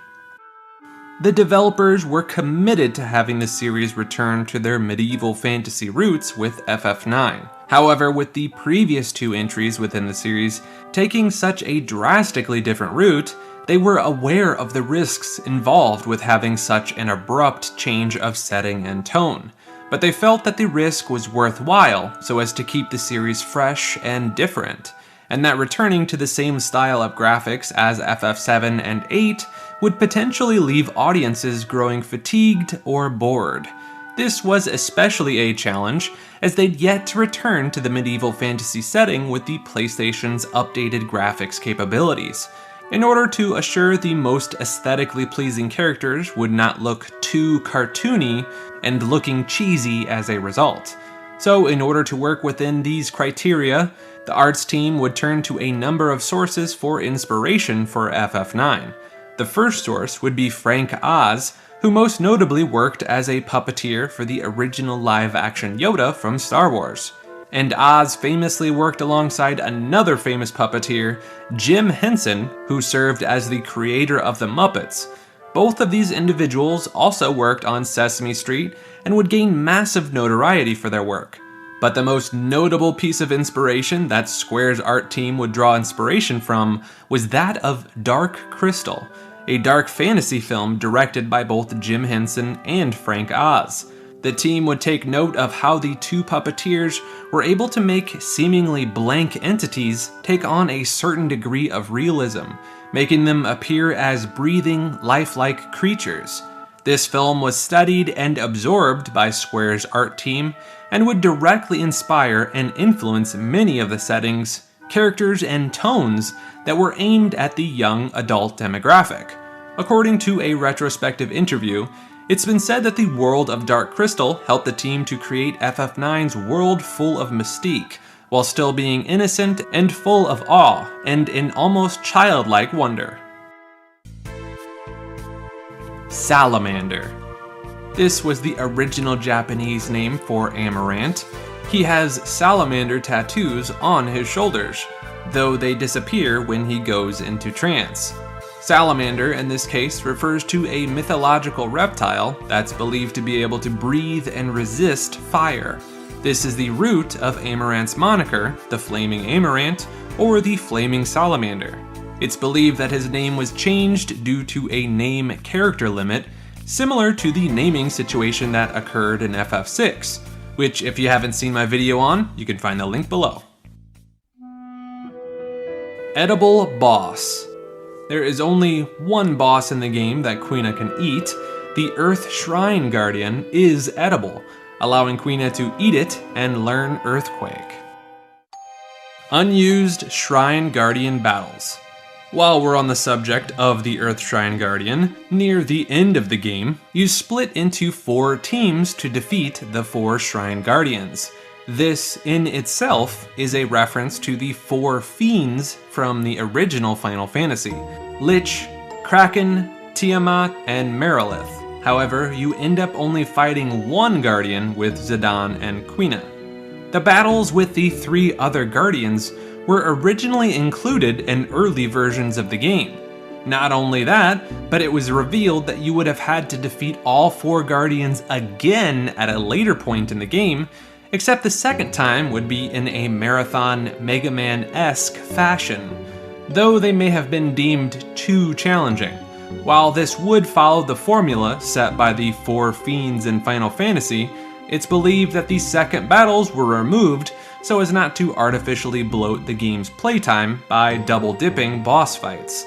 It's still unknown why the other 3 Guardians' first fights never came to be, but you can still fight all 4 later after Kuja used the crystal memory to recreate them. Scrapped endings. The developers of the game had apparently changed the ending of the game 7 different times, as they could not agree on how the game should properly end. On an earlier version of the game, Hades was reported to be the game's end boss instead of Necron.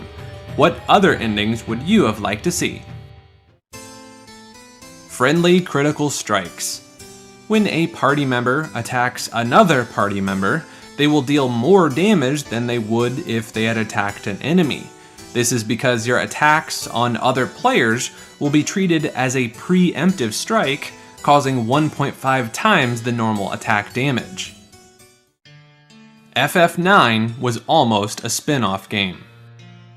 FF9 took on such a departure from the 7 and 8 games that they originally considered not even including this game as a main entry to the series.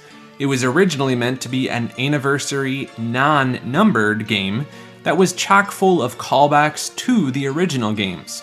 However, they decided against this and chose to end full circle with a game that mirrored the original installments of the game. Though some argue that Sakaguchi didn't necessarily want it to be a spin-off, as, depending on how you perceive them, every game after 6 except for 9 are all spin-offs as radical departures from the series' roots. and 9 was the final true, quintessential Final Fantasy experience. Memoria Project. FF9 Memoria Project is a non-playable, non-profit passion project serving as a love letter and tribute to the original 2000 game. Several videos, images, and GIFs have been revealed to showcase an updated version of FF9 rendered entirely in Unreal Engine 5. While there hasn't been a whole lot revealed, it's awesome to see how passionate some fans can be, and we look forward to seeing more of what they create. Unused Bad Ending. There are several unused lines inside of the game's code that state this about the world fusion. The Ifa tree could not be stopped. Gaia and Terra's fusion caused global chaos, destroying many cities and taking many lives. People have theorized that this would occur after dying to a particular boss, much like the bad ending that occurs after you die to Lavos in Chrono Trigger. Ruby Easter Egg. During one of the opening cutscenes, the player will receive a choice between assuring they were kidnapping Queen Braun or Princess Garnet. If you select Queen Braun, you will have an option to choose again. If you incorrectly choose Queen Braun 64 times in a row, the Tantalus actress Ruby will run into the scene, scolding Zidane on his stubbornness. Japanese version differences. Not surprisingly, there are a number of differences between the Japanese and English versions of FF9. Some differences are cultural, while others are just flat-out changes. Some examples include the noble impressing sword-fighting minigame.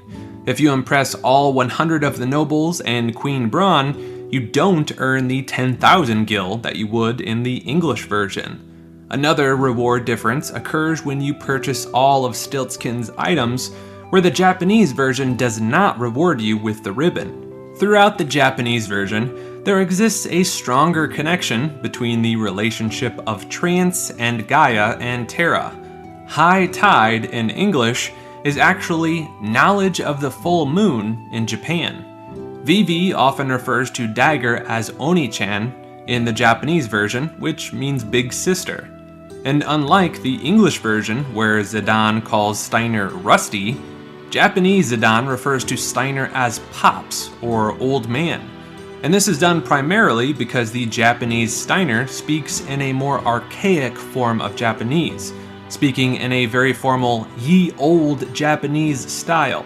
It's also believed that the Japanese version of Quina actually portrays a caricature of a Chinese person. This can even be seen each time the character speaks. Each of the characters in the Japanese version have a distinct way of speaking or a certain dialect, so you can determine who is speaking without any context or script knowledge. Quina ends all of their speech with a specific sound that is often found in mainland and Beijing Mandarin Chinese. Not only that, but it's also common to see China often associated with the world of cooking and restaurants and Japanese manga. And Quina and the Ku people are all obsessed with food, and many argue that Quina's grandfather, Quan, appears to be Chinese as well. Anti-privacy protection. Some people have stated that there exists a brutal form of anti-piracy protection on the original PS1 disc, though I couldn't find anything other than anecdotes to solidify this. But the claims are that the final save point in a pirated version of the original PS1 FF9 disc is programmed in such a way that it corrupts the save file completely. And after this, the player is unable to load or use that save data in any way after restarting the game. Ragtime Mouse Hidden Message. We mentioned this character earlier, but there's actually a bit more to the character than a simple FF10 reference. First, the character's name is thought to actually be a mistranslation from mouth to mouse, which would make more sense since the character has a gigantic mouth as a face. But what's perhaps more interesting is that the money and experience received from the character is actually a Japanese language pun. Your party receives 5963 for each party member, and writing this number phonetically in Japanese translates to good job. Your party also receives 59630 in gil, another derivative of the phonetic pronunciation of good job. Star Trek reference. The supervisor near the air cab station has a distinct dialogue that is directly in reference to a famous recurring catchphrase often used by several different characters throughout the Star Trek variations. I'm a doctor, not an engineer. I'm a doctor, not an escalator. I'm a doctor, not a coal miner. Unsettling beta renders. Beta renders for the character cast conveyed a darker expression on both Zidane and Dagger's faces. Both of them seem more grimace. Dagger seems distraught, and Zidane seems like he's upset. In both cases, many question their design choice for Eiko. It's said that she's supposed to be wearing a tight-fitting one-piece pair of pants of a color that just so happens to be remarkably similar to her skin tone, although it doesn't appear this way in-game. Glitched Tetramaster rank. In Tetramaster, you gain a score based on the number and quality of cards you collect. This score will increase, and it determines what rank you are, with titles given to each rank. At 1690, you're labeled as a pro. At 1698, you're granted the title of master. And at 1700, you would be given the title of the collector, but the game is glitched, and upon attaining the maximum score of 1700, the display glitches out, preventing you from visibly attaining this elusive max rank title. Vivi's kids. It has been confirmed that Vivi died shortly after the final fight of the game. The dialogue displayed at the end of the game doesn't state its origin in the English version, but the speech patterns match that of Vivi in the Japanese version. And what's even more unfortunate is that Vivi ceased functioning and wasn't even aware that Zidane actually survived, and therefore was unable to say goodbye to his dear friend. But on a brighter note, we do see Vivi's replicants, clones, children, whatever you'd like to call them. While it's never been directly confirmed, it's assumed that the Vivi offspring were also manufactured at the Dali factory. What's more speculative, however, is that these black mages were designed with a sort of self-awareness while also being informed of their finite lifespan, as to not suffer an existential crisis like Vivi had to endure. Hopefully, if we see a remake, we learn more about this. Vivi was supposed to be in Dissidia NT. Kuja and Zidane are the only playable FF9 characters in Dissidia NT, but Vivi was originally considered as an option. Despite not making the cut for the game, he still has appearances in Theatrhythm, Final Fantasy, Kingdom Hearts 2, as well as World of Final Fantasy. Original Hades fight. As mentioned briefly before, Hades was at one point going to serve as the game's final boss before Necron was decided upon. Hades would eventually be changed into an optional boss, but luckily we've been given some concept art for this battle. We can see that the background cylinder that we fight is still in use during the Necron fight. Examining Hades, you can see several eyes located throughout the character model. This theme matches the blinking eyes that appear in the battle background for the fight with Necron. Developers want a sequel. According to an interview of FF9's character artists during the game's 20th anniversary, devs have expressed an interest in creating a sequel, saying, quote, "Final Fantasy IX is loved by the fans, but it's also very loved by us, the development team.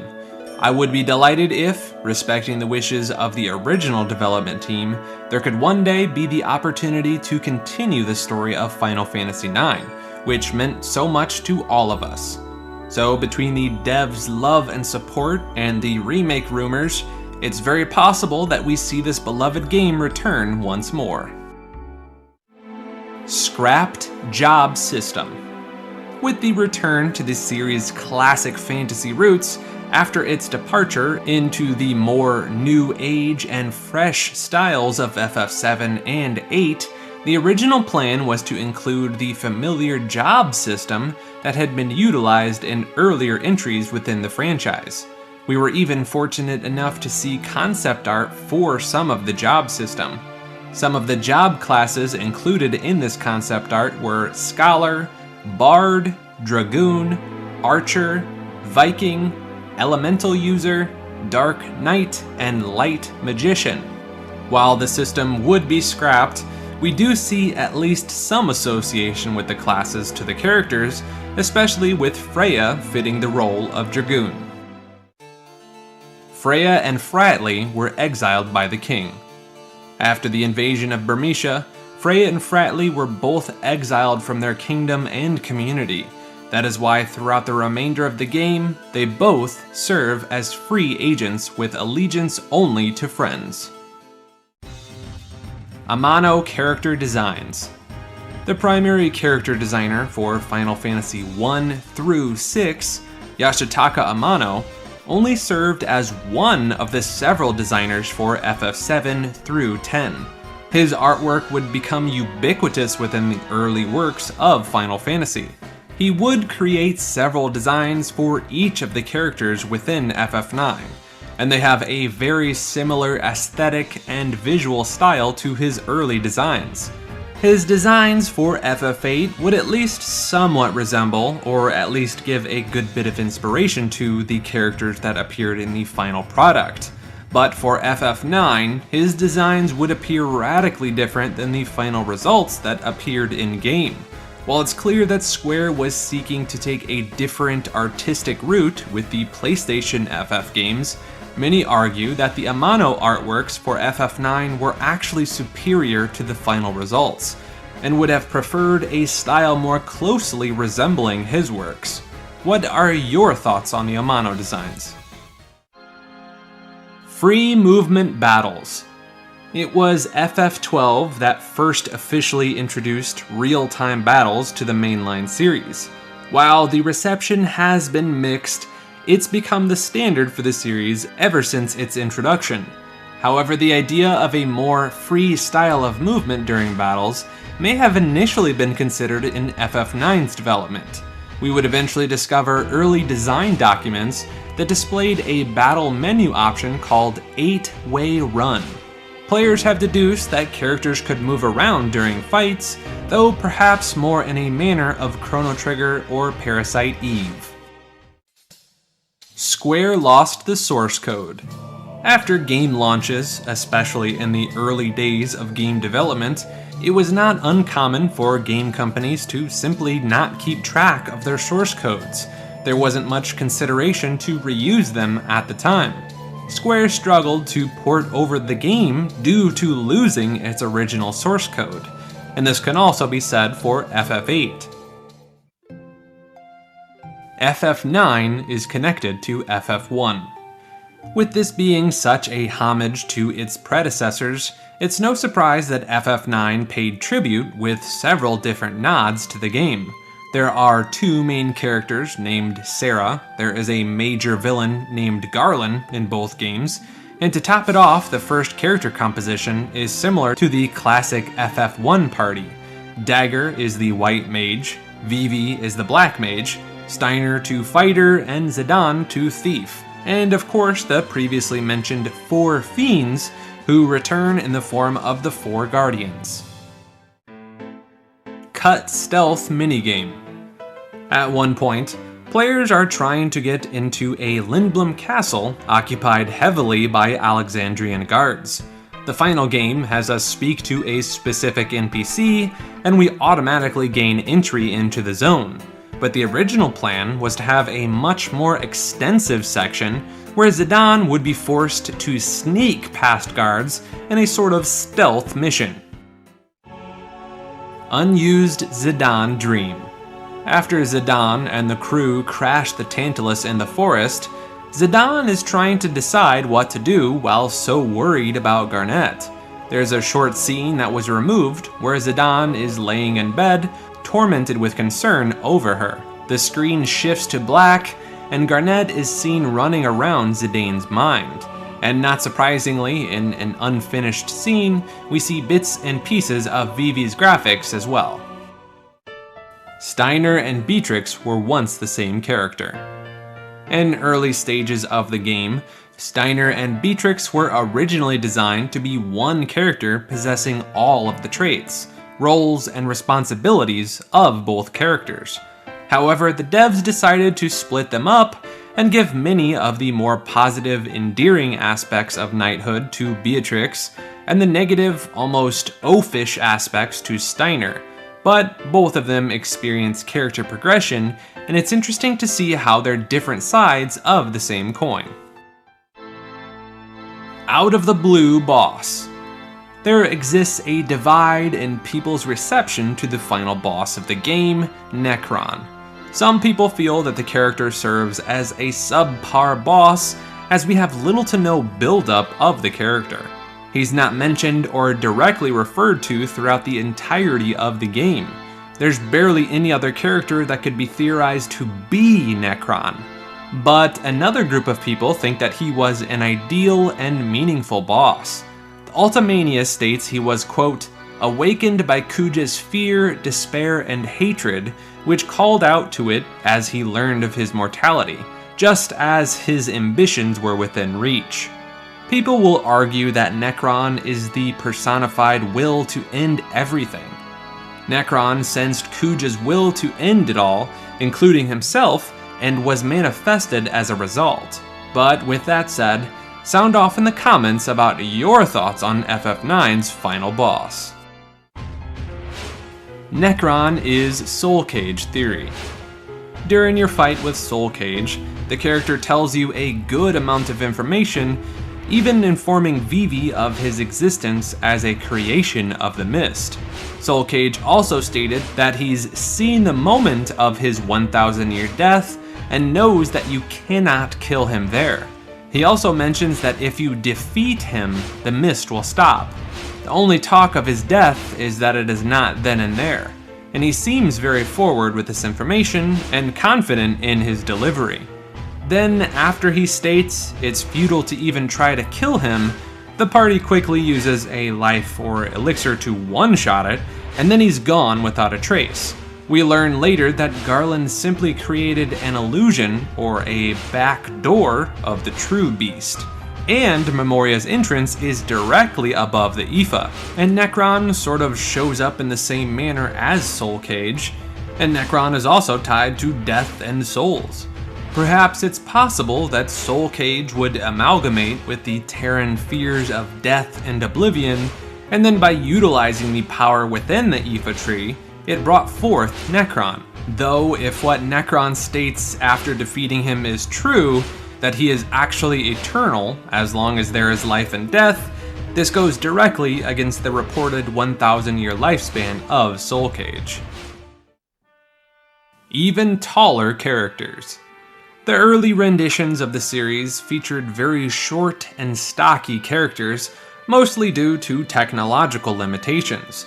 But in FF7, they only kept the short, stocky characters and open world movement, but battles would feature more realistic looking characters. In FF8, the battles would feature taller characters than 7, and the trend continued with tall characters in FF9 battles.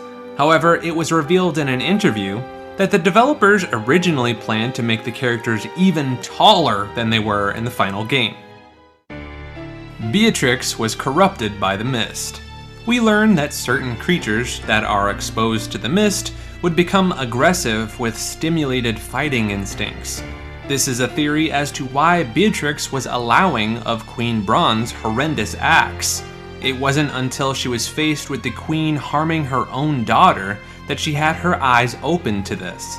This theory doesn't hold up perfectly, however, as Burmecia is literally within the mist, yet the entire population doesn't appear to have been corrupted to that extent, And with Zidane, Freya, and Frightly having spent so much time in the mist, they also would have likely been corrupted, but that doesn't seem to be the case. Steiner was a war orphan. Both of Steiner's parents were killed right at the end of the war in 1771. He was only 5 years old at the time, but this gave him the motivation and drive to become a Knight of Alexandria at the age of 16. Gold Chocobo Bug. The early beta versions of the game included an infamous bug revolving around the gold Chocobo. The bug would allow players to completely skip a greater majority of the third disc.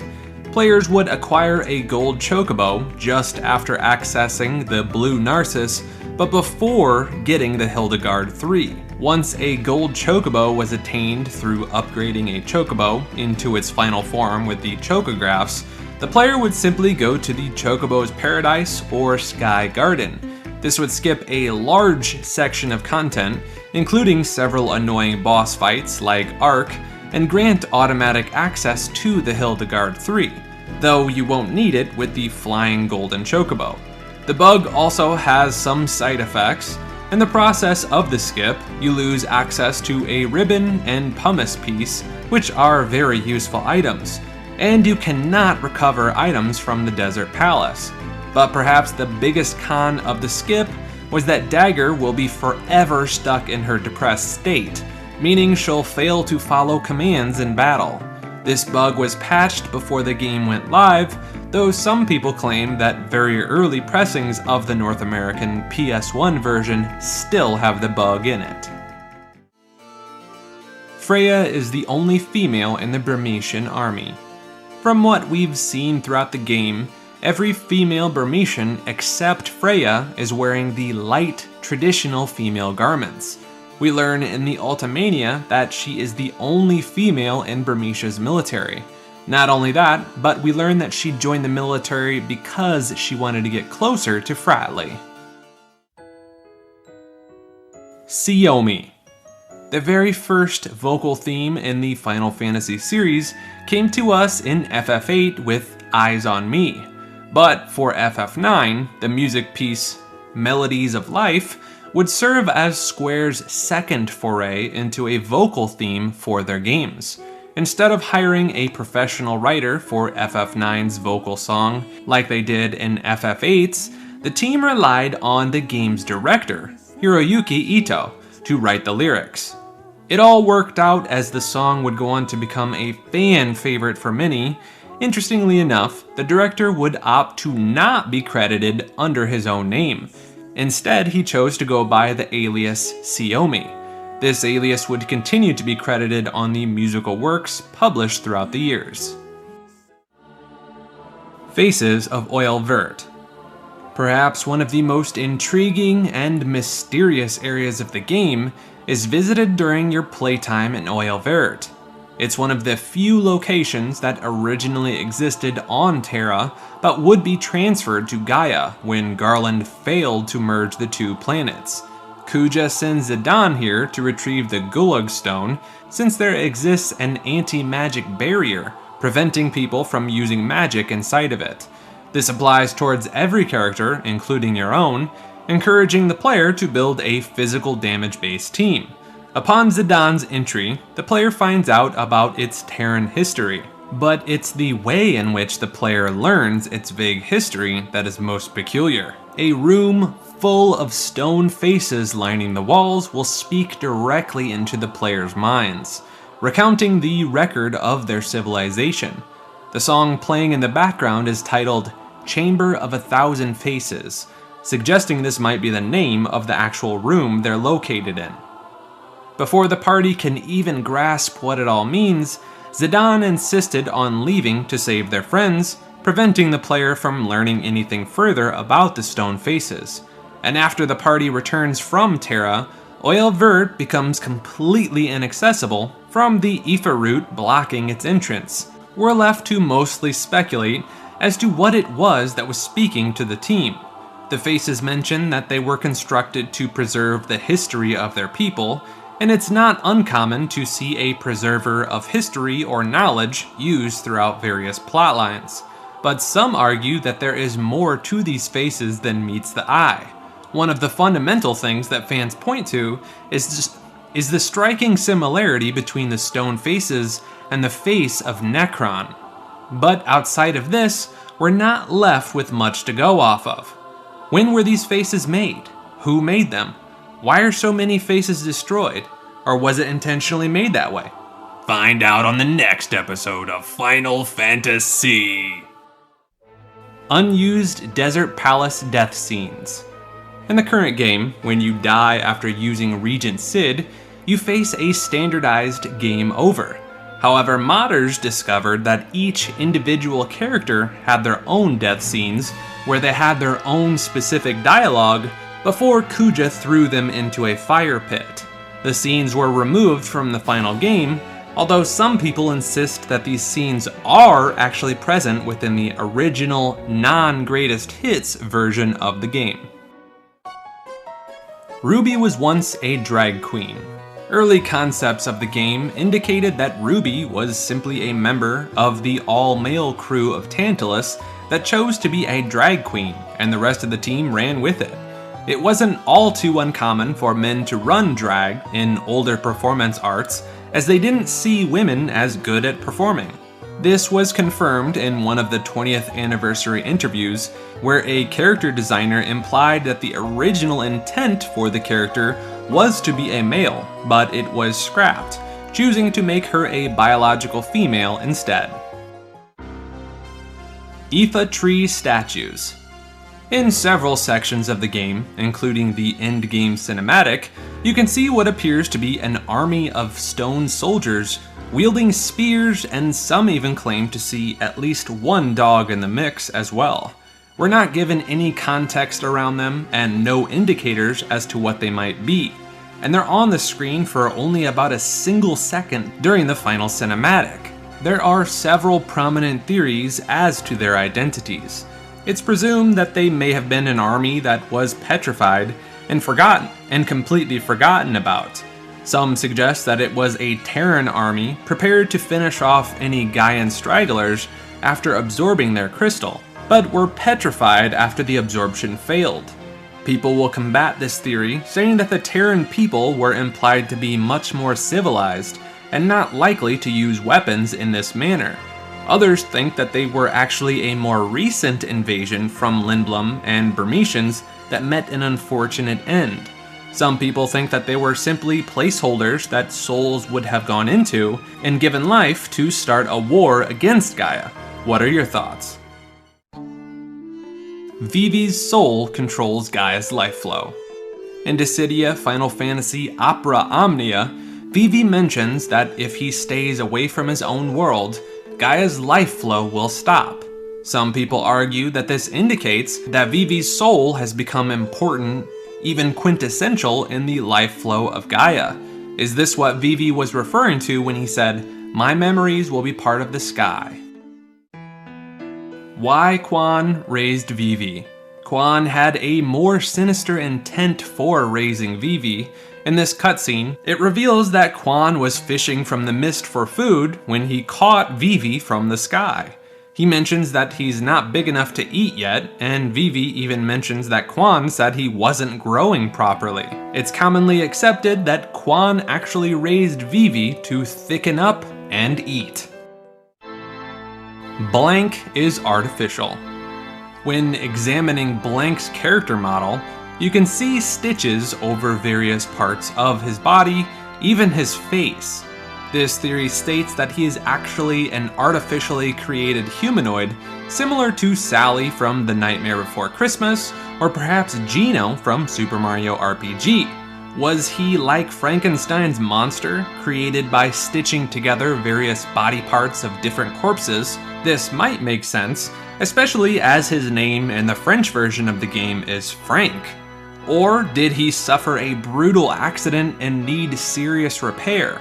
If he was an artificially created being, it would also help to explain the name Blank, as in a blank slate, able to have its purpose inscribed into it. Perhaps this was why he was so willing to sacrifice himself for the others in the forest. Though others theorize that he was a war orphan and suffered traumatic burn wounds that would be nursed with very questionable skin grafts. And some even go so far into this theory to state that the burn events were so traumatic that he developed amnesia, where shortly after Baku adopted him and dubbed him Blank, as in a fresh start. Others believe that Blank simply is in reference to him being blind, and that's why he wears a belt over his eyes.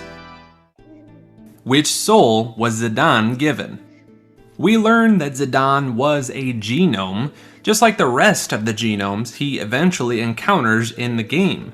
The genomes exist as empty husks of beings that are normally created as adults. But Zidane was created as an infant, and through this process of growing up, he was able to develop complex emotions. We learn that the genome's existence is not considered complete until they receive a soul to occupy its body, and until then, they feel little to no emotions. The collective genome existence is dedicated to the preparation and acceptance of a soul. This theory postulates that the genome that would become Zidane actually took on the soul of Dagger's mother, Jane. This would potentially explain why Zidane would have such an instant fondness of Dagger. And more importantly, it would explain the shared memory with Dagger and her mom.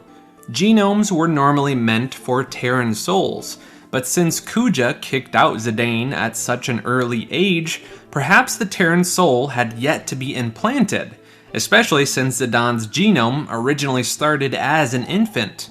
Perhaps it would have been easier for Garland to raise a genome baby over a Terran baby, or perhaps he wanted the body to mature to an adult age to ease the transition for the Terran soul. Zidane was born in September of 1783, and Sarah was born in January of the following year. Both characters were 16 during the events of the game. Zidane was 4 when Kuja deposited him on Gaia, while Sarah was 6 when her mother died. So theoretically, Zidane could have been an emotionless husk of a baby for 2 years before the specific soul of Jane entered his body after her death. The saddest ending. One theory suggests that the ending we witness for FF9 is not nearly as happy as we all think it to be. At the end, Kuja mentions that Gaia would be destroyed, and that the fusion of the two planets cannot be stopped. But we clearly see the cast, minus Vivi, living happily on Gaia at the end. This theory postulates that Kuja used the Ifa tree to destroy Gaia's crystal, and the two worlds really did fuse. The Ifa tree was already wrapped around the crystal to begin with, and the cinematics even show its roots violently reacting, even spearing through itself. With the crystal destroyed, even though the physical world of Gaia exists, its crystal was replaced with Terra's, which is still on the verge of dying. And what's even worse than this is that when the Terran crystal within Gaia perishes, it won't be turned into a new planet. The world of Gaia will slowly become a lifeless planet, as will every other planet, until life no longer exists. And that is when Necron's statement comes true as well. He exists as long as life and death exist. When the universe is empty, he too will perish. Introducing the Final Fantasy series into a fully 3D world, alongside the series' first foray into voice acting. A controversial title, both loved and hated, but regardless of the fans' opinions, it was a critical success, and warranted the mainline series' first ever direct sequel. Let's take a look at what makes this title so notorious and beloved. This is the ultimate Final Fantasy X Iceberg. The exploit that took 20 years to find. The speedrunning community is always finding new ways to speed up how long a game takes to complete, and this often includes things that outright break the game through exploits and glitches. FF10 is an incredibly famous game, and there are several world records that one can find online. However, the most recent breakthrough came 20 years later in the form of a new technique that players figured out by exchanging information and carefully calculating things together. Though there's a very detailed explanation for this new technique, the easy way to explain it is that players have nearly perfected the manipulation of RNG, or random number generation, mechanics within the game, which includes using preset seeds that gain items that can remove entire encounters, and the calculation of how many seeds the player can get was done with extreme caution and included things like making sure to save extra seconds when hitting the New Game button with the cursor. It's easier on the HD remaster and more challenging to achieve on the original PlayStation 2 game. As you would have guessed, fans focused more on the PS2 release instead. The most notable PS2 world record using this technique is 9 hours and 57 minutes, which is a very impressive feat for such a long game. And the PC version has even come down to 8 hours and 43 minutes. This was only achieved after years of effort and a lot of grinding that helped with manipulation of the game's RNG. The first direct sequel. Very few franchises get to boast about being as long-running as Final Fantasy, which has spanned through a number of different video games throughout the decades, including mainline projects, spin-offs, and never-ending merchandise. But surprisingly, since the majority of Final Fantasy games are set in different universes, there had not been a direct sequel to any Final Fantasy game up to FF10's release. Finally, FF10 received a sequel called FF10-2, which marked the first time in the franchise that there was a direct sequel to a mainline game. On top of that, FF10-2 was also the first game in the franchise to limit the player to 3 playable characters, and even feature an all-female cast. What makes this even more interesting is that there was originally no plan to make a sequel to FF10. But according to Yoshinori Kitase in an IGN interview, after Square Enix saw the fan reaction to a bonus cutscene called Eternal Calm, which took place after the main game, they decided to go forward with the sequel to continue Yuna's story. That, and the staff believed the story and world they had created was far too rich to just permanently move on from. Visual inspiration. With FF10, one goal that the developers had in mind was to make sure that the world did not feel too similar to what had previously been seen in the franchise.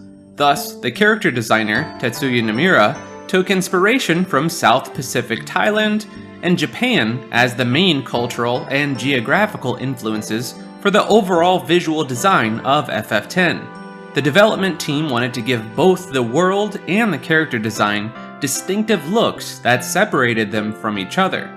And one interesting thing to note is that the protagonist Tidus was almost a plumber in the game's story to match the watery aesthetics of the game. Fortunately, this was eventually changed to the version of the character that we all know and love today. Furthermore, you can see that many of the game's primary concepts, such as Aeons, Faith, Fireflies, the Sending Ceremony, and the Unsent, are all inspired by Asian legends and traditions, which was a nice break from the commonly westernized JRPGs from that era. Outsourcing the kiss. The kiss between Tidus and Yuna is one of the most memorable moments from FF10, but what's interesting about it behind the scenes is that it was specifically outsourced to a company known as Visual Works, which is a subsidiary of Square Enix. The reason behind this is that the company wanted to make sure that it turned out correctly and didn't want it to be an awkward video game romance. If you've noticed that it has significantly higher graphics than most of the cutscenes in the game, now you know why. Many of the animators at Square Enix were inexperienced with romance scenes, and they had to remake the cutscene multiple times as it looked unnatural. The development team then took feedback from their younger staff, which especially included some female members, and would eventually become beloved by many fans of the game. The meaning behind Yuna. FF10 has a very passionate fanbase, who are very specific about learning the true meaning behind every name in the game, and they try their best to translate them properly. Due to the Okinawan language having 3 words for moon based on the dialect being used, there is a confusion present in fans, but even in the staff, because Tetsuya Nomura stated that Yuna means night in Okinawan, but the correct word for that is Yuru. Thus, with this considered, her name is based on the hibiscus flower, if we're being most accurate, which is called Yuna in Okinawan. And it can even be found in her design, such as within her clothing and necklace. And it fits her character as well, since that flower blooms in the evening. So her name does not mean the moon, as many believe, and instead it refers to the flower. There is still some disagreement to be found within the fanbase on the topic, however, but most well-researched sources side with the flower. The true pronunciation of Tidus. One of the most controversial debates of FF10 is how Tidus' name is pronounced. From the beginning of this channel, every way in which I've pronounced the protagonist's name, it ends up being rejected by some part of the fanbase. Thus, the only way to solve this problem is to look into official sources. We know the main game skips mentioning Tidus' name in voice acting, which is why players have such divided opinions to begin with. But fortunately, his name has been pronounced officially in some media, and it always ends up being pronounced as Tidus rather than Titus or anything else, with the most notable example coming from Kingdom Hearts. Other examples include the voice actor himself, a game called World of Final Fantasy, both in English and Japanese, as well as Dissidia for the PSP. Again, Tidus, okay? Tidus. Me and Tidus, we are gonna do a little exploring today. But Shining Yuna sounds cool. Tidus? 白きユーナが正義っぽくない? Tidus-san? This place is kinda dangerous. Tidus. So, fans are free to believe their own interpretation, especially since many of them have interesting theories that this name is Titus, because the game deals with the sea and things like water tides. However, officially, it's definitely meant to be Tidus, and thus the pronunciation this video uses. And too many official sources have confirmed this to be true. References to other media. Tetris blocks are used in Zanarkand's Dome Cloister of Trials puzzles. Bomb-type enemies make a Pac-Man-like sound when defeated. Tidus' line, "Don't worry, be happy," when Kamari tells him not to worry, is a reference to the song of the same name by Bobby McFerrin.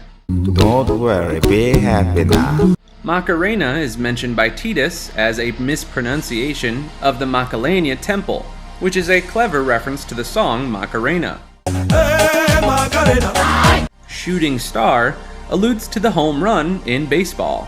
And lastly, Waka's weapons are named after sports terms such as Ace Striker, Grand Slam, TKO, World Champion, and Stone Cold, the last one being a direct reference to the American wrestler Stone Cold Steve Austin. FF7 Connection to Final Fantasy X. Although this is often a controversial topic, as some fans believe this to be true and others want the games to be completely unrelated, there are several interesting pieces of information that hint to the fact that FF7 and FF10 take place in the same universe.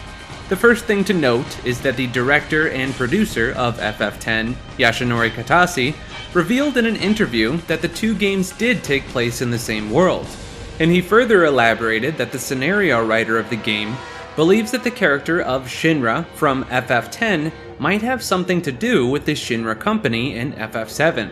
Secondly, we have the Al-Bhed character, Shinra, in FF10-2, who states close to the end of the game that he is researching the planet's life force, and it might be possible for him to one day harness this energy to power cities. Though this concept is well received by his friends, he adds to it that it would take generations for this to be possible, which would make sense since the Shinra company in FF7 exists generations later. And it certainly adds more merit to this theory that the Shinra Electric Company in FF7 uses the life stream, which is known as the life force of the planet, to create an energy called Mako that powers entire cities. And last but not least, the mask that Shinra wears can be seen from FF7 Remake, as a picture of Shinra's board contains a character wearing the same mask as the boy from FF10-2. Digging in further, you can find more information in the FF7 Ultimania Omega that Shinra from FF10-2 is unable to make Mako energy despite the financial help from Rin due to the limitations of his time. But it is believed that a future generation, perhaps 1,000 years later, might be able to turn this into a reality when the Shinra company is founded there. This, of course, only adds more confirmation to what Yashinori and the scenario writer believe, but things are not quite as simple as they seem. Just like the fans, even the staff within Square Enix has some disagreements.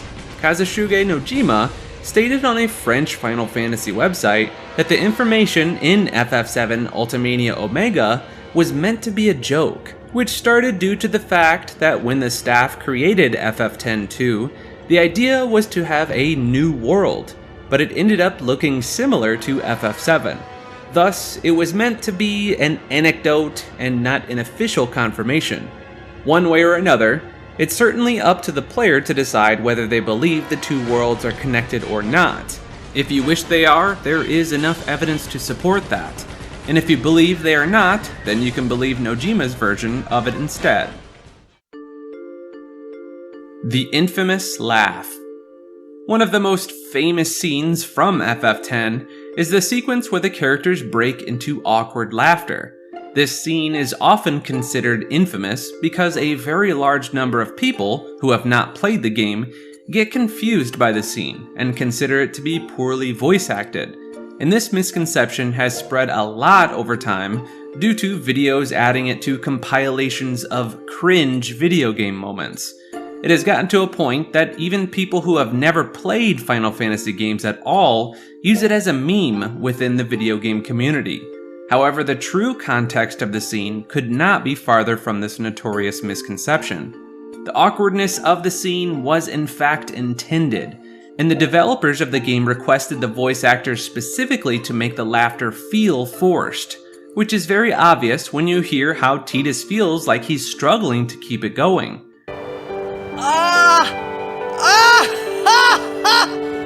The reason behind it is within the story, as Tidus is depressed because he learns something that he tries to keep to himself, but his sadness becomes obvious to Yuna. Eventually, she encourages him to laugh as a way to cheer him up, even if the laughter is forced, and he eventually complies. And that's why the laughter in the scene is so awkward and weird, as it is simply intended to be that way. And it gets even weirder when Yuna laughs alongside him. It truly shows us how much things can be taken out of context, as what is seen as cringy by outsiders, the fans of the game know that it is actually a heartwarming moment that many adore. Lengthy cutscenes. The Final Fantasy games have always been very detailed when it comes to the story, and even if an earlier game did not include certain pieces of context, Square Enix has gone back and added more to it over time, such as how Stranger of Paradise, Final Fantasy Origin, is a prequel to the original Final Fantasy game on the Nintendo Entertainment System. However, despite all of that, Final Fantasy X is particularly notorious for how lengthy its cutscenes are. If you don't skip any of the dialogue, the total runtime of the cutscenes in the game can reach an incredibly high amount of up to 10 hours. Not only that, but you can only speed up dialogue and not entirely skip cutscenes as well, which makes the game hard to get into for those who lack the patience of an average JRPG or Metal Gear Solid fan. The fate of Tidus. As we're all aware, Tidus disappears at the end of FF10 because the freed faith had stopped the summoning after Sin's cycle of rebirth ends, and the spirits of Spira's faith are no longer imprisoned. However, in a post-credit scene, we see Tidus awaken underwater and swim towards the surface of the ocean with no explanation. On top of his vague fate, the direct sequel of Final Fantasy X-2 did not have Tidus as a playable protagonist either, which made fans believe that he may be gone forever. Fortunately, FF10-2 comes with multiple unlockable endings based on whether certain conditions are met or not met, and the best or true ending in the game shows that the Faith spirits agree to restore Tidus back to life, and he eventually reunites with Yuna. And what makes all of this even better is that once he is restored, we see him wake up underwater and swim to the ocean, which fits perfectly with the aforementioned post-credit scene of FF10. Long story short, the post-credit scene of Tidus waking up in FF10 takes place after the events of FF10-2, and this ending finally closes the circle of the two games, with Tidus' fate as clear as water. The Only Moogle. The fan favorite Moogle character has only one appearance within FF10, serving as Lulu's starting weapon. Not only that, but her other weapons are also references to previous characters within the series, including her final weapon, the Onion Knights from Final Fantasy III. First of many things. Though character voices were present in the previous Final Fantasy games, such as laughs and how Final Fantasy IX had the vocalized version of the song that Garnet sings, FF10 is the first game in the series to make use of properly implemented voice acting, which added a lot of depth to the game's atmosphere. Not only that, but with the introduction of voice acting, brought us the initial instance of first-person storytelling through Tidus. This was one of the major upgrades that the developers wanted to add because of PlayStation 2's power. Nojima, one of the writers, stated that the inclusion of voice acting in the game helped him express emotion more powerfully than he could before, and this helped him in keeping the game's story simple as a result, compared to his previous works. He also made some changes to the script to better suit the personalities of the voice actors, which made the characters feel more believable. There were some difficulties, such as the English localization team finding it challenging to translate the dialogue in a way that fits with the lip movements of the characters, but the final result did end up being satisfactory to most of the staff. Vocals are not the only thing that FF10 introduced that ended up becoming a staple of the series. One of the most notable things is how FF10 features fully 3D environments for the player to explore, which is different to how previous games mixed 2D and 3D graphics to create an illusion of a 3D world, due to the limitations of older consoles. In FF10, the world and town maps are integrated properly and rendered in 3D, which ended up becoming a standard of the series going forward, as it no longer feels like you're going to different parts of the game's files when you go through different areas. Instead, it's one big organic world. Another unique aspect of this title as opposed to its predecessors, each mainline title before this had featured a CGI cutscene at the beginning of the game. 10, however, puts us directly into the action of combat, and while FF titles before 10 had airships, this was the first game that allowed players to input coordinates to assist in their travels. On a darker note, this is the only FF game to allow the player to technically play as a zombie in the form of Oran, who is actually a soul that's not been sent on yet. And even darker, this is the first game in the mainline series that features a main character that is not present at the end of the game. FF10 is also the first game in the series that was originally developed for a Sony platform and then received a remastered port elsewhere. Restricted innovations. On top of the many firsts for this game, 10 had several innovative features that were originally planned but were unable to be accomplished with their current technology. The developers originally wanted the game to feature enemies appearing visually in the world, perhaps something akin to Chrono Trigger. They also wanted the battle transitions to be completely seamless, allowing for quicker and more efficient battles. And during the battles, they wanted the characters to move around freely as they fought. Unfortunately, the developers felt it was a bit too much to accomplish at that time, so the features would be shelved. Tidus's hair color. His hair color is often a topic of discussion within the community, and the fanbase has different views on it. Some fans believe that he has a natural blonde hair color, while others think that he dyes his hair because his roots seem a little bit darker than the rest of it all. However, Tidus's hair being naturally darker is likely intentional. Presumably in the Inside of Final Fantasy X making of video, it's revealed that Tidus's hair is bleached out due to being in the sun for too long, which realistically does happen to people who live close to beaches in real life. Under such conditions, hair color can change, and that's why in flashbacks, Tidus's hair is darker, and since he spends so much of the time in the sun, it's essentially blonde by now. It's also worth mentioning that it's not just the sun, but being around the ocean so much can also change your hair color because of the chemicals inside salty air and water, which can have the same effect as peroxide. But since Tidus's name stands for the sun, it also makes sense as to why they chose a brighter, more vibrant color for his hair.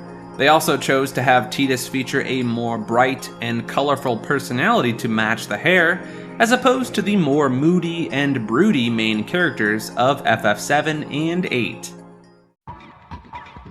Blitzball Kid. There is a famous, humorous line in FF10 in which a child says that he wants to be a blitzball when he grows up, rather than be a player of that sport. Throughout time, fans assumed that this was a translation error exclusive to the English localization of the game. However, upon further research, it turns out that the Japanese version of the game has this child say that he also wants to be a blitzball, and it was in fact purposefully written that way as a cutesy line for a silly child to say, as children can sometimes say nonsensical things. Thus, the English version translated it accurately from Japanese. What makes this particularly special is that this line is just as famous in Japan as it is internationally, and it has a dedicated wiki page that talks about how it is grammatically incorrect, and this led to the Japanese fans to see if the line was translated properly in English. When they saw the error, it made them incredibly happy, which could be seen on their message boards. Unfortunately, this line was patched out in the HD remaster of the Japanese release, as the kid now says he wants to be a blitzball player.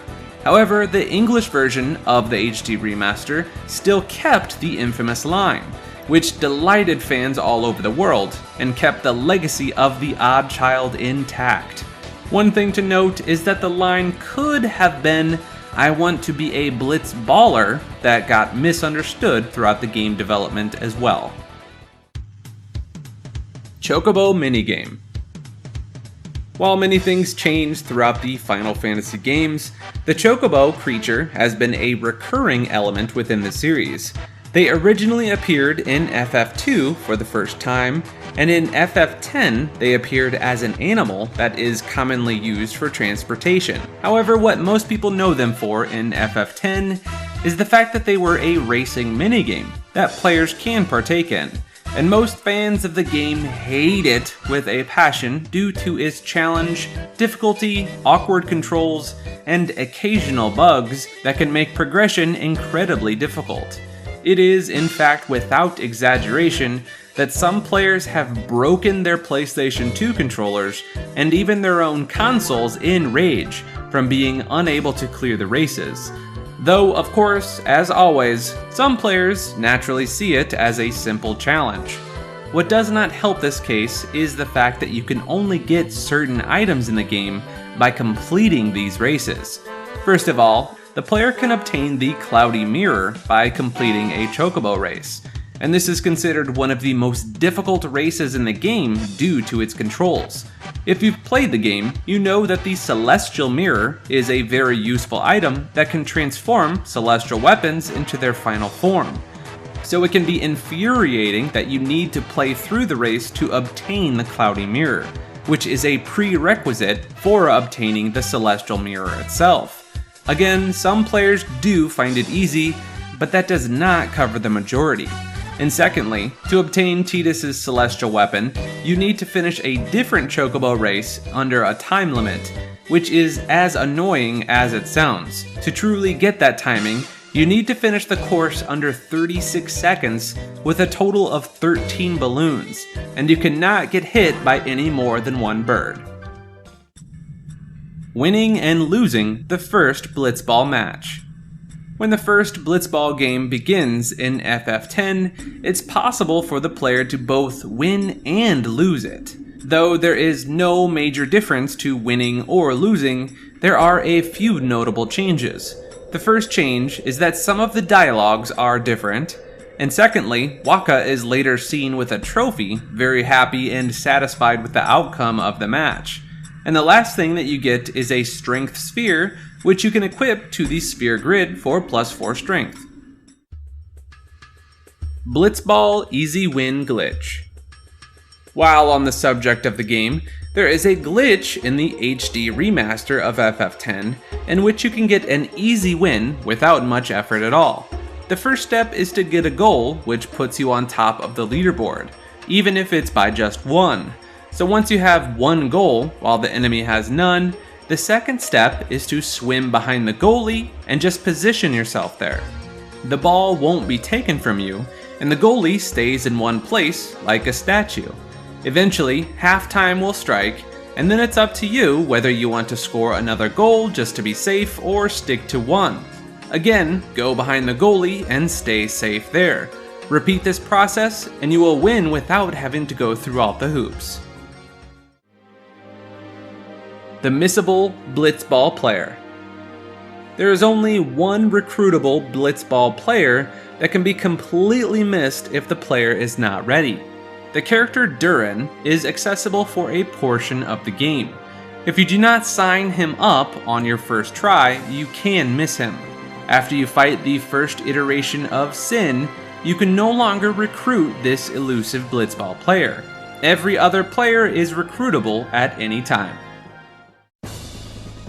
Ride with Auron and Kimahri. There is a scene in the game where players either get a cutscene with Lulu or Riku as the player rides a snowmobile. Then there is another scene in the Miscellaneous snowmobile ride in which the player can ride with Lulu and Riku again, just like before. However, you can even ride with Auron in that race, and not only that, you can even ride with Kimahri as well. This is based on the player's affection with their party members, and since most people have the highest affection with Lulu or Riku, most of them end up riding with them. But if you wish to ride with Auron or Kimahri, then make sure you have a high level affection with them. Most people end up riding with them. What could have been the Plague concept? According to the companion book, Final Fantasy Ultimania Archive Volume 3, FF10 was originally going to have a very different story and premise. The protagonist of this early version of the game's concept looked similar to Tidus, though his goal for traveling the world was going to be very different to what we have in the final game. The idea behind this concept was that the world would have been suffering from a pandemic, and Tidus's goal would have been to find a cure. The most notable thing about this pandemic was that it specifically killed people at the age of 17, so the stakes of the game would have been very high for both Tidus and Yuna because they were both 17 years old. Thus, they would have been on the verge of death. To reflect this premise, the early development title of the game was 1717s. The scrapped Final Fantasy X-0. There is a little known fact that even though FF10-2 is something that feels natural as a continuation to the Eternal Calm cutscene, there were originally plans for a prequel to Final Fantasy X as the next step within the series. In an E3 2013 Square Enix Presents interview, the director Toriyama revealed that in the planning and production phase of what would eventually become FF10-2, there were plans of creating a prequel to FF10 which would have been called FF10-0. In this prequel, a 3-player squad would have been the playable party, and it would have involved the characters of Braska, Jecht, and Auron. Unfortunately, the team felt that the all-male cast of characters would not have worked out very well, and instead scrapped the concept in favor of FF10-2. However, some of the fans who are aware of this strongly wish that this concept was a game as well, especially since seeing Jecht and Braska's sacrifices would have been such a strong and emotional development for the lore of FF10. Tidus was an unsent. Early drafts of the game slotted Tidus as an unsent. This would have been revealed fairly early on in the game, and some even suggest that this was almost entirely inspired by the film The Sixth Sense, who features a main character that is revealed to actually be dead. Obviously, this role would have been shifted over to Auron instead, along with the timing for this reveal to be shifted to the end of the game. And instead, Tidus became a creation of the Faith who was reincarnated to break the cycle that Spira was being subjected to. Final Fantasy X-3. Ever since FF10-2's release, fans have been eagerly awaiting for a third game in the FF10 series, whether it is a direct sequel, a spin-off, or a prequel to the main story. After all, since FF7 has so many projects within its world, it's certainly possible for a game as popular and special as FF10 to have its own universe on the side as well. However, fans were given almost no hope until 2021, when, in an interview with Famitsu that was translated by the fans, Nomura confirmed that Final Fantasy X-3's story is already written by the FF10 writer Kazushige Nojima. He further elaborated that the project is, quote, sleeping right now, and that since Square Enix is fully focused on the FF7 remake at the time, there are no immediate chances of the sequel happening. However, he did say that the probability of returning to Spira are not zero, and that this could possibly happen one day. Religious. FF10 is strongly influenced by religious concepts, though they are not the concepts that we hear in our everyday life. First of all, there is a concept from the early days of the Christian Church called Gnosticism, which was rejected as heresy. The people who believe in the faith think that the world and even human bodies are sinful and created by an evil being. According to this concept, those who believe in this were chosen to be a few people who have hidden knowledge of the world, and it helped them free themselves from the confines of their bodies. This is reflected in the Spirans of FF10, as they believe that sin is their deserved punishment for their vanity, and that sin is continually reborn as a result of mankind's sins. Thus, death is glorified within the summoners, and they sacrifice themselves to summon the final Aeon. And of course, the Aeons are believed as spirits of the dead by many as well. Thus, the game strongly features the Gnosticistic belief that the spirit realm is the true place for humanity, compared to their physical bodies. Secondly, Tidus himself is often compared to this theme. He is someone who can see the Spirit's way of life as flawed and does not believe that the final summoning is a necessary fate. And eventually, he convinces Yuna of this in time as well. And of course, the Gnostic way of belief that the hidden knowledge can save the world is reflected in how the final truth helps the world get rid of sin for good. And last but not least, The game asserts the belief that religion is man-made as well, which is often a recurring theme in JRPGs, at least in the form of implications. FF10 highlights this belief that if religion is not man-made, it is at least a cultivated concept that can be interpreted differently over time. An example of this is how the Blitzball salute was originally a gesture of respect and greetings in the past, but over time it became the Yevon's faith salute. Then Machina, which was once commonly used by Bevel, ended up becoming stigmatized and cast down as heresy. And furthermore, the faith of Yevon is revealed to not be based on a supernatural origin like a god, but instead it's revealed to be something that a man founded. And eventually, its origins lead us to spiritual martyrs that were once human, not gods. Other themes.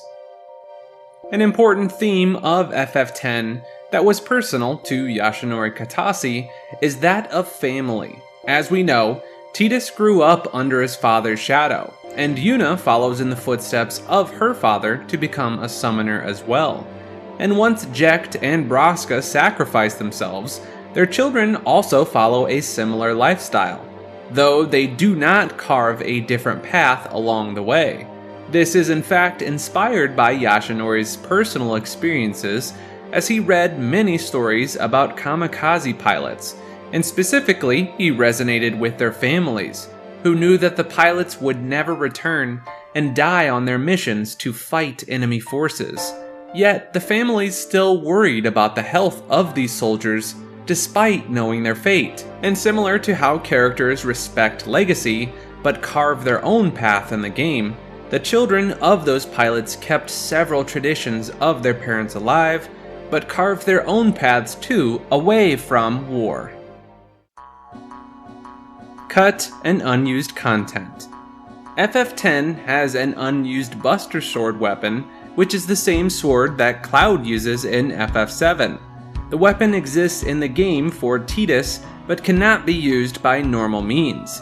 However, by using a save editor, it is possible to hack the weapon and make it usable in-game. A bunch of music tracks are not used in FF10, even though they are complete pieces of music.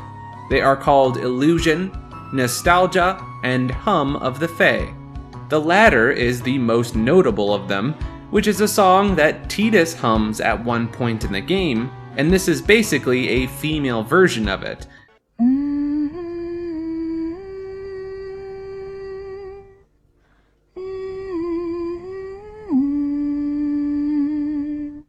Some fans believe it could have been passed on from his mother.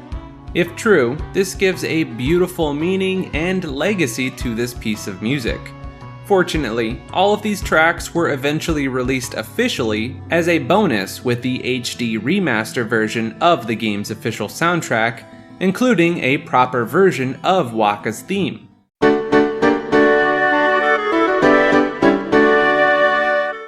Seymour has a victory pose in the game that cannot be seen since the battle that he participates in does not use victory poses. Fortunately, players can see his victory pose by hacking him into their party for battles that he does not belong in. Once you win, he holds his staff in his right hand and then places it in his left, displaying an animation that otherwise remains unused. There is also a debug mode in the game that has many options, such as letting players jump to different points in the story and letting them fight specific enemies as well. Furthermore, the player can control the enemy party and make both friends and foes invulnerable to damage.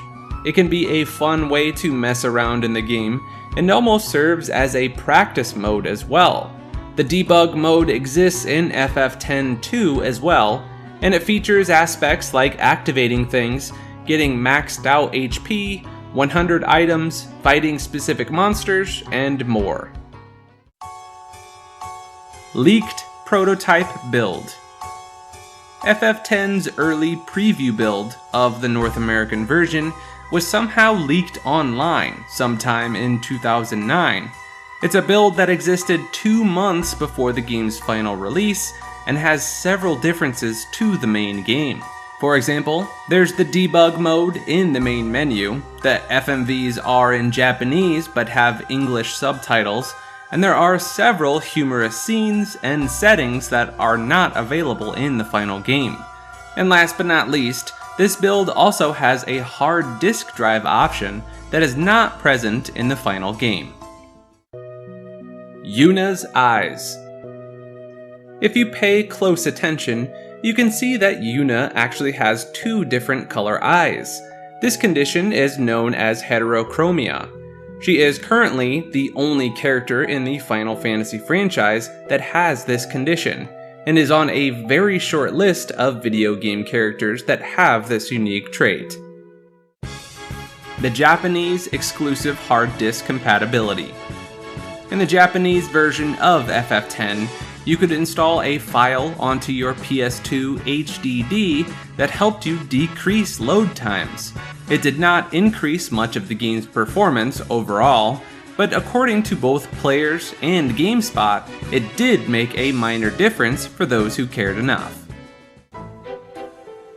Different vocal tones.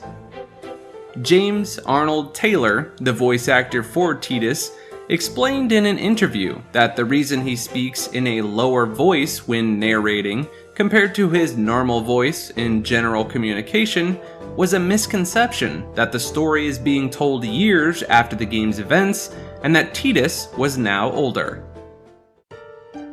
Lulu's inspiration.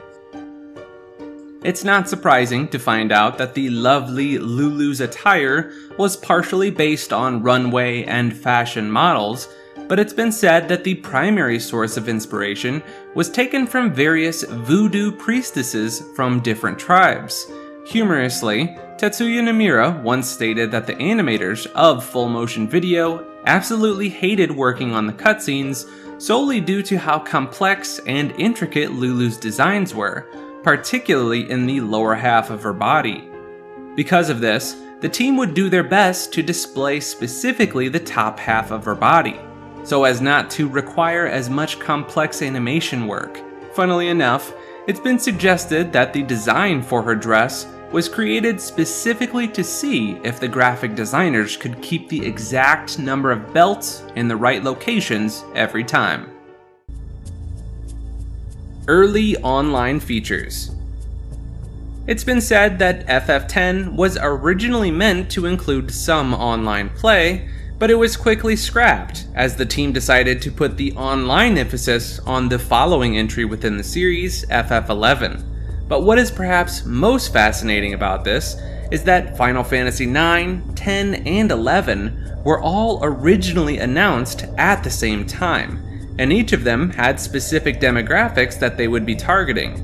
9 being a more medieval vibe, 10 featuring a more innovative fantasy feel, and 11 focusing completely on online audiences.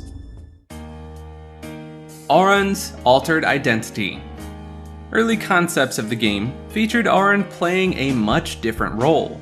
The developers entertained the idea of Auron actually serving as Jecht in disguise, who looked over his son and the journey that he was about to undertake. This idea was canned as the developers opted to keep Jecht away from Tidus and the main party, and Auron thankfully formed into his own character and would eventually become a beloved fan favorite. And another interesting note about early concepts for the character is that he was once considered to be the commander of the Crusaders, otherwise known as the Crimson Blades. Riku's scrapped cameo. Riku was originally going to show up in the first Kingdom Hearts game, but was eventually scrapped and replaced with Yuffie from FF7 due to Nomura thinking the players might confuse the characters of Riku and Riku if both of them are in the same game.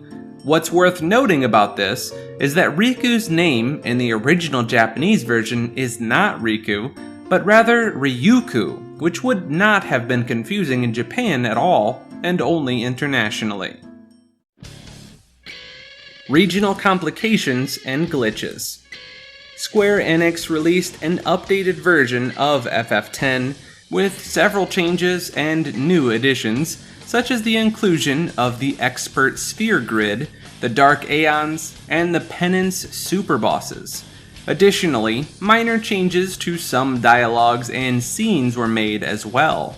This is normally referred to as the international version, and the European version of the game uses this build, whereas the North American version of the game remained outdated. It wasn't until the FF10, FF10-2 Remaster bundle that regions like North America finally received the updated version of the game, which was previously limited to Europe and Japan. However, not all changes were an upgrade, as some bugs exist exclusively in the international version of the game. For example, when players go to the area where they fight the Dark Ifrit, it's possible to slip past the men who are blocking the way home. Thus, this allows players to return to story events at home with Yuna in your party, which is otherwise not possible in these specific events of the game. Though she's a bit glitchy, she is still very usable. And this is just one of the several glitches that appear if you mess further within the Ifrit area, and of course we've mentioned the Blitzball glitch in the remaster earlier in this video. The remastered changes. The main idea behind a remaster of a game is to have better graphics, visuals, and the removal of bugs, but more often than not, several other changes end up being implemented as well in such re-releases. The most notable changes in the Final Fantasy X and X-2 remasters are that dozens of songs from the original soundtrack are remastered and included in the HD remake, and the ending credits feature a new audio drama and examples of FF10 and X-2 concept art. On top of that, all the International Edition features were of course implemented, which includes new abilities, dress spheres, the Eternal Calm short film, and so on. Notable references to other FF games. In the English version of the game, Auron's weapon, Matoya's Blade, is a reference to the witch Matoya from the original Final Fantasy. Elements of Seymour Guado's character arc are similar to that of Emperor Mateus from Final Fantasy II, as they both were killed in the middle but came back from the dead in a demonic form. Lulu's Celestial weapon, Onion Knight, features the first job of the Final Fantasy III NES version, and the 8-bit sprite of the Onion Knight can be seen on the weapon's shield as well. The Magnus sisters first appear in Final Fantasy IV, and their attack pattern is similar to what we see in FF10. Shinryu, which is a monster boss in FF10, first showed up as a super boss in Final Fantasy V. Yojimbo is based on the enemy of the same name from Final Fantasy VI. One of Lulu's dolls is actually Ket Shi from Final Fantasy VII, and yes, that is the canon pronunciation of the name. As previously mentioned, Cloud's Buster Sword can be unlocked using hacks in FF10 as well. One of Riku's battle quotes, Booyaka, is a reference to Selphie's catchphrase from FF8. Varuna and Abaddon have a physical similarity to Diablos from FF8 as well, and furthermore, Abaddon does not take damage from gravity-based attacks, since Diablos was a gravity elemental guardian force. And lastly, the soundtrack of Braun and the Performers from Final Fantasy IX can briefly be heard in the CGI cutscene that shows the party arriving in Luca.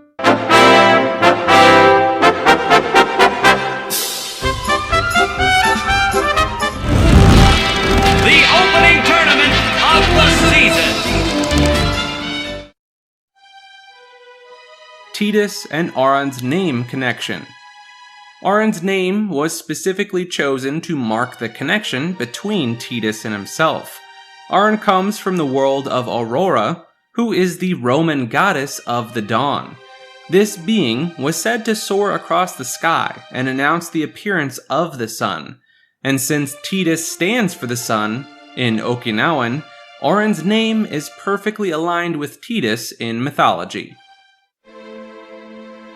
One name, many faces. Several voice actors in the game voiced more than one character. This is nothing unheard of in the industry, but it's not every day that you see a single actor voice as many as 3 characters within the same game. In the most notable examples, John DiMaggio voices Wakka and Kimahri. Fortunately for him, they don't really have any exchanges in the game, but it's mostly because Kimahri is kind of a silent person. Then we have Dwight Schultz, who voiced Macon, Wakka the 23rd, and Grandmaster Micah, who all sound vastly different due to their accents and vocal tones. On another fun note, young Tidus is voiced by a woman called Cree Summer, and Japal and Baralai are voiced by 2 actors who are brothers in real life, Rick and Josh Gomez. References to FF10.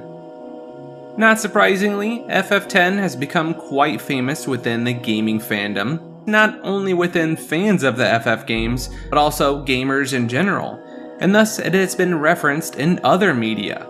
The most popular examples are Thomas Pynchon's novel, Bleeding Edge, which praises the game's extraordinary graphics for its time, and in the sitcom 2.5 Men, in one episode, Jake rents a copy of FF10, although there are some errors in the show, such as using music from Final Fantasy II, while the game is seen on the television.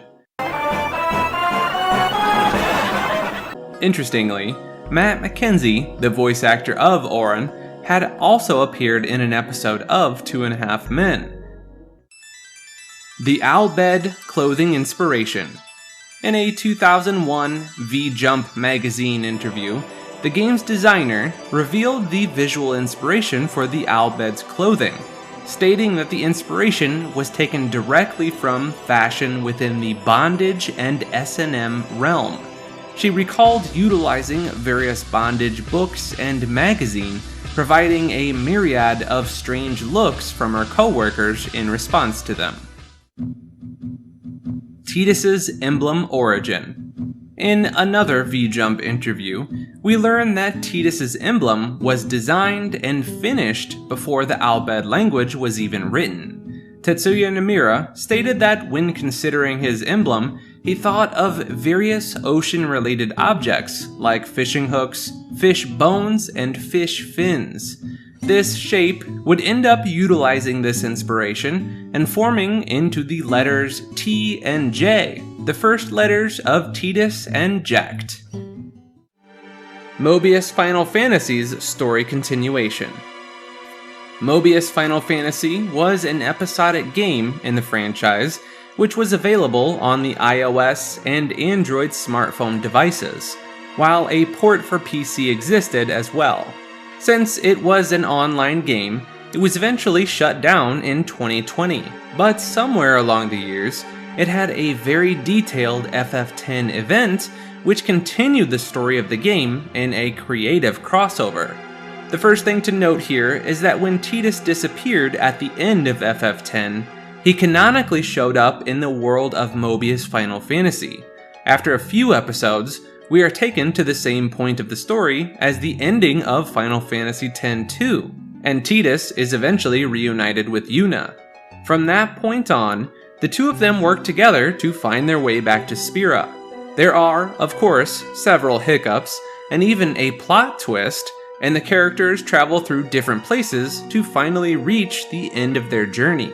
It's truly unfortunate that the game was discontinued, because the event did have some beautiful moments, and many Final Fantasy fans have great memories with it. 6X. In the Japanese version of the game's ending, Yuna's last words for Tidus are arigato, which means thank you. However, this was changed to I love you in the English version of the game. Normally, one would assume that it's a case of poor localization, but fortunately, the truth is different. This is a difference that exists on purpose, as the head of the localization team wanted the love between the two characters to be more direct. Reportedly, this was met with some resistance from the Japanese team, but did not want this change to be made as they felt that it did not fit in with how the Japanese would express the sentiment. However, Alexander, the head of the localization team, managed to keep this change intact in the final release of the game. The breathing underwater fan theory. There is much debate within the fans of Tidus's ability to breathe underwater. Some fans believe that Blitzball players use breathing devices, but it's just never reflected in the game's graphics, while others believe that whether through modifications or natural mutation, Blitzball players may be mutants of some kind that have some integrated gills that allow them to breathe underwater. Furthermore, Yuna not drowning in the kissing scene is another reason as to why such theories have become prominent. Fortunately, there are official explanations behind why Blitzball players, including Tidus, are able to breathe underwater for such long time frames. In the Eternal Calm short film, as Yuna is narrating things, at one point she mentions that she has been practicing holding her breath, and has reached a certain number of minutes as her best time, which confirms that there is no extra trick, and instead, characters have just gotten themselves used to holding their breaths for so long. And last but not least, it's scientifically confirmed that a person who spends too much time underwater gains enlarged lungs as a natural result. As for how Yuna did not drown in the kiss, it's possible that Tidus's mouth gave her some oxygen. Though some players cannot believe that such a debate exists, the internet is hilariously filled with fan theories regarding this breathing situation. Some other theories can be incredibly wild as well, as some players have ended up joking that Waka was the one pregnant and not Lulu, and that Lulu pretended that the baby was hers instead. And what does this have to do with breathing underwater? Well, they say Waka had a seahorse pregnancy, as seahorses and their close relatives are the only species in which the male gets pregnant and gives birth. And this would fit in with the idea of Blitzball players having a natural ability to breathe underwater. And one last notable thing that is worth mentioning is that many players believe that in one of the Ultimania books, it is mentioned that manipulation of fireflies is a way to breathe underwater for longer as well. But this is a bit of a hearsay situation, as sources have been difficult to come across. The Nameless Tidus fan theory. It's a known fact that Tidus's name is not spoken in the game because players can name him by any choice. So, although his name does not officially exist, characters usually just refer to him by other means. Some players assume that this means Tidus may never have told his name to anyone since no one ever brings it up. But the Orok player Jasu contradicts this theory, as after the Sending and Kilika, when players approach the site of damaged homes being repaired, Jasu says, "Watch your step, Tidus." This is in text form, however, so it still causes a split between how Tidus's name is pronounced. Additionally, another NPC in Guadosalam addresses Tidus by his name in text form as well. Both of these can be remarkably easy to miss. The Albed language fan theory. The Albed speak a foreign language in the game that is different to the universal language that Spira uses. Ace, win topped. Janoku. Wiraja Fam may not win Dukia. However, it is theorized that the foreign language of the Albed is not exactly a language, but rather more of a cipher that can be created to communicate in secrecy once everyone turned against them. In time, speaking in that cipher became so normal that it ended up becoming the primary language, and many civilians never learned to speak a normal language. Like this video, and subscribe to Maker. Stemming from one of the most influential video games of all time, FF7 Remake is set to be one of the most ambitious gaming projects ever. Its predecessor set the bar higher than anyone had imagined, with impossibly high expectations and a raving fanbase unlike any other. Let's examine what we've uncovered from this monumental title thus far. This is the Final Fantasy VII Remake Iceberg. A reimagining. Conventionally, when a game is called a remake, we expect it to be the same story but with modern-day graphics and gameplay mechanics. Sure, some changes are always to be expected, but usually the end result is the same thing as before.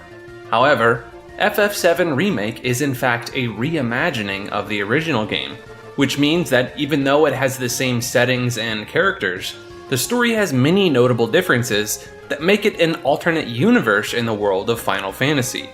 Some of the biggest changes include the fact that Avalanche is a much larger organization that has a spy within Shinra.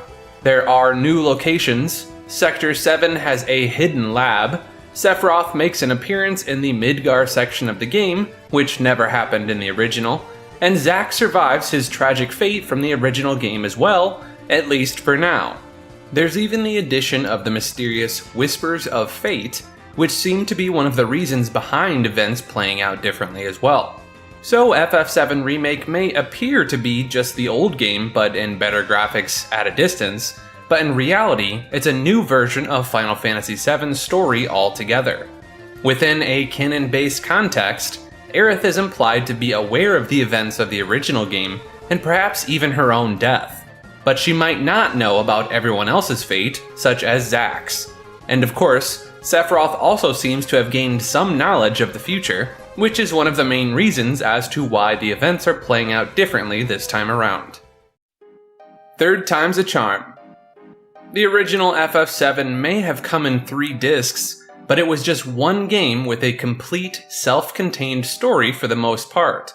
It did have some spin-off content here and there, but those were extra games and extra stories. However, it has been confirmed that the FF7 Remake is split into 3 different games, which will make it a full trilogy. We already have the name for the second one, which is called Final Fantasy VII Rebirth, and the third game is already in development at the time as well, although we don't know its name yet. Fans theorize that it might be something like Resolution or Resurrection, but we'll see in time. Crisis Core FF7 Reunion. This is a spin-off game that delves deeper into Zack's story, who was a character that mattered a lot to Cloud's story in the original game. Since it was part of the original timeline, everyone knew that it would end with Zack's sacrifice, and so it did, which broke the hearts of millions of fans worldwide. Now, with the announcement of FF7 Rebirth, a remaster of Crisis Core FF7 was also announced, which is simply called FF7 Reunion. So we're only told that it's a remaster, and although the graphics are HD and 3D models have been upgraded, it does seem to be the same game otherwise. However, the reason it's part of this iceberg is because many fans, and even some gaming journalists, are theorizing that it's possible that the ending of the remaster will be changed so that it acts as a companion story to the new continuity set forth by the FF7 Remake, in which Zack does survive. If this turns out to be true, then this will be the official prequel to the remake, and will help us delve into Zack's story once more without having to see him die. PS3 Tech Demo. During E3 2006, Square Enix unveiled a tech demo for FF7 that remakes the opening of the game. It ran at 60 FPS and featured great visual fidelity for the time, which was undoubtedly a massive upgrade from the original PS1 graphics of the game. As soon as fans saw the demo, they first assumed that it's a confirmation for an official remake of the game. Once they learned that it's a tech demo rather than an actual remake within development, they still had hopes that it might lead to a remake either way. Square Enix eventually revealed in time that the purpose of the demo was simply to showcase the capabilities of the PlayStation 3 and to show us how far the technology has come. It took 6 months to develop the tech demo, and footage from it was eventually used for a scene in Crisis Core FF7 at a later time. However, the team went on to develop Final Fantasy XIII, which moved from a PS2 game to a PS3 game, after Square saw how good the graphics were from the FF7 tech demo, which couldn't have been possible on a PS2. With all things considered, fans still believe that the demo did contribute to the FF7 remake becoming a reality. It showed the company how strong the demand for the remake was, and how much fans still wanted it, due to how much they hoped the PS3 tech demo was secretly an announcement for the remake. Aerith swears. There's a very short scene in the remake where Aerith almost falls off a broken ladder, and she simply says, "Shit." You wouldn't believe it, but it became an important topic of discussion amongst fans. At first, it just became a bit of a meme in the community, because players found it funny that she never acted this way in the original game. But here, she said a swear word for the first time. The reason behind how something as simple as the word shit was seen as a big deal for her is because she has been seen as an innocent flower girl by fans for decades, so naturally it was unexpected. However, the debate eventually started when half of the fans said that this is out of character for her, while the other half defended it, saying that she grew up in the slums, so even though she's a nice girl, she obviously does have some down-to-earth parts to her personality. And some went on to argue that Tifa is seen as a tease, yet her character is much more than that too, so it's just a case of fans misunderstanding the personalities. The debate was never settled, as it's different opinions and interpretations of the character, but it does make sense that someone who grew up in the slums could swear despite being innocent at heart. Toilet paper. The original FF7 contained a lot of attention to detail, which was rare for the PS1 due to its limitations. In one part of the game, you could run on a treadmill which served no purpose aside from just letting fans enjoy the extra details of the environment. And in another part, you could enter a toilet as well. FF7 Remake expanded upon this by letting players access a lot of different toilets, mainly in the Shinra building, and they were, of course, properly detailed as you'd expect them to be. However, there is one small detail that fans were quick to point out: there is no toilet paper. Whether it's Cloud's apartment, the Shinra building, or even Aerith's personal toilet, none of them seem to have any toilet paper, which is a confusing detail to leave out, considering how everything else is rendered perfectly. Do the characters in FF7 not need toilet paper? Perhaps the characters in the game don't actually need it, or perhaps do they have a bidet system? It's hard to answer this question, and it's made confusing further by the fact that at one point in the game, you can find people talking about restocking resources after an incident, and one character says they need to buy toilet paper. So, do only a few people use it in the world? We may never know. Voice acting overhaul. Steve Burton started voicing Cloud Strife in 2006, starting with the first Kingdom Hearts game, and he voiced the character in all of his English appearances up to 2018's Dissidia Final Fantasy NT. On the PSX 2015 event, a trailer for Final Fantasy VII Remake contained voiceover, and Steve Burton was seemingly still reprising his role as Cloud Strife in the English dub of the game. However, this was unfortunately changed in the final version of the game, as Cody Christian took over the role instead. Steve is not the only person who lost their job in their role, as longtime actress Rachel Lee Cook and Mina Suvari, who both voiced Tifa and Aerith respectively, were replaced by newcomers as well. Bo Billingsley was originally supposed to play the role of Barrett as well, similar to Steve, but was replaced by John Eric Bentley. The only reason behind this is that Square Enix wants a fresh start and perhaps wants younger voices for the new games, as it's a reimagining rather than a shot-to-shot remake. As you'd expect, fans were torn over this decision, especially since the Japanese voice actor of Cloud still reprised his role in the remake. But over time, the new voices have been welcomed as they are talented actors, plus Steve Burton publicly acknowledged and respectfully wished Cody the best of luck. Up, Up, and Away. While we're on the subject of voice acting, FF7 Remake is the second time that the role of Sephiroth was played by someone who also played the role of Superman. The first actor was George Newbern, who voiced Superman in an animated series, whereas the new voice actor, Tyler Hoechlin, plays the role of Superman in the Supergirl and Superman and Lois TV shows on the CW channel. Additionally, Cody Christian, who voices Cloud, Gideon Emery, who voices Biggs, and Tyler Hoechlin as well, all appeared on the TV show Teen Wolf in the past. Young at heart, but growing old. Conversation on making a remake for FF7 had been going for a long time, but Square Enix did not greenlight the project and focused on newer games in the franchise instead. However, the original developers of FF7 had a dream of remaking the game themselves and did not want a different team to take over instead. The development finally began when the producer brought the subject up to Katase, Nojima, and Nomura, all of whom felt like they were getting too old and they might not be alive to make the remake anymore if the project took longer to be greenlit, and they did not want to pass it on to newcomers because they felt the essence of the game would be lost. And of course, Square was asked to help grow the PS4's game library, so the timing was just perfect in every way. It's not every day that the original creators of a foundational game can work on the remake 2 decades later. First of many.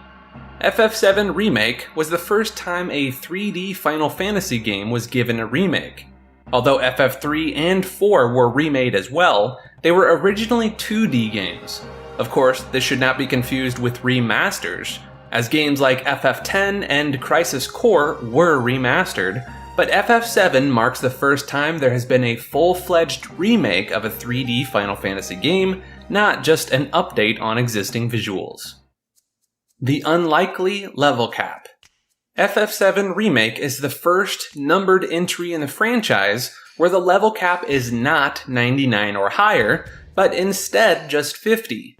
The reason behind this is speculated to be the fact that the game ends on just one part of the story, as 2 more games are being made in the trilogy.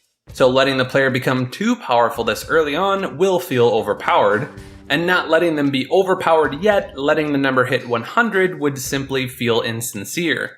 That being said, the highest level caps in general are typically just for players who like to max it out anyway, as the original Final Fantasy was still able to be beat by players level 40 to 50 for those who like to go fast. A total span of story. If you pay close attention to the day and night cycle in FF7 Remake, you can get an estimation of how much time is spent through the events of the story.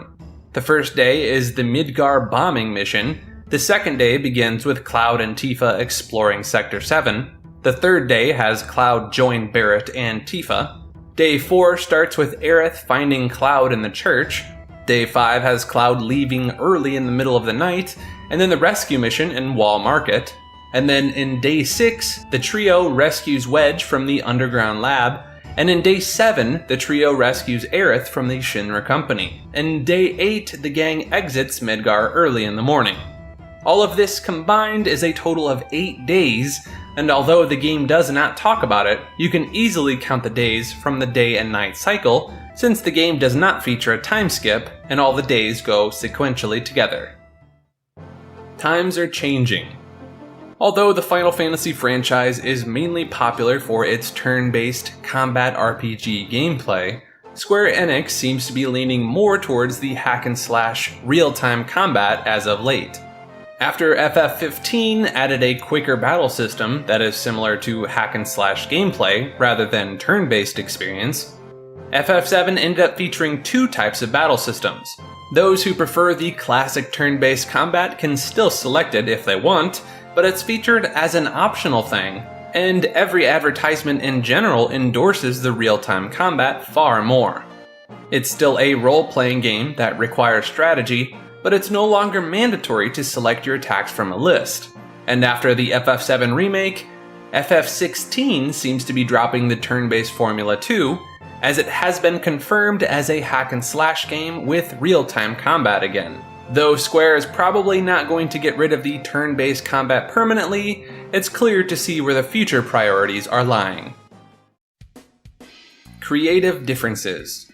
CyberConnect 2, which is best known for their .hack series, and many popular anime fighting games, were originally hired to develop the game alongside of Square Enix, providing them extra staff and support. However, due to reasons that were never publicly disclosed, this deal fell through approximately within a year, and Square moved the development to their in-house studio right away. Some fans speculate that this might be related to how the main team felt the newcomers in the development team might not be able to maintain the essence of the original game, and it's harder to oversee two studios at once. Super Ultra Arcade Turbo Edition. We're in the age of video games having one edition too many as soon as the games launch, and sadly FF7 Remake is no exception to this rule. The game originally had 5 editions, which includes both physical and digital editions split among the 3 main categories. There is a base edition, a deluxe edition, and a first class edition that was only available on the Square Enix store. And if you pre-ordered the game, that divided the experience even further by giving you a special Chocobo Chick Summon Materia DLC. Intergrade. Speaking of another addition for the FF7 Remake, Intergrade is an updated version of the game that includes previous DLC and a new episode starring Yuffie. It's titled Episode Intermission. It was released for the PlayStation 5, and for the first time, FF7 Remake found its way on the PC platform. Not only does the PS5 version cost $69.99, despite being an old game, it has a separate deluxe edition that costs $89.99, and it includes an art book and soundtrack. And the general changes that it has are better graphics, a few gameplay tweaks, a photo mode, and some difficulty settings. And for the few to whom it matters, there's some PS5 features too that take advantage of the DualSense controller. It's surely the ideal way to play the remake in 2022, but it can feel excessively priced when these few improvements are generally offered as part of a free upgrade or cheap re-releases when it comes to other games. What could have been? First of all, Red 13 could have been playable, but the widely believed reason behind this not happening is that he is only in the game for a short time and players wouldn't have been able to play him as much. Which is interesting to note because Red 13 does seem to have all his physical attack animations already made and assigned. Then we have the fact that in the Ultimania, Tetsuya, Kazushige, and Yashinori all revealed that they all wanted to expand on the original game even more by adding more story and gameplay elements, but they had to leave out some of the ideas due to time constraints. They did not provide many examples, but one of the cut ideas was to have cutscenes in Chapter 9 that showed Tifa boarding the Chocobo wagon from Sector 7 to Wall Market. Then we have a Famitsu article that revealed Roche was going to appear in the last fight of the game, and he could have been an additional fight in the slums too during Chapter 14. But it was cut out because it would have been a tonal inconsistency, since he is a bit of a joke character, and having him show up would feel out of place, especially as a boss fight himself with his bike in Chapter 14. There's also an unfinished model of a younger looking Sing in the game that wasn't used in the final product, but it was intended to be part of a flashback cutscene where he meets a young Aerith. And last but not least, it was revealed by Katase and Hamaguchi that there was a plan to change the storyline even further compared to the original Final Fantasy VII. But Nomura wanted the game to be as close to the original as possible, aside from a few changes here and there that establish it as an alternate timeline. So in the end, that's what happened, since many of the events in the original game still play out in the remake. Unscrapped idea. In the original FF7, Barret was going to be murdered by Sephiroth, but this was later changed to Aerith, which is obviously one of the most tragic and notorious scenes in the Final Fantasy series. In the remake, Aerith might die in the future, but for now, she seems to have survived her fate at the time. Instead, like the original idea, Barret is killed by Sephiroth this time around, but he is eventually revived by the mysterious Whispers of Fate. So, in the end, no one has died, but the original idea of having Barret killed was eventually reused in the remake. Most people seem to agree that having a meaningful moment, like Aerith's death, play out only to be reversed by the Whispers would be a terrible shock factor. Angering the creator. Toxic fans are always a terrible stain on any product's legacy, and it sometimes becomes very stressful for the developers themselves. Nojima was so angered by toxic fans bothering him about the remake, he issued an official statement that he'd rather just not discuss the game at all, and that if he keeps replying, he might end up saying something that affects people's enjoyment of the game. He then elaborated that he's not quitting social media, and instead he's just going to stop talking about Final Fantasy VII Remake in general, and will refrain from stating any personal opinions about it. And he seems to be true to his word, as most of his tweets are now about his personal life and safely reaches a small audience of calm fans. Exploits and farming. You can get infinite items in the game because Shinra boxes reappear after you load your game. So, break the boxes, save the game after collecting items like Potion, Phoenix Downs, and Moogle medals, then reload the game and break the boxes once more. And by repeating this step, you'll be able to have an infinite supply of those items as long as you are willing to farm. The recommended spot for this is the rest area that you can find before the Airbuster fight in the Sector 5 reactor. Secondary limit breaks. Hard mode in general is no secret, but one of the things that come with it includes new challenges in the Shinra Battle Simulator inside of Chapter 16 and 17, which is a piece of info that is sometimes missed. You can also unlock secondary limit breaks for characters in the Colosseum by participating in optional fights that only allow you to use one playable character. Once you complete these fights, you will earn these characters' secondary limit breaks, and there is one for each playable character in the game. This can be done in Chapter 9 and onward. Although they are optional, these upgrades can be very useful in the main storyline. Tifa's Bust. If you've been paying attention to video games in the past 2 decades, then you know that even people who have never played the Final Fantasy games still find Tifa very attractive. When Tifa's new design and graphics were revealed in the FF7 remake, fans were in shock at how amazing she looks and how high quality everything is. But as soon as they closed their jaws, they started to realize that one thing looks different: Tifa's breast size. Yes, this became a big topic of discussion, and many fans complained that her bust size has been reduced in comparison to what it used to be in past illustrations. One theory behind it was thinking that it's censorship, as games have been sexualizing characters less than before in the past few years. Though the original game had very low graphics, so it's not exactly inaccurate in comparison, the only real difference comes from certain in-game models and exaggerated pieces of fan art, but that too is nothing that has to remain consistent, since many of them were cameo appearances. But there's still another explanation for this, which is that similar to real-life martial artists, her sports bra might be compressing their size, which makes them look smaller than they actually are, and many fans believe this to be consistent with her character too, since she's known to be a bit shy at different points over the years, such as when she didn't want to climb the stairs at Shinra HQ due to her skirt in the original game, and how she was reluctant to enter the men's toilets in the remake as well. Playable 13. Officially, despite having a moveset, Red 13 is not playable in the FF7 remake for reasons already disclosed in the Iceberg. However, you can in fact still play him through save editing, which gives the player control of the character.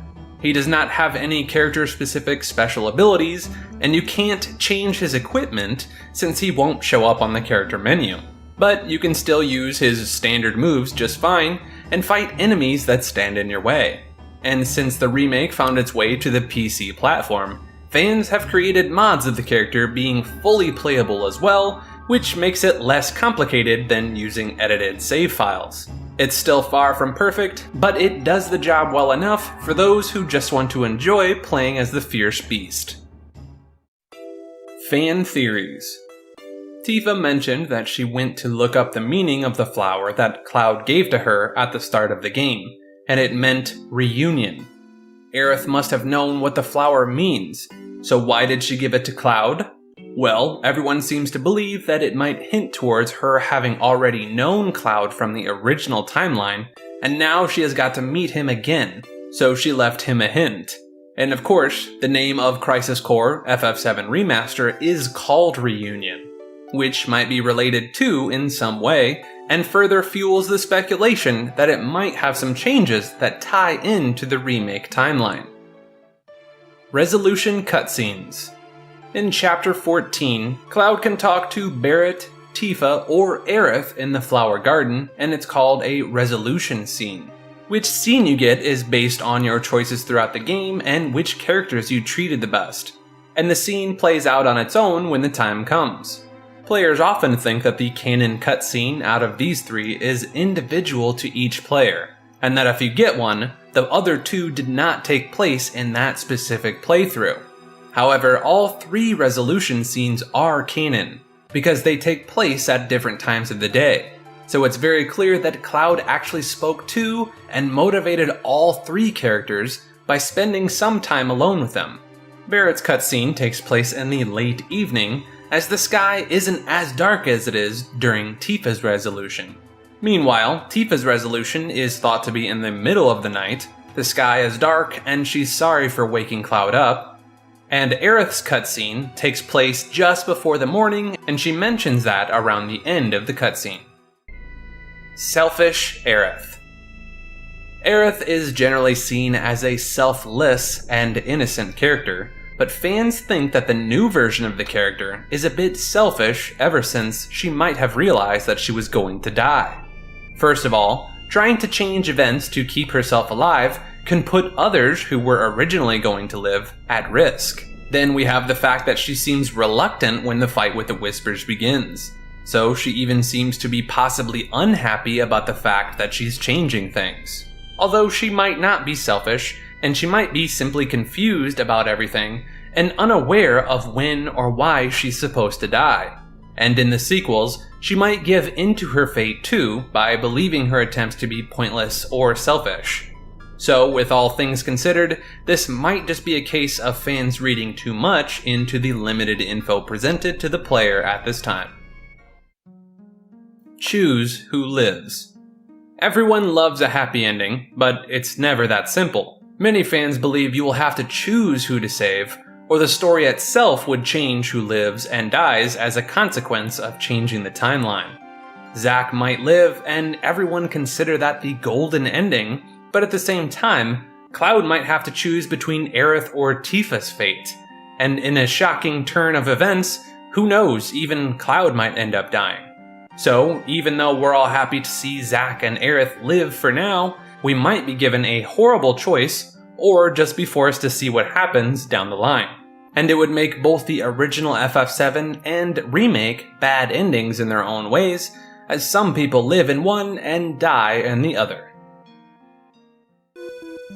Like this video, and subscribe to Maker. Easily one of the most underutilized franchises in all of gaming. A pair of games that would spark a generation of gamers, and set the RPG bar higher than anyone could have imagined. Initially conceived by a team of superstars that perhaps flew too close to the sun. This is the Chrono series Iceberg Deep Dive.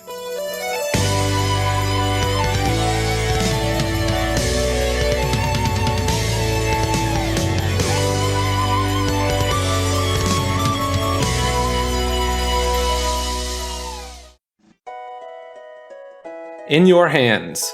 Perhaps one of the greatest aspects of Chrono Trigger is its flexibility in the route you choose to take during your playthrough. The game doesn't have a linear path that you are forced to take.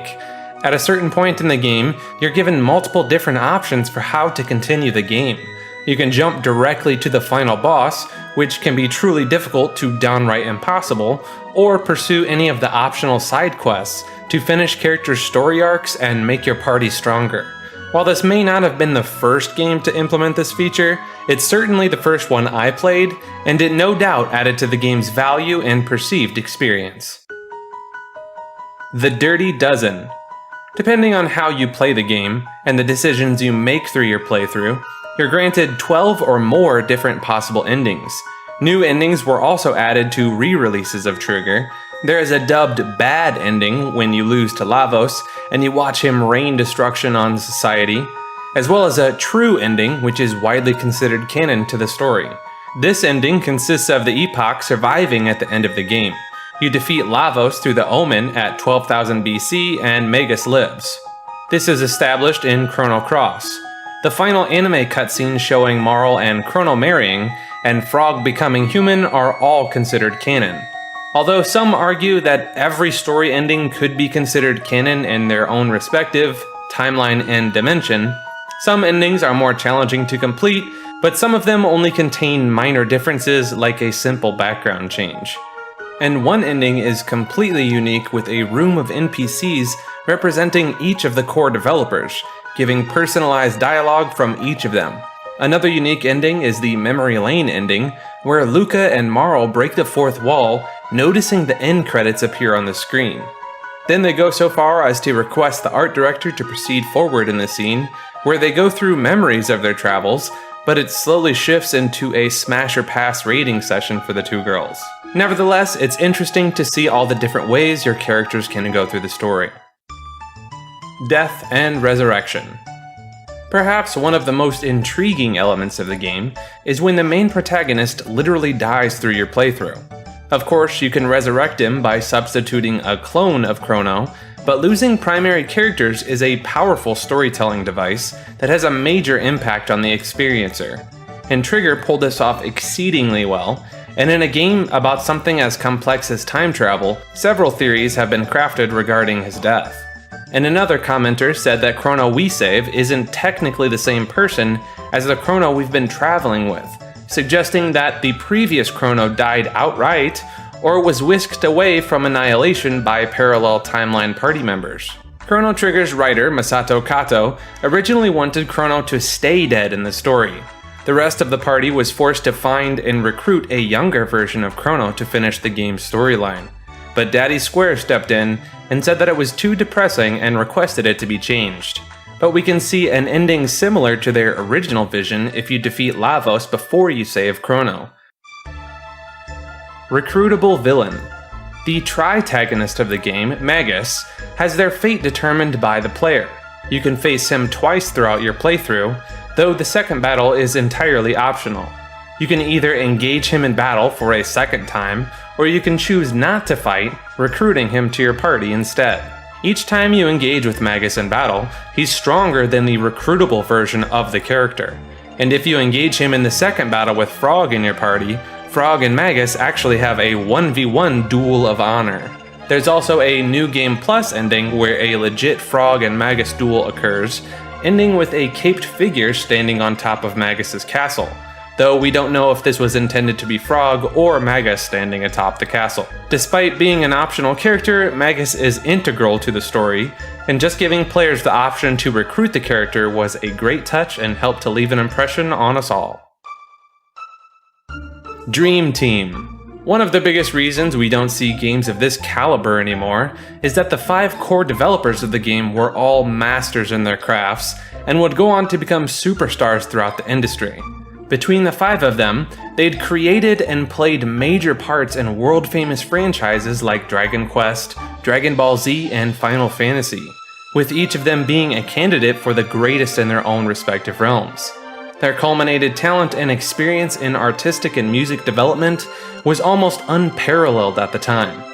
The crew was lovingly deemed the Dream Team, with Chrono Trigger appropriately being nicknamed the Dream Project. It was one of the greatest melding of minds in gaming history.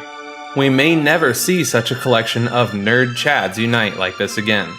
And as previously mentioned, each of these 5 members created an NPC that can be interacted with in the Dream Team ending of the game, each with their own unique dialogue. A Woolsey Project. Ted Woolsey served as the game's core translator to the English language. Miraculously, he was given only 30 days to translate the colossal project of Chrono Trigger. Normally, a game the size of this would require at least 2.5 months to fully translate. Many argue that the short time span was the reason we see such blatant references being used, such as all the biblical references, as well as other obvious references like Ozzy, Slash, and Flea from their musical inspiration counterparts. But it's interesting to note that these three characters' names were originally based on condiments, vinegar, soy sauce, and mayonnaise. It was Woolsey who was responsible for completely setting the tone of the game for the English-speaking audience.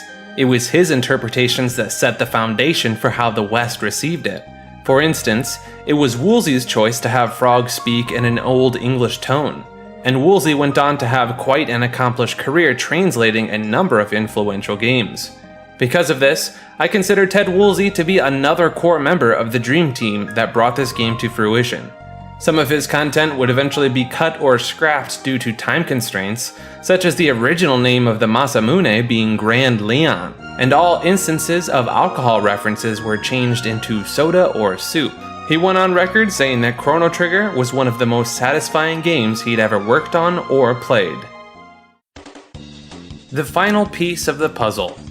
We've spoken about the Dream Team as well as Ted Woolsey, but I like to think that another key component to the Dream Team behind this game is Yasunori Mitsuda, who was working as a sound engineer before Chrono Trigger's development, but wanting to work as a composer, he gave an ultimatum to Hironobu Sakaguchi: "Let me compose or I quit."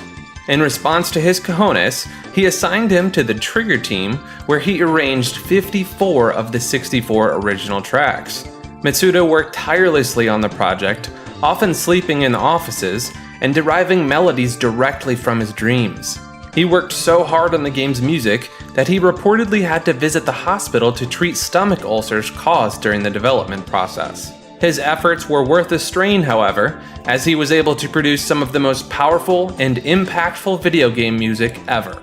It's really no wonder that dozens of creators have sampled songs from the game. Soy un gato gordo, dame dinero, soy un galleta. Devlin, community icon. Yeah. 501 young. Who's talking it, but they don't want none.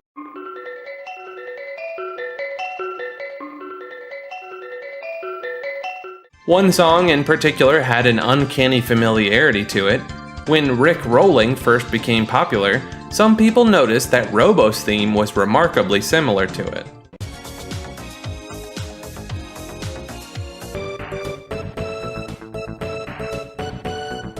And you, my friend, just got Robo Rick rolled. Maker, you are not funny.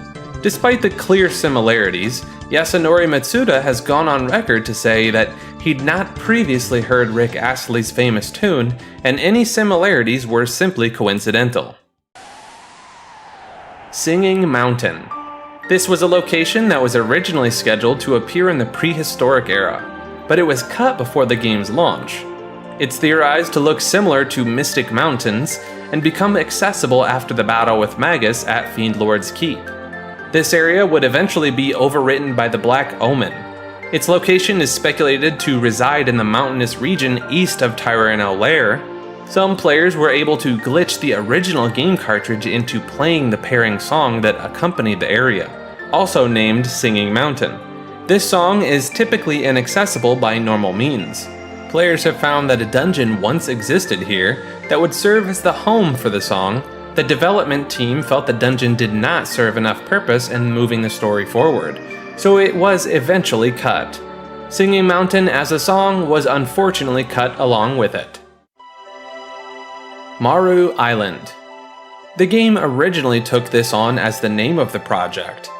It was initially designed to come out as part of the Mana franchise for an upcoming Nintendo CD console, but the console would soon be cancelled.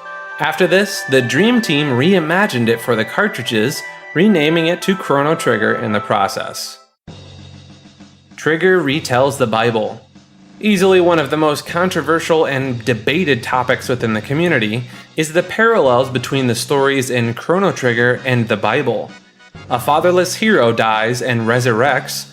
Three wise men who possess the names Balthazar, Melchior, and Gaspar, each bringing the hero gifts. Chrono's magic was originally called light, like holy, and many other similarities. While many people disagree with the concept, disregarding it completely, others adamantly argue for it, suggesting even more meaningful connections than we realize. No matter what your stance is on the matter, it's a hot topic and worthy of a mention here. Unofficial sequels. Throughout the years, fans have created many unofficial games that continue on the story in various means. Some are smaller projects like CT+, a game mod that opens the game up even further in its story options and adds new Easter eggs and other small modifications. Then you have more elaborate and controversial projects like Crimson Echoes and Flames of Eternity. Crimson Echoes was the name of a fan-made sequel of Trigger, based 5 years after the events of the official game. This became such a big project that Square Enix stepped in and issued a cease and desist letter to halt its production, to which the developers humbly obliged, completely abandoning their unfinished project. However, shortly after these efforts were halted, a new team of fans took the groundworks that was developed for Crimson Echoes to create a different game in their own vision. They finished the project and titled it Flames of Eternity.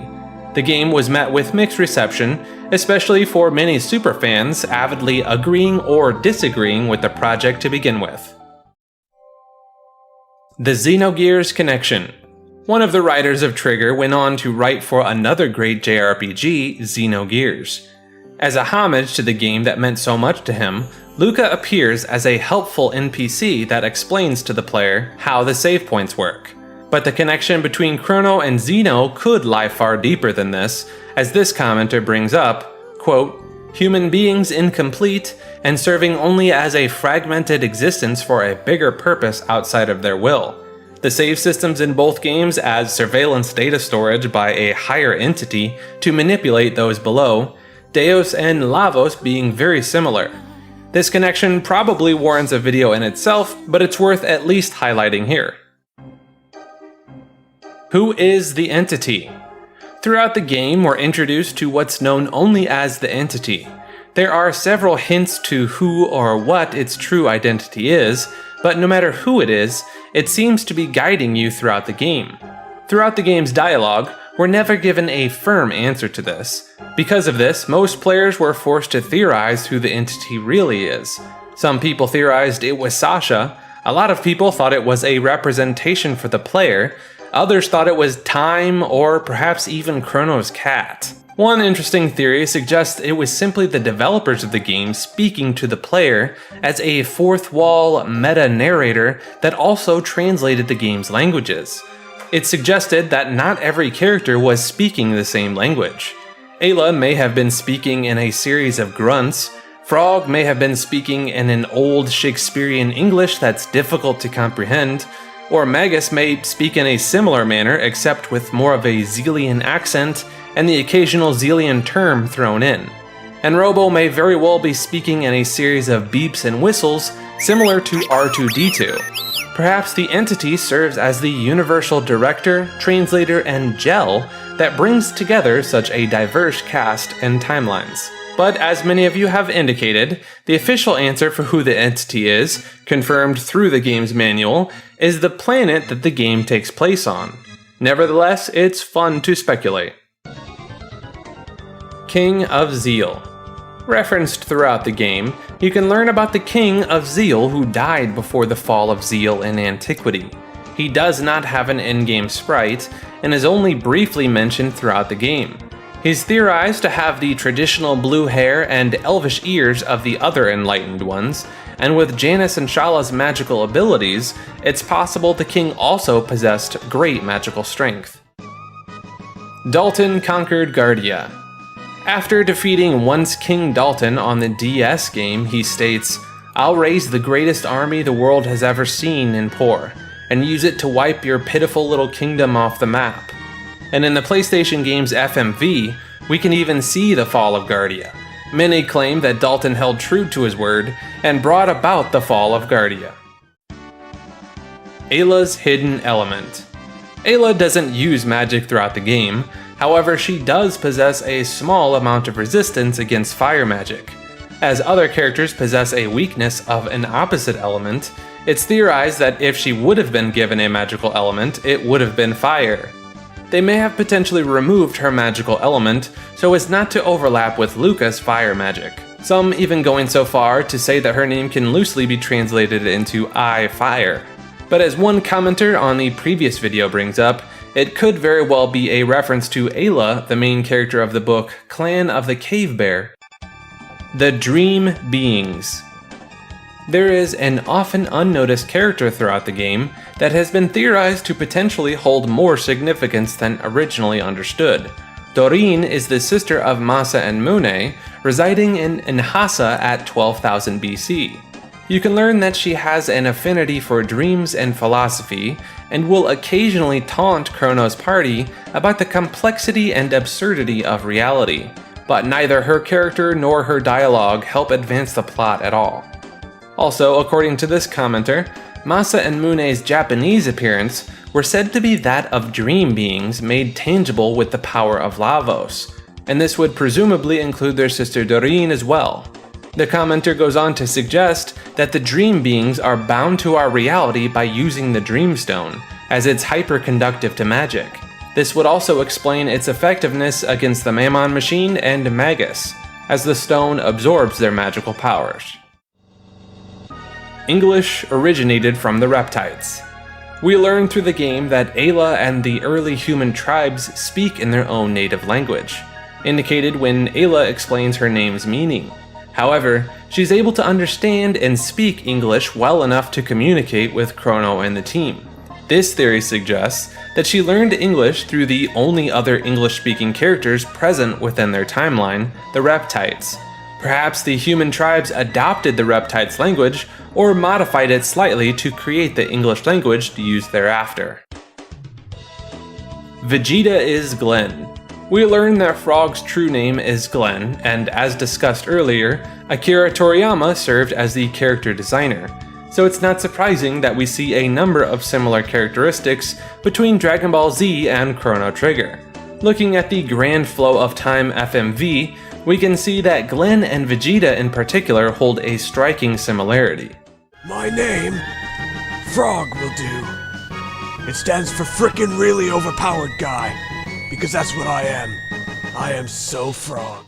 Although some commenters think that Magus served as a better Vegeta, and Glenn is more likely to be an older Gohan. And one commenter went on to advocate that Glenn is actually Trunks, and the time machine he uses in DBZ was supposed to be the Epoch. Interesting theory. Chrono Break. In 2001, Square registered this trademark for a game. A week later, a similar trademark was registered by the company in the European Union. This was the beginning of a cancelled third mainline entry within the Chrono series. It's been said that the overall idea of the title was carried over to Final Fantasy Dimensions 2.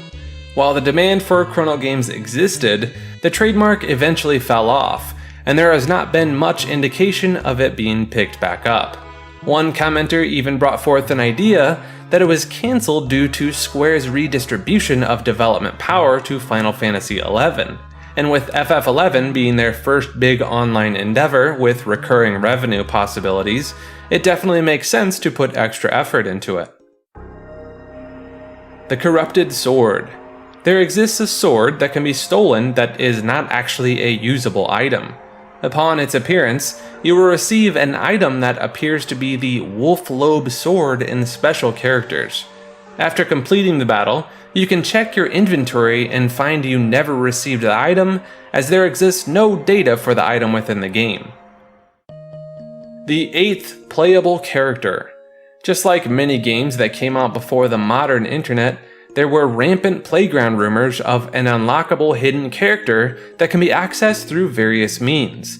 But like most other rumors in that era, they never turned out to be true.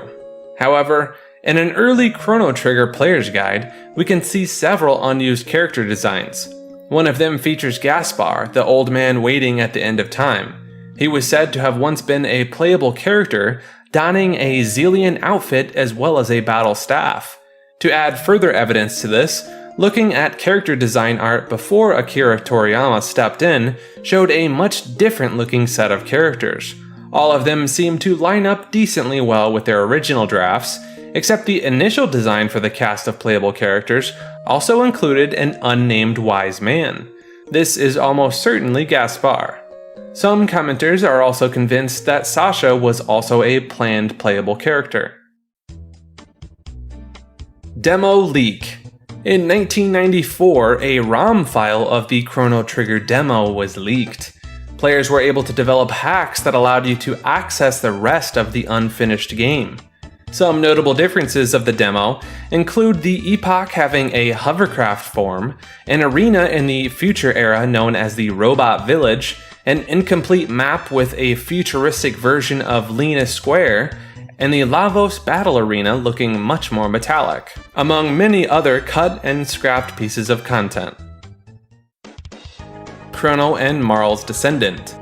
You give the seed to an old man at the Eris Dome.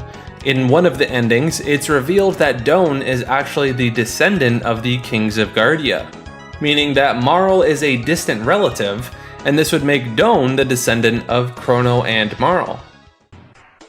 Another Eden, Cyrus, is Frog. Another Eden is the claimed spiritual successor to the Chrono series for the iOS and Android. It features some of the same artists as Chrono Trigger, and one of the characters in the game is called Cyrus, and he bears a remarkable resemblance to Frog from Chrono Trigger. They both seem to use swords, and their elements are both water.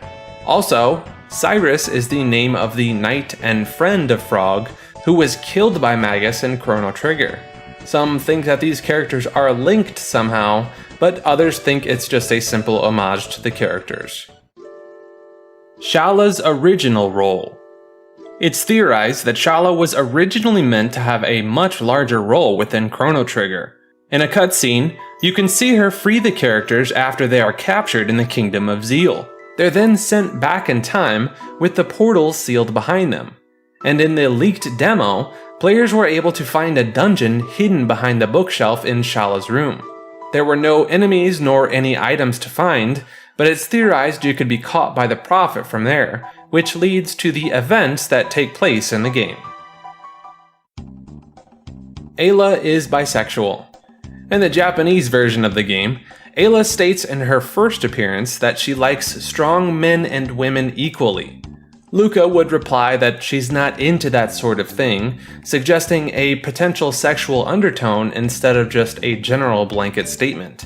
In the English version, they took out that response and they changed the dialogue to state that she respects strong people, and Luca replies that she thinks she's crazy, removing the undertone, though the DS version was adjusted to be more accurate.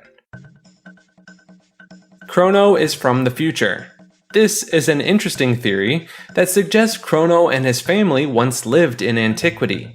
His father was a brilliant scientist that specialized in time travel.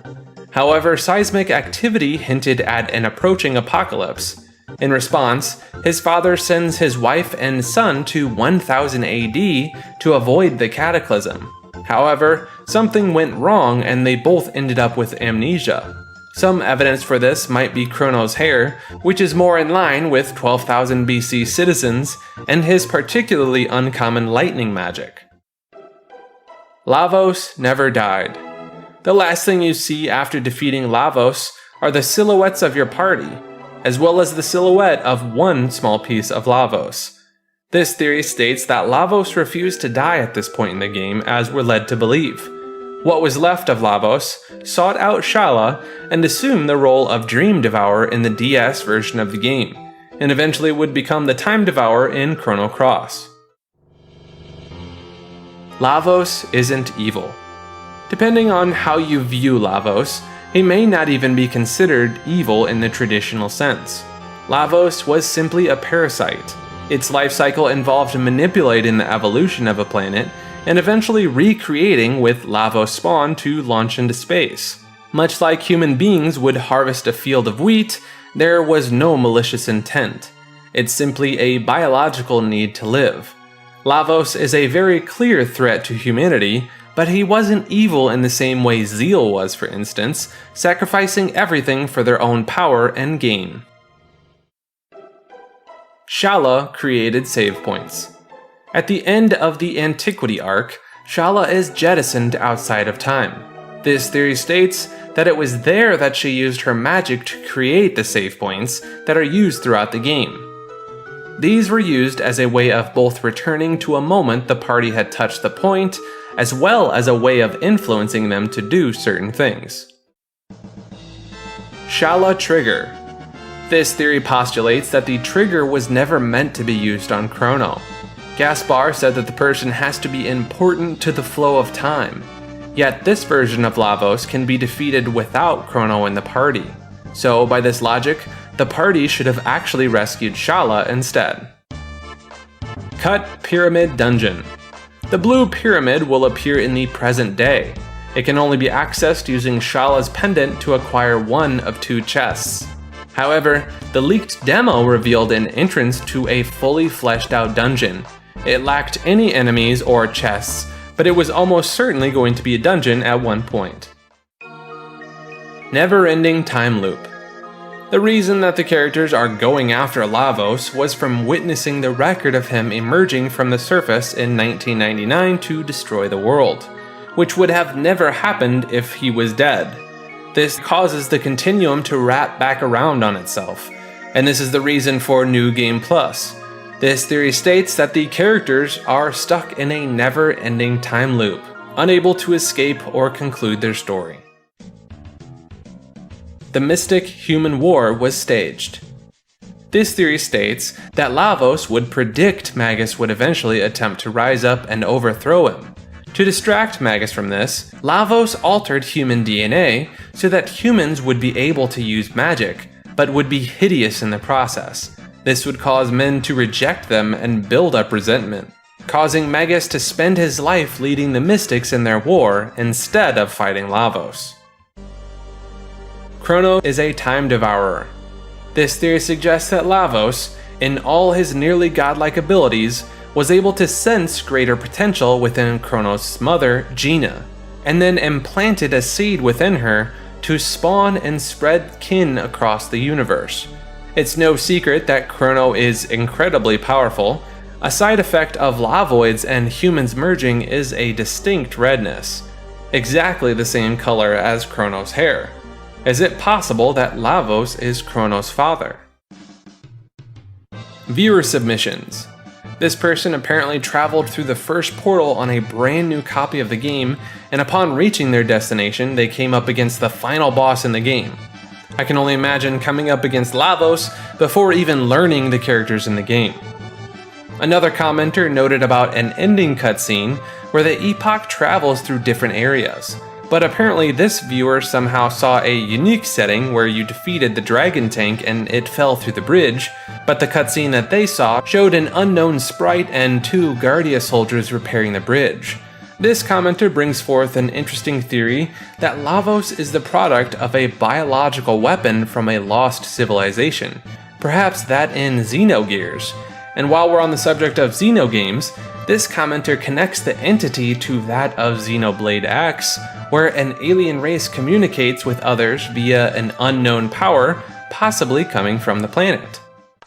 Another viewer comments on a very distinct similarity between Lavos and H.P. Lovecraft's Cthulhu, and upon reading the description of the Dream Devourer in particular, the similarities become all too evident. The Dream Devourer, capable of feeding on thoughts, memories, and dreams across time, very well could draw some serious inspiration from Lovecraft's work. The original box art shows what appears to be a tech of some kind, but appears to show Marl using fire magic instead of ice magic. This commenter brings forth an elusive secret stone item that swapped Luca and Marl's elements. Upon further research, I found several discussion threads about this very topic. While I never found anything about a secret stone, instead I heard rumblings of a large purple coat that she's wearing being the source of her fire magic, and perhaps the item on the ground behind her having more to do with it as well. Another thread used a beta image from the game as reference, pointing out that this had been the exact scenario that was illustrated on the cover art, minus the purple coat. But when viewing the triple tech Arc Impulse in-game, you can see that despite using ice magic, Chrono's blade briefly flashes a fiery red. So perhaps the mistake on the box art was just a misunderstanding or miscommunication, or perhaps there really does exist an undiscovered ultra-rare Xillian purple coat that turns Marl's magic to fire. Reptite Timeline. This is a timeline within the Reptite dimension in which Lavos crashed into the planet. This allowed the Reptites to flourish and would eventually go on to conquer the human tribes, including Ayla, completely wiping them out of existence. This race of Reptites would go on to evolve into the Dragonians, building Dinopolis and the Dragon God from Chrono Cross. Radical Dreamers. This is the 1996 text-based adventure game developed and published by Square Enix. It was published on the failing console Satellaview. It forms part of the Chrono series, acting as a side story to the Trigger game. The game centers around an infiltration carried out by the titular thief gang led by Kid, aided by Surge and Gil. They seek out an artifact called the Frozen Flame and revenge on its keeper. You play as Lord Lynx as you navigate through the mansions and environment, and you impact the story's progression through text. Written and directed by Masato Kato, they'd later use many of the plot elements from Radical Dreamers in their next game. But during the development of Dreamers, Kato was said to have experienced a breakdown from harboring frustration while working on Chrono Trigger.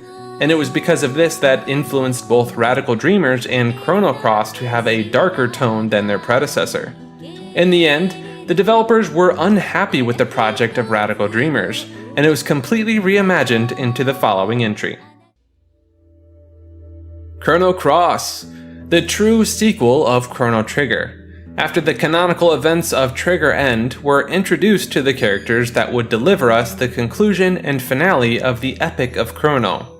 We officially learn who the entity is, who orchestrated the survival of Surge, the primary protagonist of Cross, who was necessary to save Shala. The game's still very controversial.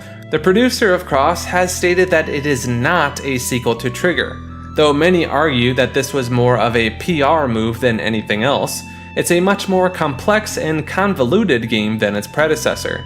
It has a completely new combat system, all new characters, and it doesn't even reference the events that happen in Trigger until later in the game.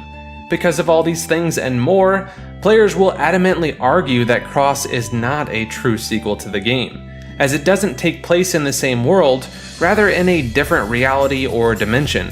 But many people seem to agree that while the game may not have necessarily lived up to the success of its predecessor, Chrono Cross was most certainly a sequel to the game. We need only check the back cover art to read, 20 years after the events of Chrono Trigger, a new set of adventurers are preparing for battle that will surpass time and space. The long-awaited sequel to one of history's favorite adventures. And although the sequel may not have referenced its predecessor as much as people would have liked, its plot and timeline relies directly on the first game, especially in the final segments of the game. But at their core, the two games offer two very different themes. Chrono Trigger offers themes of free will, while Cross consists of themes of determinism. One of the key takeaways is that fate will always be the result of higher entities using lesser as pawns for their goals. Character returns. While Trigger's cast may not return in the form of playable characters, some characters are implied to return in some form or another, though some characters only appear in the form of a small reference or Easter egg. Robo, whose real name is Prometheus, is already a time-traveling robot. He helps another character named Fiona by staying with her from 1000 AD to present day in Trigger to restore a lush green forest. There's a reference to this in Luca's house in Cross, with a portrait that reads, "Robo made the desert green." As far as the story goes, Robo makes an appearance as the repurposed Prometheus circuit, though some people argue that the Promethean circuit simply cannot be the same Robo that we met in Trigger, as the conditions were not met for his existence, and instead it's the evolution of the Robo-like prototypes that Luca was making in one ending of the Trigger game. But Robo is eventually terminated by the supercomputer fate. Masa and Mune both return in Cross as well. The older brother, Masa the Brave, and the younger brother, Mune the Wise. Both return as avatars of the Masamune. Their big sister Doreen also reappears, chastising the brothers in the process. The three siblings all fuse into the blade, combining with Surge's original weapon, the Sea Swallow, to create the most powerful weapon in the game, the Master Mune. In the Japanese version, it's known as the Goran Dorin, which is a play on words meaning grand dream. We also have more important appearances like Shala, who is pivotal to Project Kid, where a daughter clone of Shala is created before the Devourer of Time integrated with her. This clone takes the role of Kid, who was raised by Luca. We actually see her discovering the child in an FMV. Many people bring up questions about why her hair is blonde instead of blue like other Xelians. One commenter brings up a response to this with a theory suggesting that the higher people from Zeal actually painted their hair blue as a way to distinguish themselves from the Earthbound people, as a symbol of notoriety and power. Magus was actually supposed to make an appearance in Cross, but he was scrapped because Square deemed his complex backstory to be too difficult to fit within the story. He was eventually replaced by Guile. An added ending in the DS version of Trigger implies that he became an amnesiac. Many argue that in the journey to regain his memories, he would slowly shift into Guile, though this is never explicitly confirmed. It's heavily implied in an FMV cutscene that Marl and Chrono died during the invasion of Guardia, after Chrono became the heir to the throne with his queen Marl. As heavy-handed as this is, Chrono and his team served their purpose to allow the events of Chrono Cross to take place. Luca takes perhaps the largest role in all of the returning characters, despite not being shown in the game. After Luca found Kid and established an orphanage, Lynx and Harley raided them in an attempt to release the Prometheus circuit and allow Fate to access the Frozen Flame. During this raid, Kid managed to escape. It's presumed that Luca was killed by Lynx after she failed to disengage the lock, although this is not confirmed and she may have escaped. One theory suggests that she was transported into the Xenogears dimension through one of her own devices or another circumstance. Regardless of her fate, she managed to leave behind a letter, an incomplete time egg, as well as the astral amulet. While Frog doesn't officially return, his name and image was modeled into the character Glenn in Cross. Like his namesake, he emerges from obscurity, claims a legendary sword, and can even initiate Frog's X-Strike dual tech with Surge. Another nod to Frog is with Turnip, who speaks just like Frog from Trigger. Ayla does not return in Cross herself, but Leah serves as her substitute. We also find out by defeating the game with her in our party that Leah is in fact Ayla's mother. Of the three gurus of Zeal, we only see the firm reappearance of Balthazar, the guru of reason. He was the one that constructed Chronopolis. It was here that he learned of Shala's fate and began orchestrating Project Kid, an elaborate plan to free her by splitting the universe in two and essentially playing as God, orchestrating and manipulating the events that take place. It's said that Gaspar, the Guru of Time, remained at the end of time to watch over each of the eras and act as a guide to lost time travelers, while Melchior, the Guru of Life, stayed around after the end of Trigger, witnessing Chrono and Marl's wedding. When the Masamune is corrupted 15 years later, he is not around to fix it, so most people assume that he eventually vanished or died. Another minor set of reappearances can come about after completing the US and Canadian versions of the game. Upon this feat, players can encounter a battle with the infamous Slash, Flea, and Ozzy. An often missed return is that of Johnny the Racer. You can see Johnny's mangled corpse strewn about on an interstate in the Dead Sea. Gato, Luca's singing robot, can also briefly be seen dying during a flashback. The trio returns. Chrono, Luca, and Marl make a special reappearance in Chrono Cross through special circumstances. At the end of the game, after you've acquired the Astral Egg, you can use the Astral Amulet to trigger a unique scene with childlike versions of Trigger's trio. Each of them have their own unique dialogue that explains the plot of the game even further, confirming many points and giving the player insight as to how, why, and when events are taking place between the duration of the two games. Chrono also appears once more in an illusory space at Terra Tower, when Balthazar informs Surge about the dragons. And the trio's final appearance takes place immediately before the final battle of the game, where they inform Surge that Wazuki has turned into Lynx by fate and implore him to destroy Lavos. Cut characters.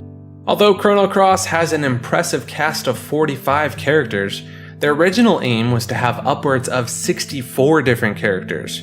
They wanted to have each character have their own unique ending, with up to 3 separate unique endings for each of them. It's wild to think that they had even more in mind, when many people think that there were already too many characters, and instead wish to have a more focused approach on a smaller cast like Trigger.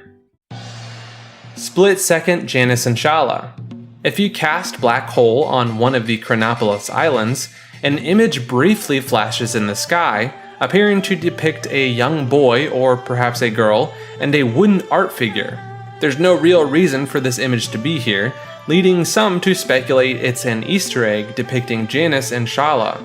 The purpose of the art figure is currently unknown. Chrono in Cross theory. Due to the lack of Chrono in Cross, many fans have speculated what exactly happened to him, with the fact that his only appearances in-game do not confirm his fate. A popular theory is that Miguel is Chrono. Miguel's red hair, the name of his daughter Lena, as reference to Lena, his absent wife, his position in relation to the Chrono spirit as it is always near him, his status as the most difficult boss in the game, his knowledge of the future, his approximate age, and several ambiguous lines of dialogue are all cited as evidence. It is believed that he may have changed his name and moved to Surge's home after the fall of Guardia, possibly so that Lena could be raised in peace. He is also one of the only 3 white innates, which would match Chrono's light power set. The rebuttal for this theory includes evidence such as Chrono being left-handed, while Miguel is right-handed. Also, since he's from a city in the future, it is simply possible that he was spending his time studying the past. Chrono was also strong enough to beat Lavos, and would not lose to Surge at this point in time. Alpha Lynx. Despite supposedly being Lynx's right-hand jester, he never once mentions Harley. He has no dialogue or scenes with her, and he never once even looks at her. The only time you see them together is in the orphanage flashback, where Lynx doesn't even acknowledge her existence. Shala is the true villain. This is a quite controversial theory. The DS port established that she so hated humanity that she made it nearly impossible for them to rescue her, and thus save themselves and really life itself. Chrono Cross is entirely her fault. Her only method given created war and torment for millions, and had Balthazar not been a better mastermind than her, any one of the steps taken could have completely wiped out life on Earth. Of all the people in history she could have saved, people in the throes of suffering, she plucked out a kid she fancied. After the credits, she's stalking him again after resetting his memories. Nobody has been saved. All you did was give her the freedom to start all over again. Chrono Cross Sabotage. Many people believe the game's original plot would have placed Chrono Cross as a more apparent sequel to Chrono Trigger. However, an executive who was a Final Fantasy fanatic feared that the game would fare better than the upcoming Final Fantasy IX, and managed to get his hands on the script.